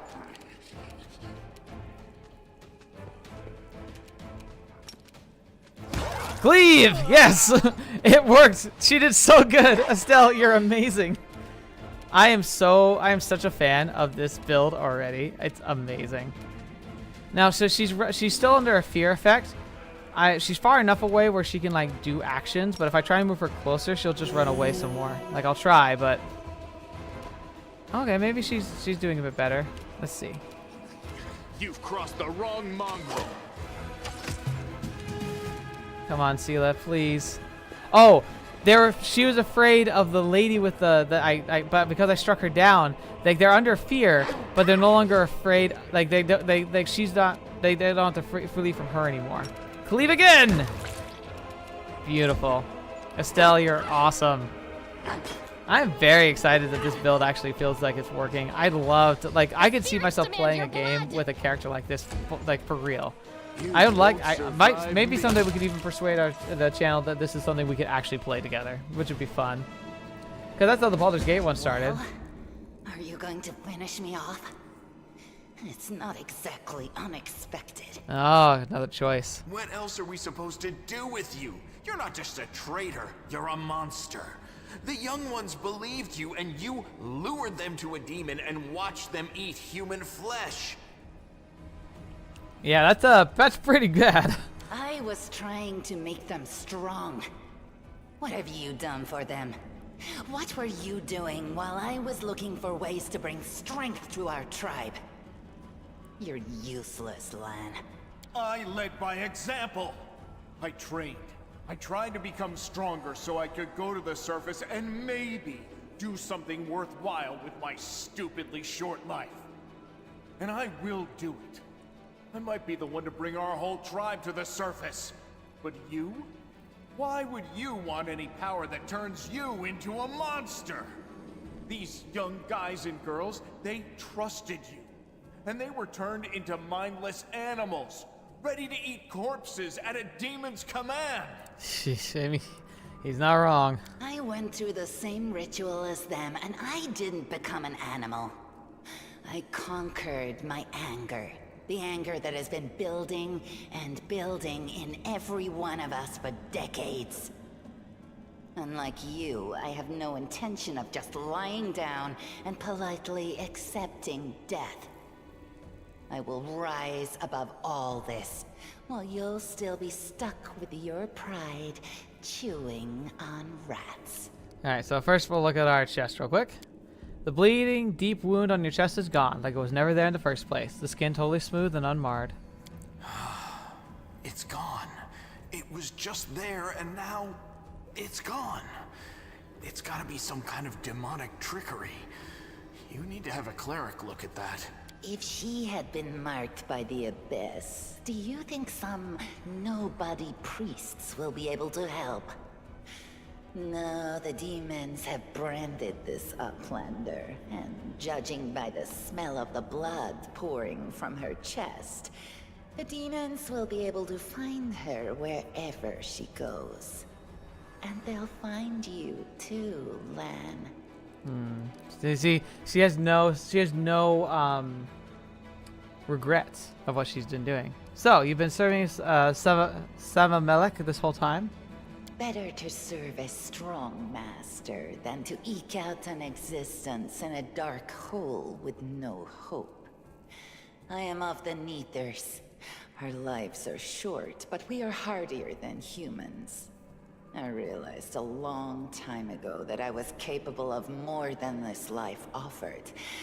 And I follow whomever is the strongest. There is a logic to that, especially because, like, if your whole life's existence was basically trying not to starve in the dark, hearing stories about these grand histories, but knowing that the surface world rejected everything that you were, I could see that being something that would radicalize you. That's a very radicalizing position to be put into. And her whole life's been about survival. And survival usually is whoever's strongest wins. So you can see her logic. You can see, like, she's not crazy, but she's definitely turned away and is willing to commit any atrocity in order to get what she thinks she needs. I thought you were better than that. I thought you were proud of your heritage, but you're willing to crawl on your belly before anyone who's even a little bit stronger than you. You're not a mongrel. You're a cave slug. You have no understanding of the meaning of family or tribe. Oh, so now you think you know everything about me. You're one of the best hunters in the tribe. It benefited me to ingratiate myself with you. So I acted in a way that pleased you. Uh-huh. Why did you try to stop us from going inside the maze? You know it might uncover your secret. Savamelech is always in need of new servants. You'd make as good a servant as anyone else, and then... once you'd gone missing in the maze, not even the redoubtable Lan would have dared look for you. So yeah, she wanted to lure us into a trap. So it's like, that's kind of things like, it was a difficult decision for Estelle because like playing the role of her character, it really was tough, and Wendowag used a good argument, but you could see from the beginning she had every intention to do something with us. I will say though, that like, if you do go with her, you do find a solution forward, and you have the ability to change things or to try and find a better route. The story does change, and so I recommend like you should try taking her route sometime.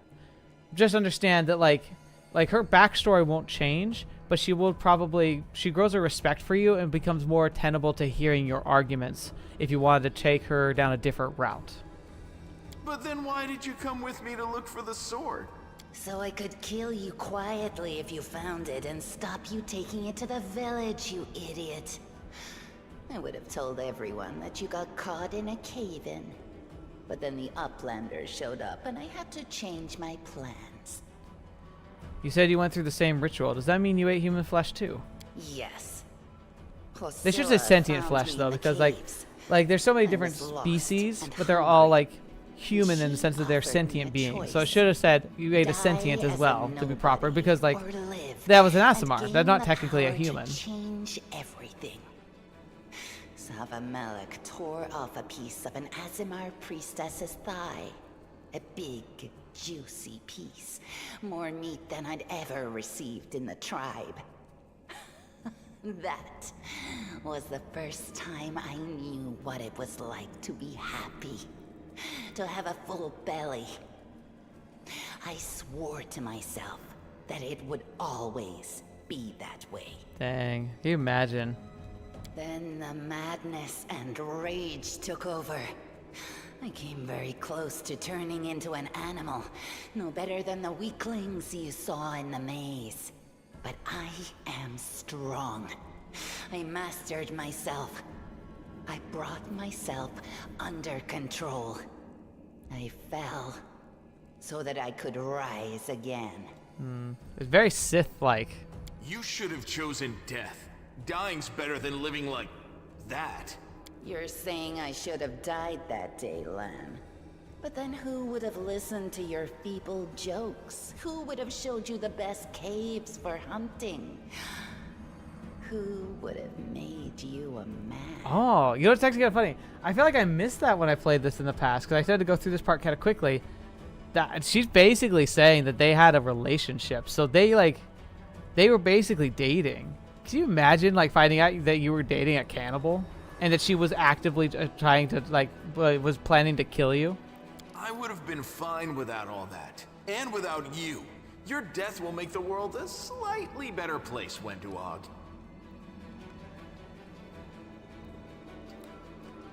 What did your service at Hosilia entail? It was simple.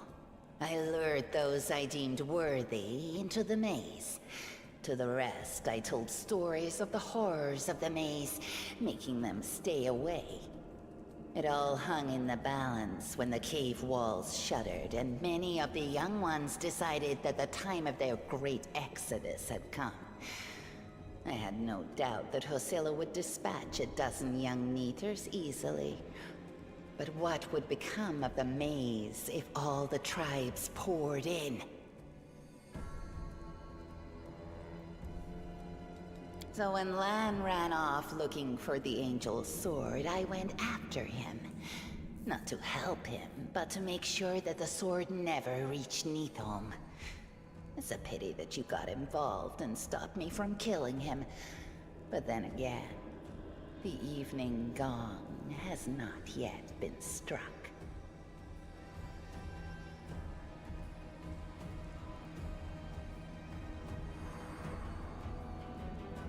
One second.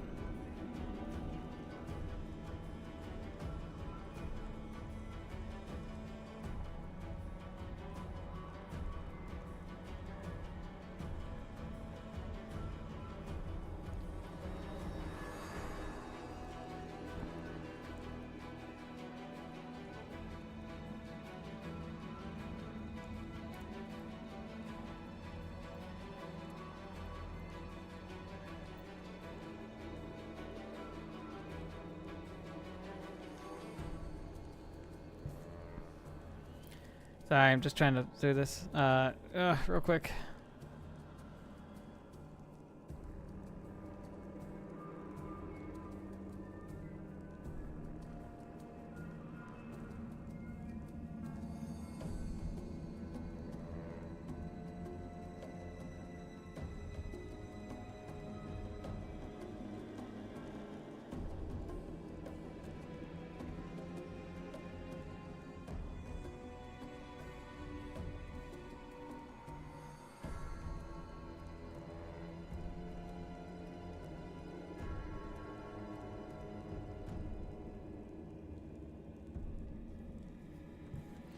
Okay.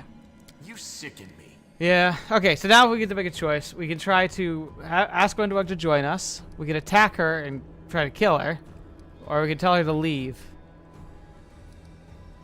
And it's interesting because, like, for Estelle, this choice is hard. Because you can see, like, attacking is permanent, though. Like, you're like, that's, like, the intention is to kill. Telling her to leave, it feels like she has no regret and has no intention of changing. But I also feel like it's still what Estelle would do, hoping that she would change someday. Do you think I like looking at you, Uplander? I'll just wait till you're asleep, and then I'll slit your throat. No matter where you are. Off she goes. She's gone. But next time, she won't get away. Damn it, Wendu. Why'd you have to go and... Anyway, there's no point crying over spilt milk. Give me a couple of minutes. I'll bring the chief and the rest. I need to clear my head. I'm sure you do.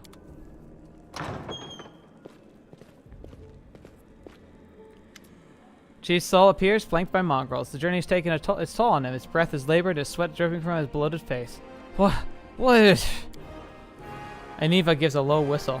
Well, I'll be damned. Turned out the old Hull run isn't as crazy as we all thought. There really were demons down here. Should have listened and sent a patrol down here. Dang it.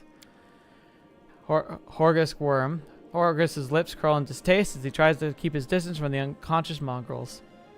Let's see. Aniva, how's the leg? Better than yesterday. Worse than the day before. I'm not gonna die, don't worry. Alright, let's see. You need to look after the young mongrels. Yeah, I don't know what they'll be like when they come to, but look after them, Chief. They went through something horrific today. Not everyone's capable of enduring something like that. It'll change them forever. As long as they can hunt, the rest can wait. Uplander, you and Land can save them. Only the gods can save their souls. We're a tribe. We'll think of something. And when the shorter there can go to the surface, the time has come. It's time to get out of here. Chief, I think I'm going to leave with our visitors to the surface, and I'm going to keep going. Something interesting is happening out in the world. Maybe it's my chance to do something more useful than skinning cave rats. Soul heaves a sigh. You never were one of us. You always looked up. I think I don't see the signs. Our life is not for you. You must go. But where? Where is the way out? Beats me, but these beasts got down here somewhere. Lance searches Alicia's body and shows you some paper and a key. I don't know what these documents are, but I'm sure the key will come in handy. Aniva's eyes quickly skim over the letter as she passes it to you. Those cheeky sons of a... This is all the information on the cultists in the city. Their meeting places, passwords, their secret hideouts. I think we should show this to whoever's in charge of the Canobras right now. As soon as we get back to the surface, we'll find out what's what. Alright. So that is it. We'll loot the bodies. We get this glaive, which is very, very strong, but none of us are going to use it. Oh, and we're over encumbered now. Why are we over encumbered? Oh, we just have a lot in our inventory. Okay. Does anyone have a shop here? Cause yeah, okay, shop here. I'm gonna sell all this stuff. Let's trade. Oh my gosh, yeah, we got so many stacks of just like useless gear. Like it's not truly useless, but it gives you a ton of different weapons, so you have choices. But like, you don't need all this. If we're gonna be finding gear like all the time, it just tries to really like front load it just so you can make sure everyone gets like as decently equipped as you can manage. But yeah, the weight is way too much. We don't need all this. Nope, I need that back.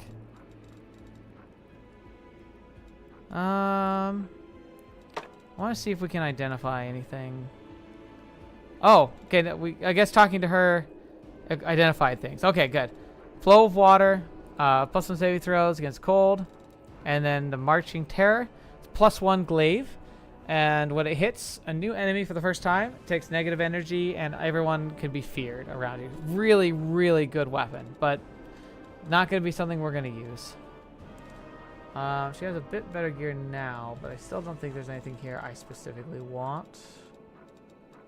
So I think we're good. Let's get some money. And we can sort by type. There we go. Oh, and sell those too. Okay. And now we can see everything here. Amulet natural armor. Good to go. Go ahead and get the ring, because that's good for our character. And since our character is the main character, she'll always be in a fight, so we always want to make sure she's like at the top of her game and abilities. Yeah, I think that's it. All right, to the surface. Not much longer tonight. I'm definitely feeling like the weight of things, but we're almost to the point where I can try and see if we can craft Joshua, which I do intend to do. So we're gonna get to that point, and then I'm ending for tonight. Plus, I got busy work to do. While the survivors wander the dungeons, the battle on the surface rages on. The warriors of Canabris are trying to defend the Wardstone, but their strength is flagging. Their resistance is valiant, yet it will all be in vain if no one rises up to turn the tide. Here we go. End of the first layer of the tutorial.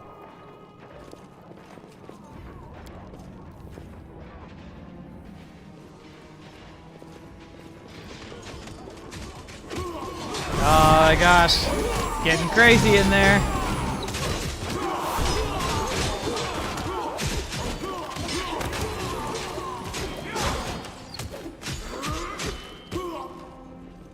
Hello! Erebeth. The half-orc before you, wearing armor adorned with Iomede's golden swords, is clearly exhausted. She obviously hasn't got much sleep over the last few days. There's soot on her face and fresh blood on her sword. Her hazel eyes are hard and focused. Her firm voice sounds accustomed to giving orders. She sizes you up surprised, judging whether you're friend or foe, and opens her mouth to ask you something, but freezes when she spots Aniva. Aww.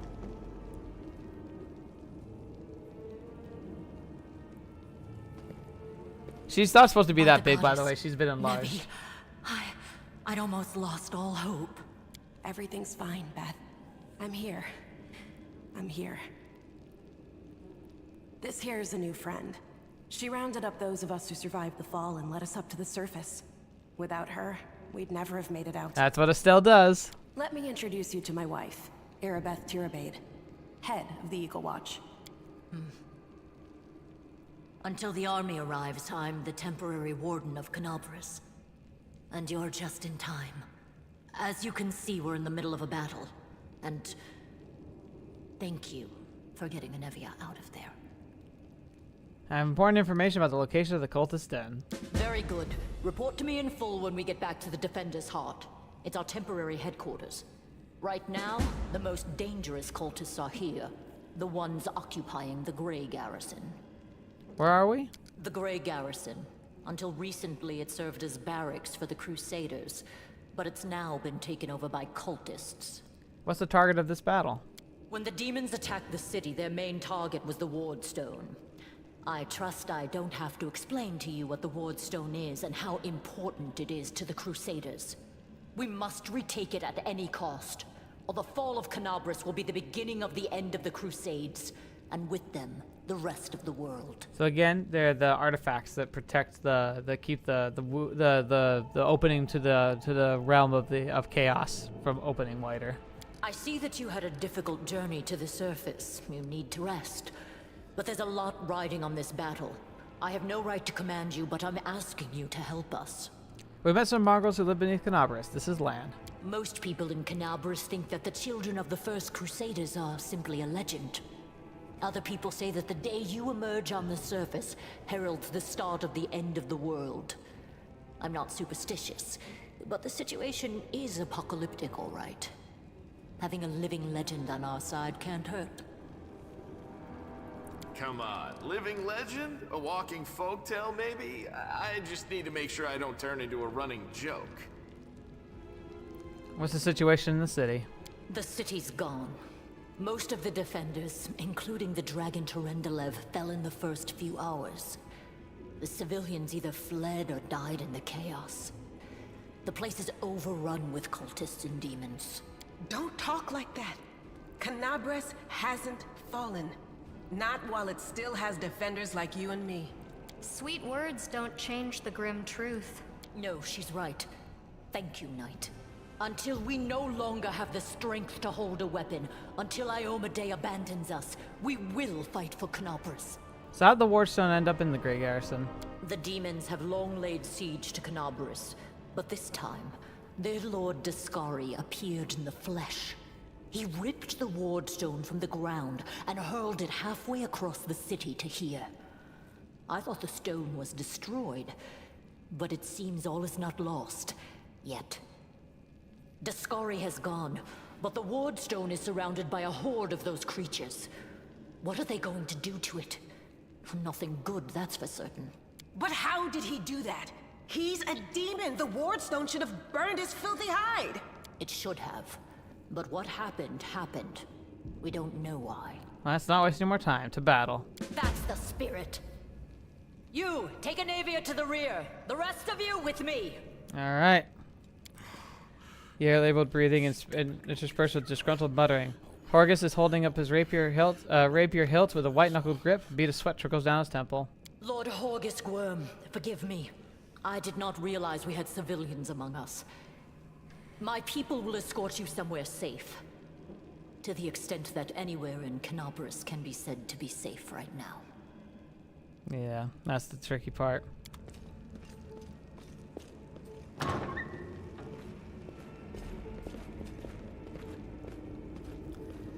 Alright. That's right. Fighting spirit is the one thing that we've got plenty of. Actual fighting power, that's not so great. Fighting know-how, even worse. But fighting spirit, at least we're rich in that. Yeah, get the laugh track rolling. Oh, she screamed for Canabras. I clicked too quickly. I'm sorry. Door's locked. Okay.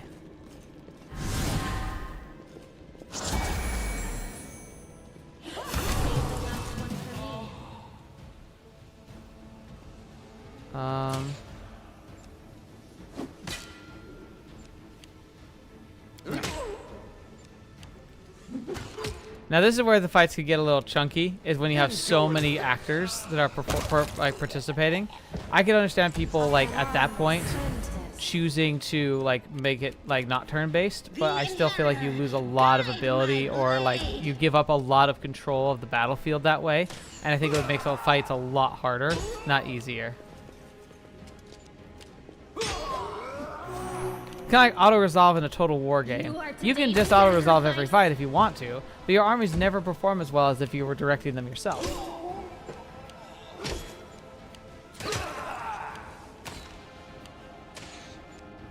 Get him, Estelle! Away, you rascal!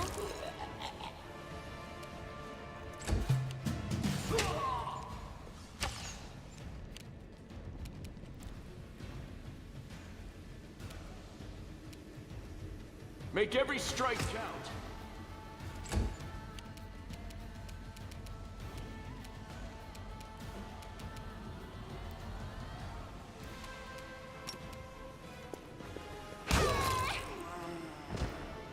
Dang.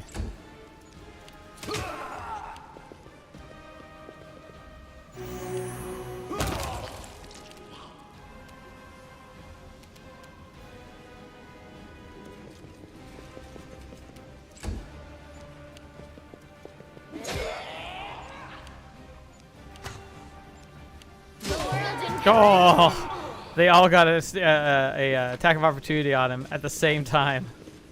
Dang. Sealed with magic.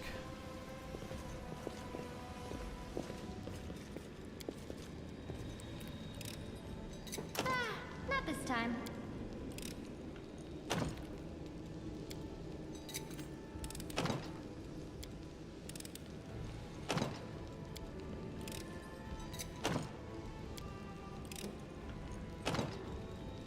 Oh, the lock's jammed. That's why we're failing. I didn't notice that. Oh, look at that. That's the ward stone. Glowing with righteous might. Hey, I know you. You're one of the cultists? How's it going, pal? Want to join? You're allowed to all be dead soon, but we'll be alive.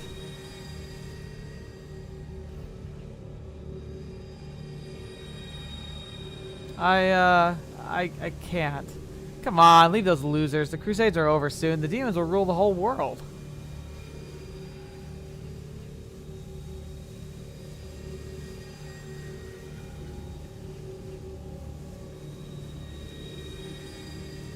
Here goes nothing. All hail Baphomet! Cowardly traitor! I swear on the sword of Elmade, you will answer for your betrayal. So one of her own companions just swore to the demon side is now going to try and kill us. Isn't that just cool? Oh my gosh, look at all of them. Charge! Ooh, boy.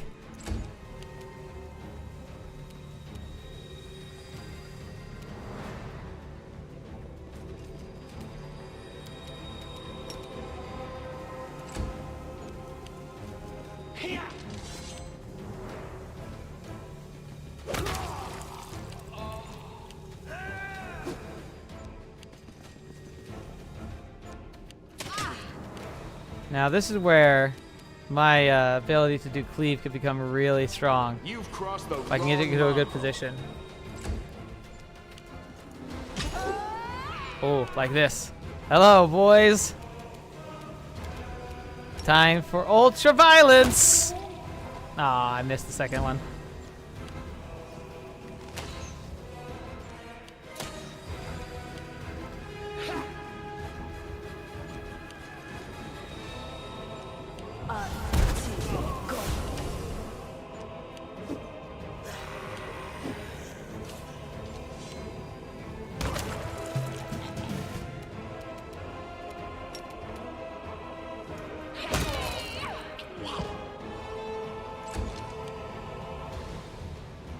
Go for their hearts!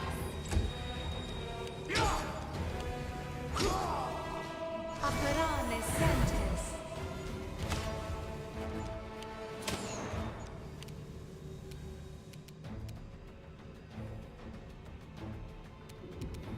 You won't survive me.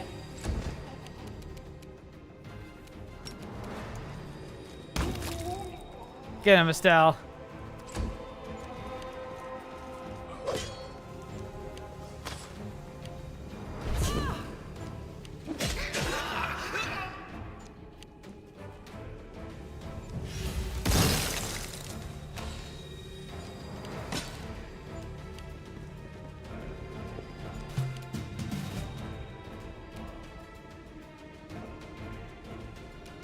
The light, take you! I'll cut you wide open!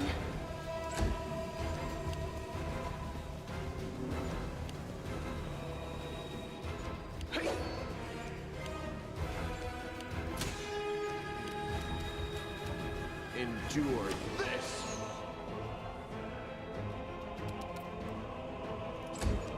Alright, Estelle. Cleave again. Beautiful.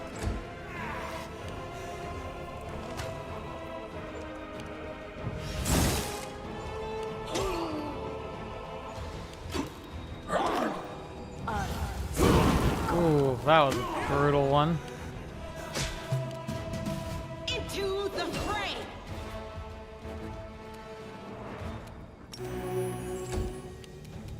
The spirits demand your blood.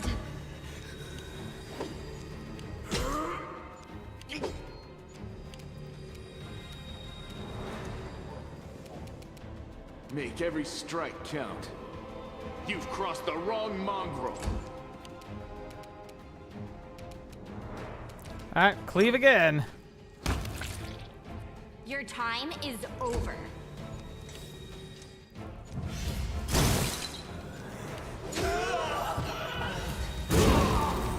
Take that wizard out.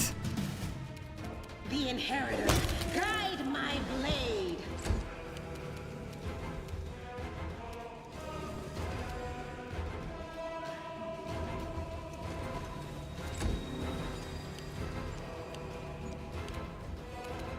You won't survive me. There we go. So exciting. Foolishly, that guy who betrayed all his people, like right in front of us, just flat out got murdered by us. It's ironic. With grace. All right. Onward and upward. We have to see what they're doing on the 3rd floor.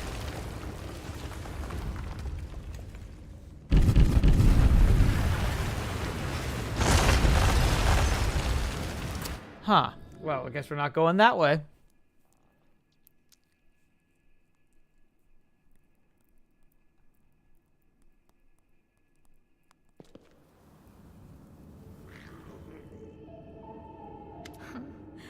What's this?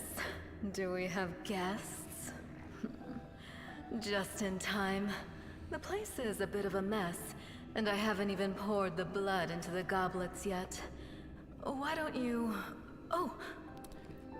They super uncanny valley. These types of demons are so crazy. So she's kind of like... She's not a succubus. She's something a similar vein, but like she has no eyes.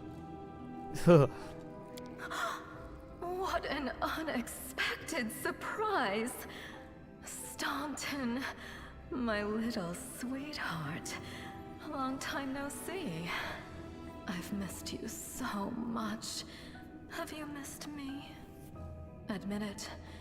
You missed me terribly. Monaco. You again, you wench! So he's got a history with this demon. Minago, the one who... Be careful. She's one of the deadliest creatures in the whole demon horde. She was once responsible for a massacre in Canabras. She must be back to finish what she started. Now here's the thing. Here's another example of like why I didn't want to lock Estelle into lawful, because look at so Staunton, you know this demon, out of the way beast, or hey, demon woman, what's wrong with your face? Which is so upsetting that Estelle would say. You're one to talk, mortal, with a face that even a mother would loathe. Oh. Staunton, sweetie. Now you're gonna regret that. Don't speak to me like that, are you? That wench? She's the one who led me astray. She's the reason my life has gone to the abyss. She's the reason why Terezin fell. Oh my. So that's another city that used to be like Canabras, like a place where people lived, and it's now overrun by demons. Eagerly you would run to our trysts. How you begged to see me again. How you promised you'd do anything I asked. By your own free will, you said this. And now you claim that Dresden fell because of me. No, no, my dear. That was entirely your own doing. I'll beat your lying lips into your filthy throat! Now, Staunton, don't say things like that. Not about these lips, the ones you kissed so sweetly. Oh gosh, oh, poor man. You think about that, like he made a mistake, led to the deaths of thousands, and she just taunts him with it too. Hoping that we could patch things up. I'll kill you! Away she goes. They choose to stand against Oh, me. why are we over encumbered? Oh, fetch, that's bad. Here, let me see if I can fix that. Caw. That sucks. I was not paying attention. Well, I'll live with my consequences.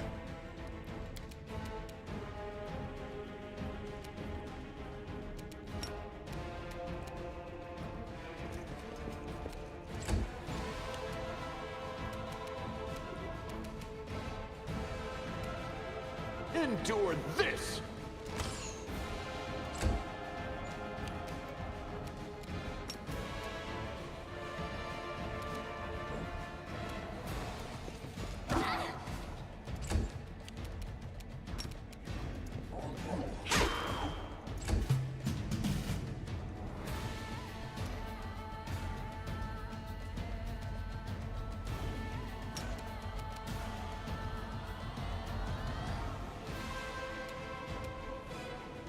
You are today's sacrifice!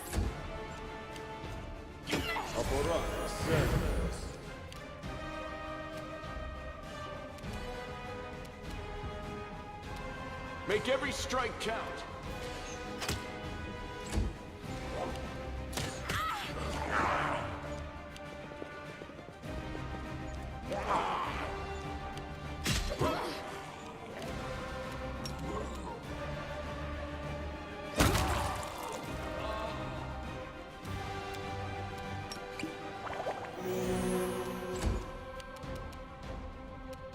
The light take you! No glory without risk! Ow. Ow. Leave Estelle alone. Go for their hearts! Protect me! Someone! Anyone! You've crossed the wrong model. Gosh darn it. Took Estelle out. Into the fray! The inheritor, guide my blade! This will leave a bruise. They're shooting at her corpse. Why?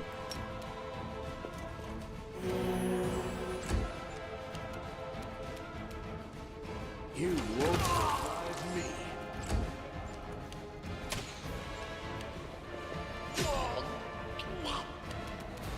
You offend me. Yeah, you do. They tried to kill you.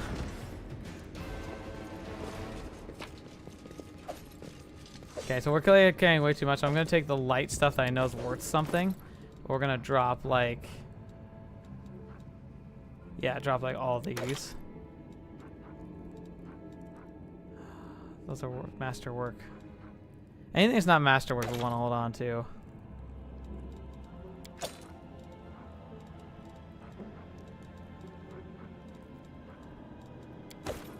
There we go. Much better. I'll watch your back.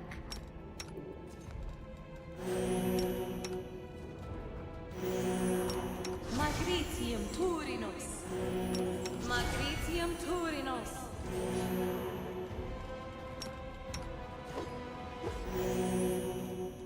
We will win this war.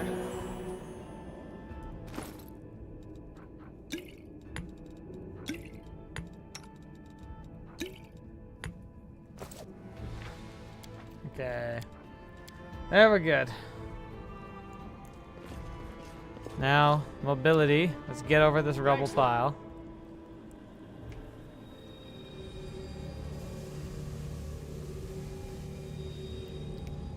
Yeah, can't be good when cultists are doing something magical about a big rock that protects us from demons. Not a great sign. As soon as you step into the chamber, your vision seems to darken and your knees buckle. You struggle to keep your balance. The air inside here is laden with power coming from the stone. Suddenly your head fills with voices, screaming, whispering, cackling, threatening, voices pleading for help, shrieking curses and taunts. You blink and the illusion passes. Congratulations. You made it all the way here. This is it. Your precious ward stone.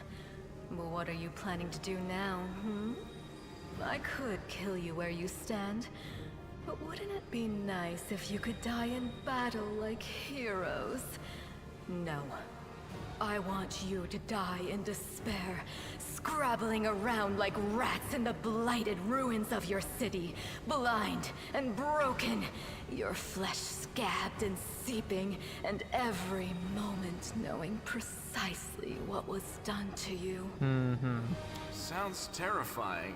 Except that's how we've been living for generations. There isn't a soul that can resist the temptations of the abyss. Even a stone can be turned. I'm not joking.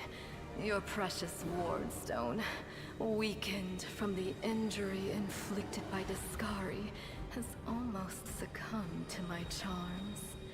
Soon the whole barrier around the world wound, the gift of your useless goddess, will be a weapon of the abyss.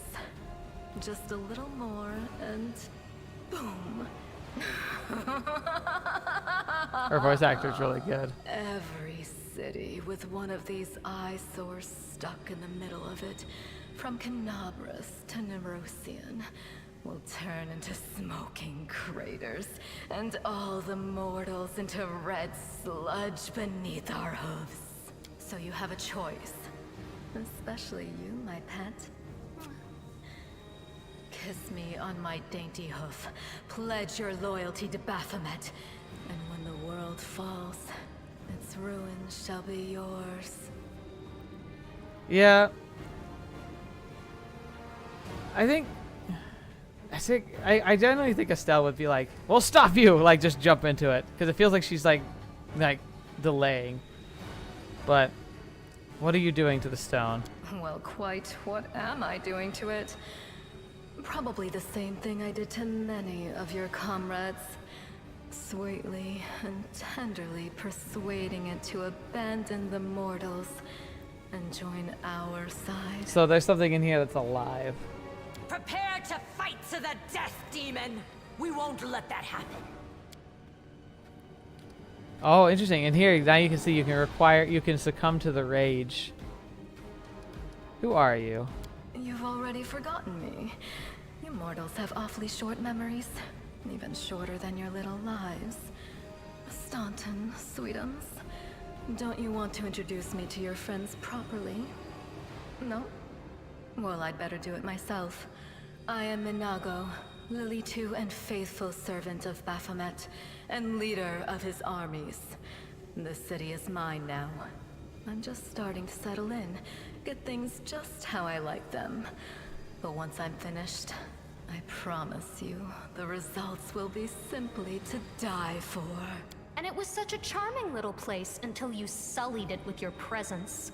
It had such lovely boulevards, quiet and shaded. You took those away from me, and I shan't forgive you for that. Like how she's like, you took away the fun things, like the trees and like the roads, and I'm gonna kill you. They've done much worse things than spoil the promenades. All the people they've killed. Yes, of course, you're right. I grieve for the common folk as well. Oh, I'm sure. Alright, you feel righteous fury swell within you. How dare the demons besmirch the ground of this beautiful world with their hooves, the world created by gods and cultivated by mortals, and these cultists, how dare they betray all that's sacred in the world and join forces with the foulest evils? Can they repent and redeem themselves, or have they followed the path of evil to the point of no return? The wardstone seems to sense your thoughts. The chamber grows slightly brighter. Oh. So now you can do good, bad or good. Reveal the light of heaven. Your victory celebrations are a little premature, demon. Go, Estelle! Show them! Echoing holy flame erupts from your hand. The light also gets brighter and brighter until it floods the chamber. You hear the voices again, stronger now. They repeat your words like a choir of angels. Hey, no eyes! Didn't you tell us that heaven had turned its back on us and no one would come to our aid? Don't listen to her. The fiend wants you to lose all hope. She won't succeed. I'm done with this shit!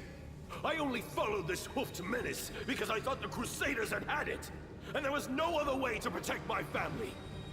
But now I see that there is hope. I won't bow before these heinous idols ever again. If they kill me, at least I'll die. Now, doesn't that feel like something Estelle would do? Inspire people to turn back? Yes! Return to our side, friends! Have courage! We will welcome you back, and heaven never abandoned you. no matter what this deceiver told you. Turncoat, I'll cut out your heart. We'll see how tough you really are. We let you frighten us once, but it won't happen again. Did we find trouble? No, they did. All right, here we are.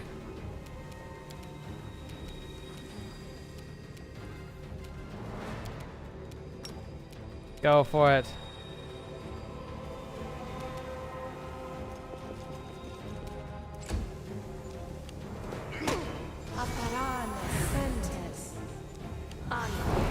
Ugh.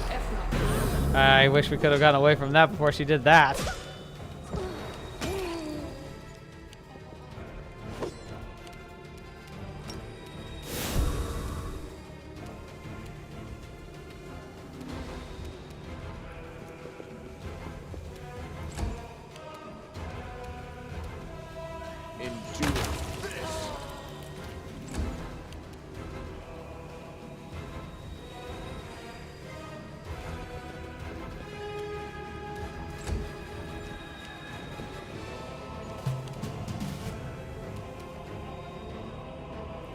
I'll cut you wide open. Ooh.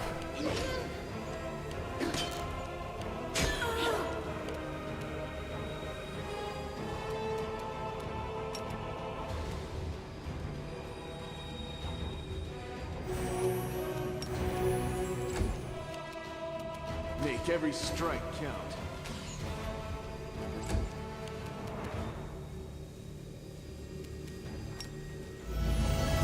There we go.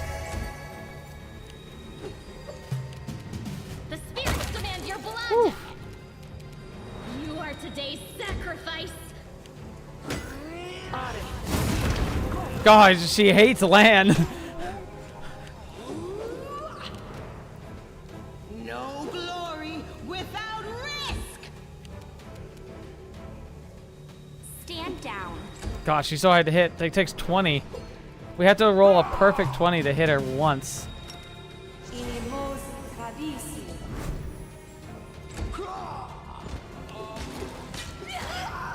I'll just sit here. Don't worry about me. Well, this isn't good. Away, you rascal.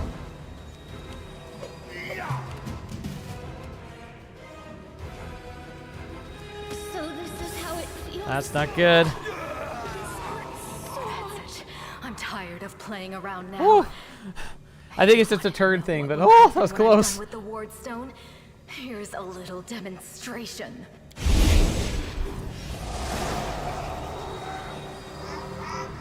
Demoness whispers a spell and a wave of darkness sweeps through the chamber. Your companions wince in pain, but it's got nothing compared to what you feel. Thousands of voices once again burst in your mind, drowning in your moans, screams, and sobs. Pain rocks through your skull. Evil spell won't stop me, or you'll pay for this demon scum. You'll pay dearly. You won't break us. We will never give up. That is something that Estelle will say. We'll never give up. We will never give up. We will not break. We will not run. It would be a shame if you died without ever surrendering. But honestly, I'll be satisfied no matter what way you die. The voices blend into an unbearable wall of screams. Your vision goes dark.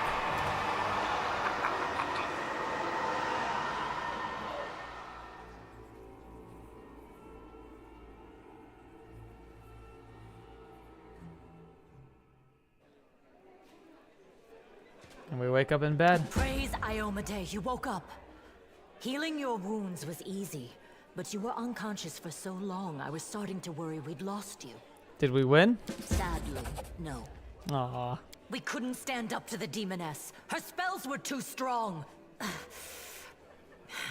It's all right. We'll handle it somehow. You blacked out, but Staunton and I managed to get you here to the Defender's Heart. It used to be a tavern, but now it's our headquarters. We're gathering our forces here, and we're preparing to strike back. I found the cultists dispatched in the dungeons. It seems they're holed up in the Tower of Estrade. Demons have been filling Canabras with their spies and infiltrators for a long time. Unfortunately, I don't have enough people to attack the place right now. At least not blindly. I'd be grateful if you snuck in there and scouted out the situation. But just scouting. Don't be a hero. What do you plan to do next? You heard what the demon said. They're going to desecrate the Ward Stone and blow up the whole barrier around the World Wound. That would be an even worse disaster than the World Wound's expansion before the Second Crusade. Not only Canabris, but every city with a Ward Stone will be destroyed, including the capital. We can't allow that no matter what. We will retake it, even destroy it if we must. Iomede's gift must not become a weapon of the Abyss. So it'd be way worse if it turned rather than it just like be, you know, taken out of the equation. What's the situation in the city? Bad, but not hopeless. We're constantly getting news, and new sources of resistance keep springing up in the districts where everyone seemed to be dead. The survivors are gathering here. You should see them. Their faces, their eyes burning with determination. The city is destroyed, but our resistance is not broken. We will keep fighting. Can I help in any way? First of all, we need to decide what to do with the stone once we get it. What I'm about to say is classified. A traveler came to the city recently. A blind elf calling himself the Storyteller. He insisted he be allowed to examine the Ward Stone, and he raised the alarm when his study was finished.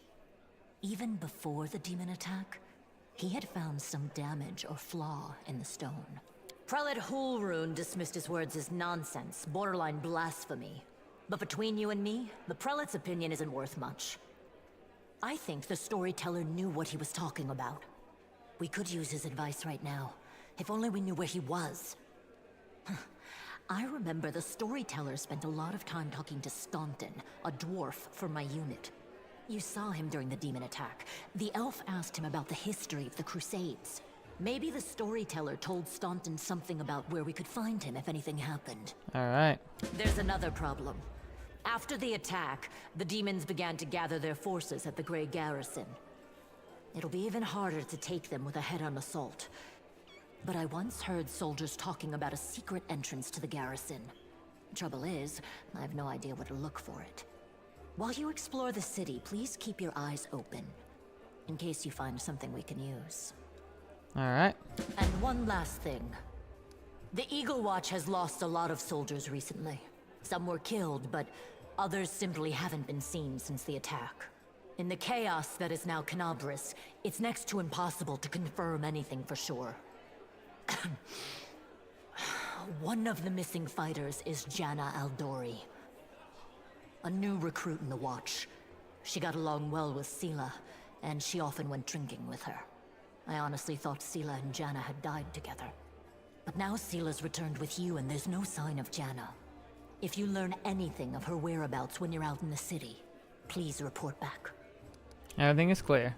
May the goddess help you.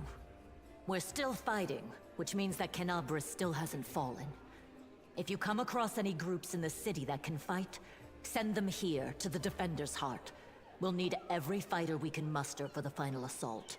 Yes, one more thing. Okay. If you're in the area, check out this address. It's our house. Mine and Inevia's. Well, it was our house. If the building is still standing, open the hidden compartment in the kitchen. It's filled with supplies for a rainy day. You can take whatever you find. You have more need of it. Alright, there we go. Now, one last thing before we get to the end. Yeah, somebody goes, oh, you don't even know. It gets so much worse. This is nothing. But yes, there's a lot. And then these hourglasses, like, it says, like, if you don't finish the quest by the end of the chapter, like, they'll fail. So it basically just says, like, hey, it's a flag to let you know, like, before you do major plot quests, you might want to look into these, just in case you accidentally trigger the end of the event. But, now. Oh, hey, wait, mind if I bend your ear about something? And Eva's outside your door, leaning casually against the shelf. So here's the first, most important thing. Beth gave you a crucial mission. I get that. And I know you're going to get the job done. I saw you in action. But here's the rub. By sending you out on an errand, we're weakening our defenses here. If they come at us while you're gone, I don't know if we'll be able to fight them off. Let's see. Do you want me to stay here and guard the tavern? You what? No! Your task is far too important. You can't just hole up here all cozy-like, waiting for the demons to knock at the door. We need to take the fight to them. But if those freaks try to make a move on this place, Beth will send a runner to get you. If that happens, you leg it back here, alright? Because if you don't, you'll be coming back into an ash pile. Got it? She's giving you a hint. That's your hint of the first, like, timed one, where you'll be out and you'll eventually get a notification saying like demons are attacking, and you need to get there within a certain amount of hours, or else like literally it'll fail the quest and you'll fail a big chunk of the mission. When do you think the demons will attack next? Because your guess is as good as mine. Might not be here. They could attack the whole darn city. Those vermin know we've got the upper hand, and we've got to have to push back hard. The things kick off here, you should know. After they attack, some things could change beyond recognition. So if you got business that needs taken care of, you better do it soon. Alright, so everything seems clear so far. The rift will be damned with that damn beetle left with its scythe? Yeah, well, it cut the city in two. It's kind of difficult to get across. My scouts tell me there's halfway decent place set up at the crossing of Market Square. Not that any of them tried to make it sure, but you got a mind to go across, I think you're going to have to eventually. You might want to give the square a once-over. So basically the city's cut in half, and there's like a focal point, like a central point you have to cross to get to any quest on the other side. Thanks for the warning. Later. Watch yourself out there. Alright, now. Now. There should be somebody here. Hillor. He's the one I need to talk to. Tall, athletic man greets you. His hair is prematurely gray, short and close to his head in a military style. He's lean and well-groomed, and a monocle twinkles coldly in his eye. The bold set of his jaw and his large but agile frame attest to here is a man who is always ready to be on the move. Greetings, I am Hilnor, venture captain of the Pathfinder Society. I'm a superior officer among Pathfinders, the region of Mendev. However, the Society is running almost no operations here right now. Besides me, there's almost no Pathfinders here. Actually, I'm only stuck here because of an old feud with a demon worshipper known as the Spinner of Nightmares. I've had to work alone, without support of the Society, but I've made a lot of acquaintances among local mercenaries and daring fighters. If you need any good fighters of an honest cause, talk to me. I need brave and experienced fighters. Oh, see? Look how expensive this is. Just for one person. Alright, let's do it. Now. We go here. Yes! Yes! Our time has come! Alright, this will be the last thing we do before we end the night, but we get to look at this and decide how we play this off. So, there's a couple ways I'm thinking we could take this. There's Rogue, which seems fairly straightforward, because specifically we have the Knife Master. Knife Master triggered specialized in close-up combat and the wave and weave of knife fighting. Oh. So I guess I need to. So that's the portrait. I guess I get to pick the race and like look later. I hope anyway. Because so far, oh yeah, appearance is down here. So because like it won't be a female forever. So Knife Master, very great choice. Let's see, but there's a few others. Slayers. Executioner, which is actually what he's called in the game. Professional killers trained, used almost exclusively by criminal families, or Ouroboros. Streetwise and ruthless, operate independently, making their talents to the highest bidder. So these guys get things like Focus Killer. You get bonuses against humanoid opponents, but are not good against other humanoids. So they're good at killing people, specifically. Painful Strike. They get sneak attacks like a rogue would. Assassinate, so they get they get similar stuff to what he would get with a knife one, but it's like a different approach. Like this guy's probably like a Slayer is probably, yeah, they're melee and ranged, but they're like glass cannons. Rogues are meant to be like they can do a lot of damage, but they're also about like sneaking. Where Joshua, is Joshua stealthy? He definitely can be, but is his emphasis stealth or is his emphasis damage? Because that's what a Slayer would be better. Is that they're full-on just damage person. Let's see. We could also do a Magus, which is somebody who could do damage and have spells mixed in. And there's, I think, Blade Bound. They're kind of a black blade, a sentient weapon of unknown, unknowable purpose. So it sounds like this would be more of like using one blade, like a single sword, which wasn't quite match him, unfortunately. But the name sounded cool, so I wanted to like check it. Let's see. Non-arcanist. Yeah, I think it really is going to be Rogue or Slayer. Those are the two I think would make the most sense. Yeah, because Scald is like raging. Bloodseeker, Imitator. So that's copying fighter styles. Deliverer could work.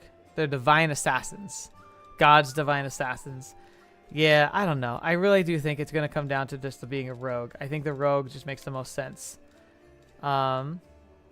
And yeah, the knife master I think is going to be it. Like, so like we sacrifice the option to use other kinds of weapons, but he gets really good at using daggers and similar weapons. So I guess it is. It's like another sort of light blades. So I wonder if like if it would be like if it works. I'd have to look it up to make sure, because like daggers for sure. Oh yeah, dagger, kuri, punching dagger, star knife, size. So we could use any of those to great effect. So daggers and kuris. That sounds kuris.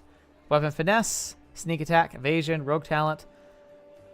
Gives up danger sense, which helps them find traps, but gets blade sense, where they fight. Gets +1 AC against attacks made against her with light blades, and gets higher. So if anyone attacks with daggers back, yeah, it goes like so. You can see how this builds into something really fun. Okay, we'll have him.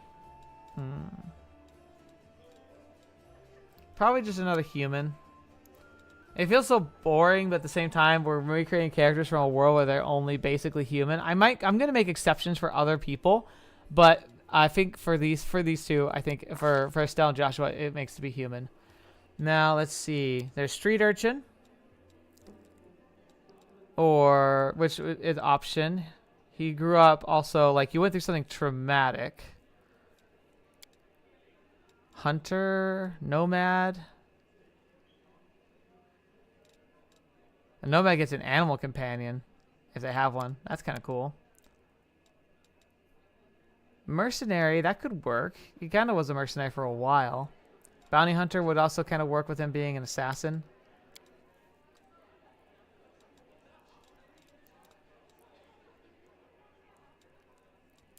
He also like a member of Faith. No, he wasn't Faith. There's also like these regional ones we could try and like squirm into it. Like let's see if they have one. There's actually no, wait, hang on. Before we get further than that, I just realized something. There is something more we can look into. There is assassin. Okay, I think we'd want to get him to assassin eventually, because that gives him like really good buffs for like being an assassin. There is a class that is specifically in the world. They're called Red Mantis.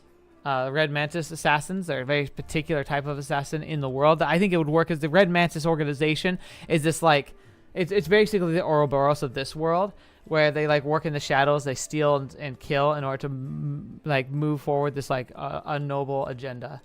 But yeah, we'll make him a rogue with the blades, and then probably get him into an assassin that would build up into kind of like what his background would be. Anyway, human.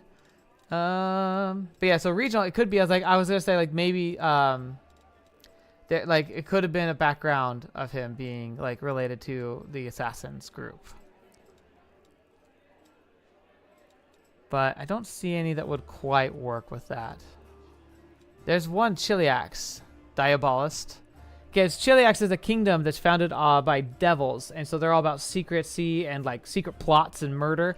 And so he could be like an ex-Chiliaxian, which would be fun. Gets Arcana knowledge and +4 AC against devils, which won't really matter. Yeah, like that could work if we wanted to make it more specific, but like it makes it feel like it's part of this world, which like honestly probably wouldn't work much either.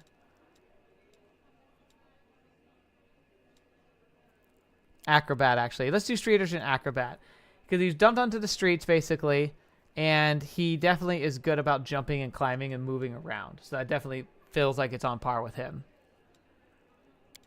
All right. So Dex is going to be really high because he gets to use that for his attacks as well. Give him a little constitution. He's got some good charisma, and he's wise. He's definitely actually he might have more wisdom than charisma, if I'm honest. But he's also smart. It's interesting because like he's charismatic as in like people like find him attractive and stuff, but he's also like not the best at talking to people. But he's very, very clever. I want to give him intelligence. I think his intelligence makes the most sense to be up a little higher. Sure, we'll give him 1 point of charisma. Okay, now he's a skill monkey. So he's going to have perception because he's really good at that. He's knowledgeable about the world and magic. Cause like we'll say arcane will be equivalent to like orbital technology. So he definitely has a good sense for that stuff. Trickery, mobility, stealth. Anything else? Lore, nature. Yeah, this could be like about poisons and stuff, wild creatures, planar realms. Yeah, maybe nature. Okay. I think that's good. Now, he's close combat with daggers. Let's see what we think would be good for him. Does he get 2-weapon fighting eventually on his own? Because if he does, I wouldn't want to get it here. But it gets I get the impression it's not. It's built to be something that you could do with just one dagger. So 2-weapon fighting definitely needs to get that. And then let's see. There should be a higher version of 2-weapon fighting. Okay, so he starts with weapon finesse. That's what he gets. So he uses dexterity instead of strength on attack rolls with special with light weapons. So there's 2-weapon fighting, and I think there's like greater 2-weapon fighting. I don't know if you can get that yet. So I want to see. All right, let's go back to that. So improved 2-weapon fighting. Okay. Can I get that now, or I have to wait? Sometimes they have limits of like you have to be a certain level before you can get improved feats like that. Okay, yeah, so I don't see it. It's alphabetical, so I don't see it here. Blind fight could be decent. I want him to be able to... History of Terrors would fit for his character background. Oh, you know what we probably should get? Surprise Strike, light weaponry can be used. You can take a -1 penalty to all melee attacks. And get 2 damage. So it's basically a version of Power Strike, but for smaller arms. While that's good, I actually think Accomplished Sneak Attacker. So that adds more sneak attack damage. That's pretty good. It's interesting. It's like not recommending this, but I think it's because we already get so much sneak attack, like increasing. It might be saying like, hey, you might be better off getting something else, like something better for your character. And I think there is one that would be better. Improved Initiative could be good. That gets him faster. Double Slice. Your offhand weapon will dual wielding strikes with greater power. Add your strength bonus to damage rolls. Oh, see, he has no strength. That wouldn't work with him very well. It's cool, but it doesn't work with him. Not this build, at least. You know, it might be, where's the one? It's, like, weapon proficiency.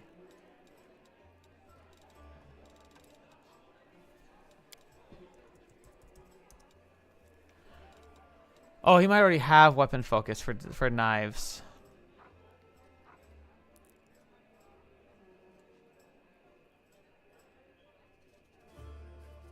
Oh wait, what's this? Fencing Grace.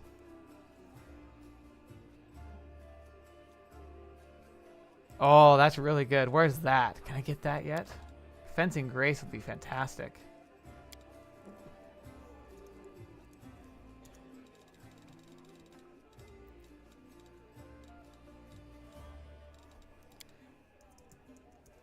Looks like Fencing Grace. Oh, you need weapon focus, one-handed piercing. Yeah, guys, I need that.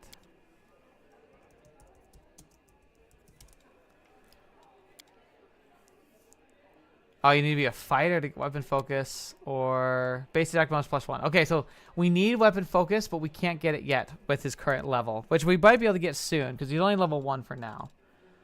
So we'll get to that later. But that's the stuff that I find like would be very good for this build. Pariah Strike. I mean, maybe.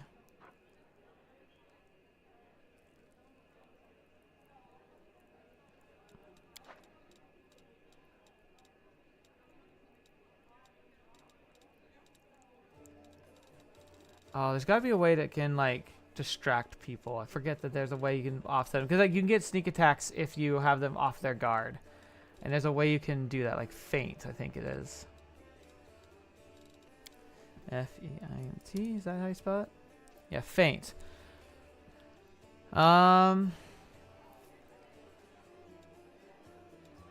Two weapon feints. So I need feint. So combat expertise or kinetic warrior. Okay, so I need to get combat expertise so I can get feint, because feint lets you do a bluff check to try and get a sneak attack.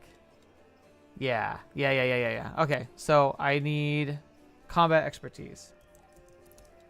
So you wouldn't know that how important that would be, because this doesn't do a whole lot for us, but it unlocks a lot of good stuff. So we'll get combat expertise.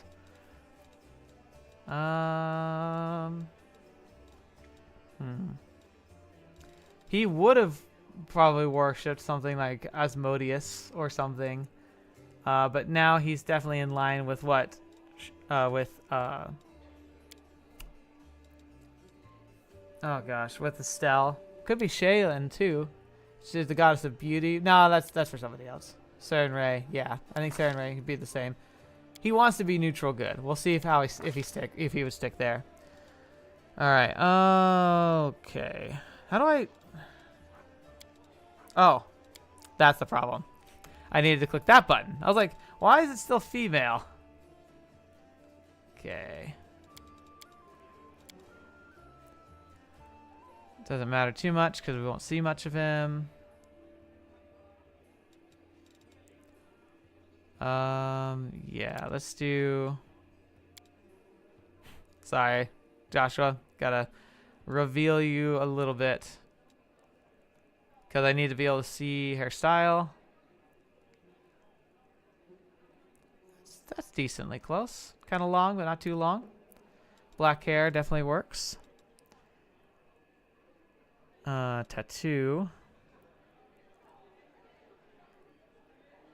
A little intense for the tattoos. I was hoping that we'd get one up on the shoulder. Maybe. That could work. Do we do it for the skull or the the more like discreet? Like that looks more like a symbol that would be carved onto your flesh by Ouroboros. Something like, oh, what is that? It's a little thing. And it would need to be red.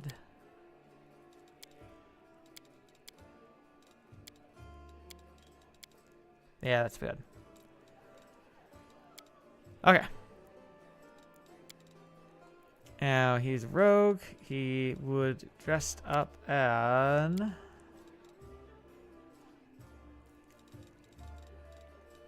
Maybe we get, like, let's see if I want to see his picture again. Yeah, light blue, dark blue, or light blue, or blue and like maybe gray for the secondary coloring. I think it's a lighter blue than that, actually. Yeah, there we go. Actually, no, that's like spot on there.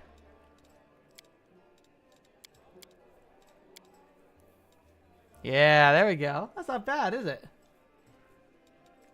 I have no use for this. Forwards! No. Let us press on. No. Let us be off. Enemy near. Let us bide our time. Reserved might work. Time's not waiting. Oh, I think that's it. That's it. I didn't even break a sweat. Someone else would make better use of this. Yeah, that sounds like him. There we go. That's just him. Joshua. Right. Now, when's his birthday?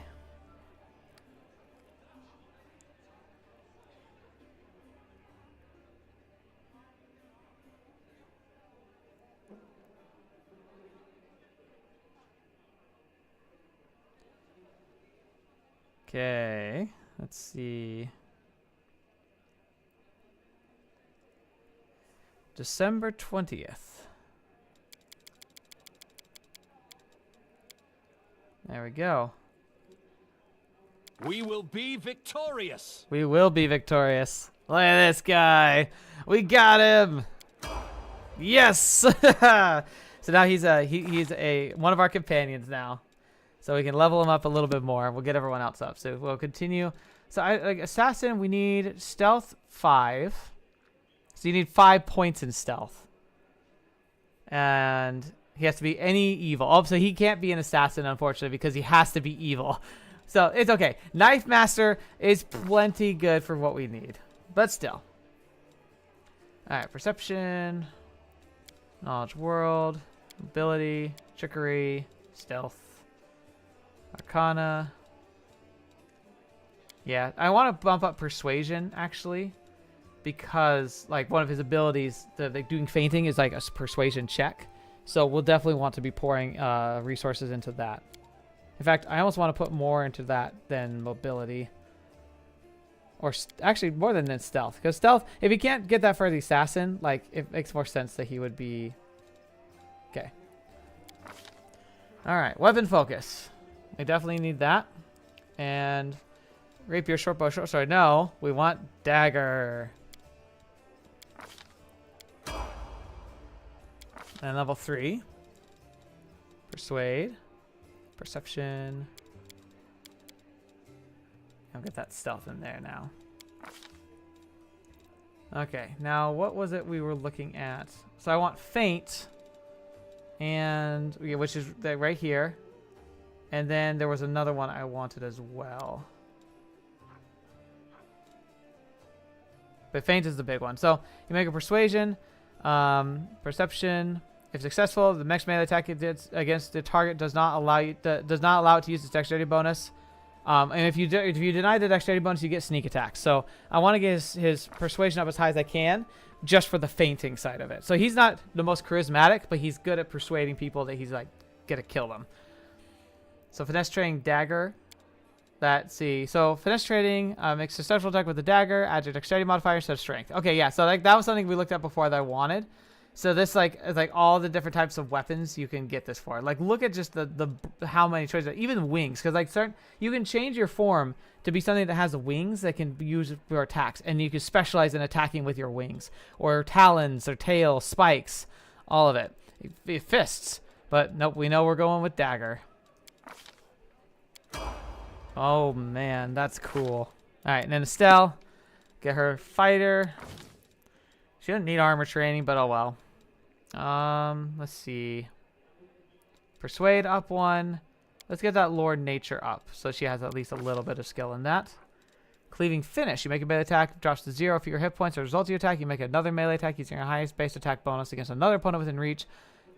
Make one of these per round. So this is the difference between the other ones. Like I had to do a cleaving attack where like if it hits, it'll hit somebody else, but if it misses, it misses. Cleaving Finish is automatic. If I get a killing blow, I just get a free attack if there's somebody nearby.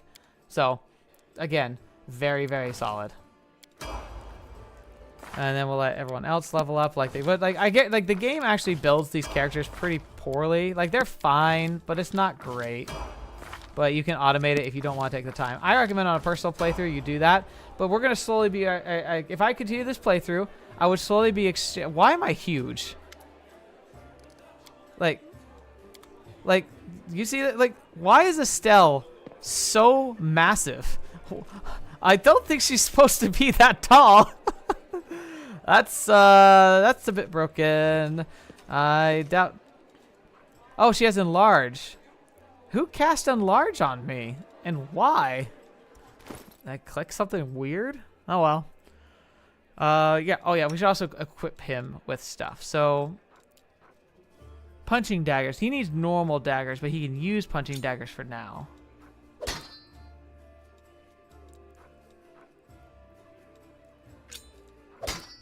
Okay, so it starts him off with... Okay, punching daggers, but we want to get him real daggers as soon as possible, which I might be able to do at the store here in just a second, because that makes more sense. Show me what you have. Okay, not here. There's a arms smith outside. So if we continued the playthrough, I would go outside and I'd get him specifically daggers, because that's where he gets all his benefits in. But yeah, we'll get some money and not be as heavy. Okay. Adventures are exciting. Uh-huh. Let's see, and if I recall correctly, yes. All right, and with that, we're going to end things here. Thank you so much for joining me for the stream. Lots of stuff going on. I got some updates to go over, but I'm going to take a peek at stuff and we'll see. But yeah, we're definitely going to be doing like exciting things in the weeks to come, and hopefully we have a good start to 2026. Thank you for anyone who showed up to the live stream. It was fun. This was just something wacky to do. I think that's what a lot of my Christmas, holiday, and channel birthday streams are all going to be about. It's basically just me doing something I think would be amusing, maybe a one-shot type of idea. But hopefully there's a lot of more exciting content for you all in the future, and I'm looking forward to making as much of it as I can. Thank you so much for your time. Thank you for being here. I hope that anybody who watched this post enjoyed this as well. But ultimately, when all's said and done, we're just here having a good time. Have a great start to a new year. Hopefully we all can have a better 2026 than we had in 2025, and that the world can also become a better place. I know it's asking a lot, but I can still hope, right? Thank you all so much, and until the next video watching me, hope to see me in next. I'll see you there. Bye, everybody.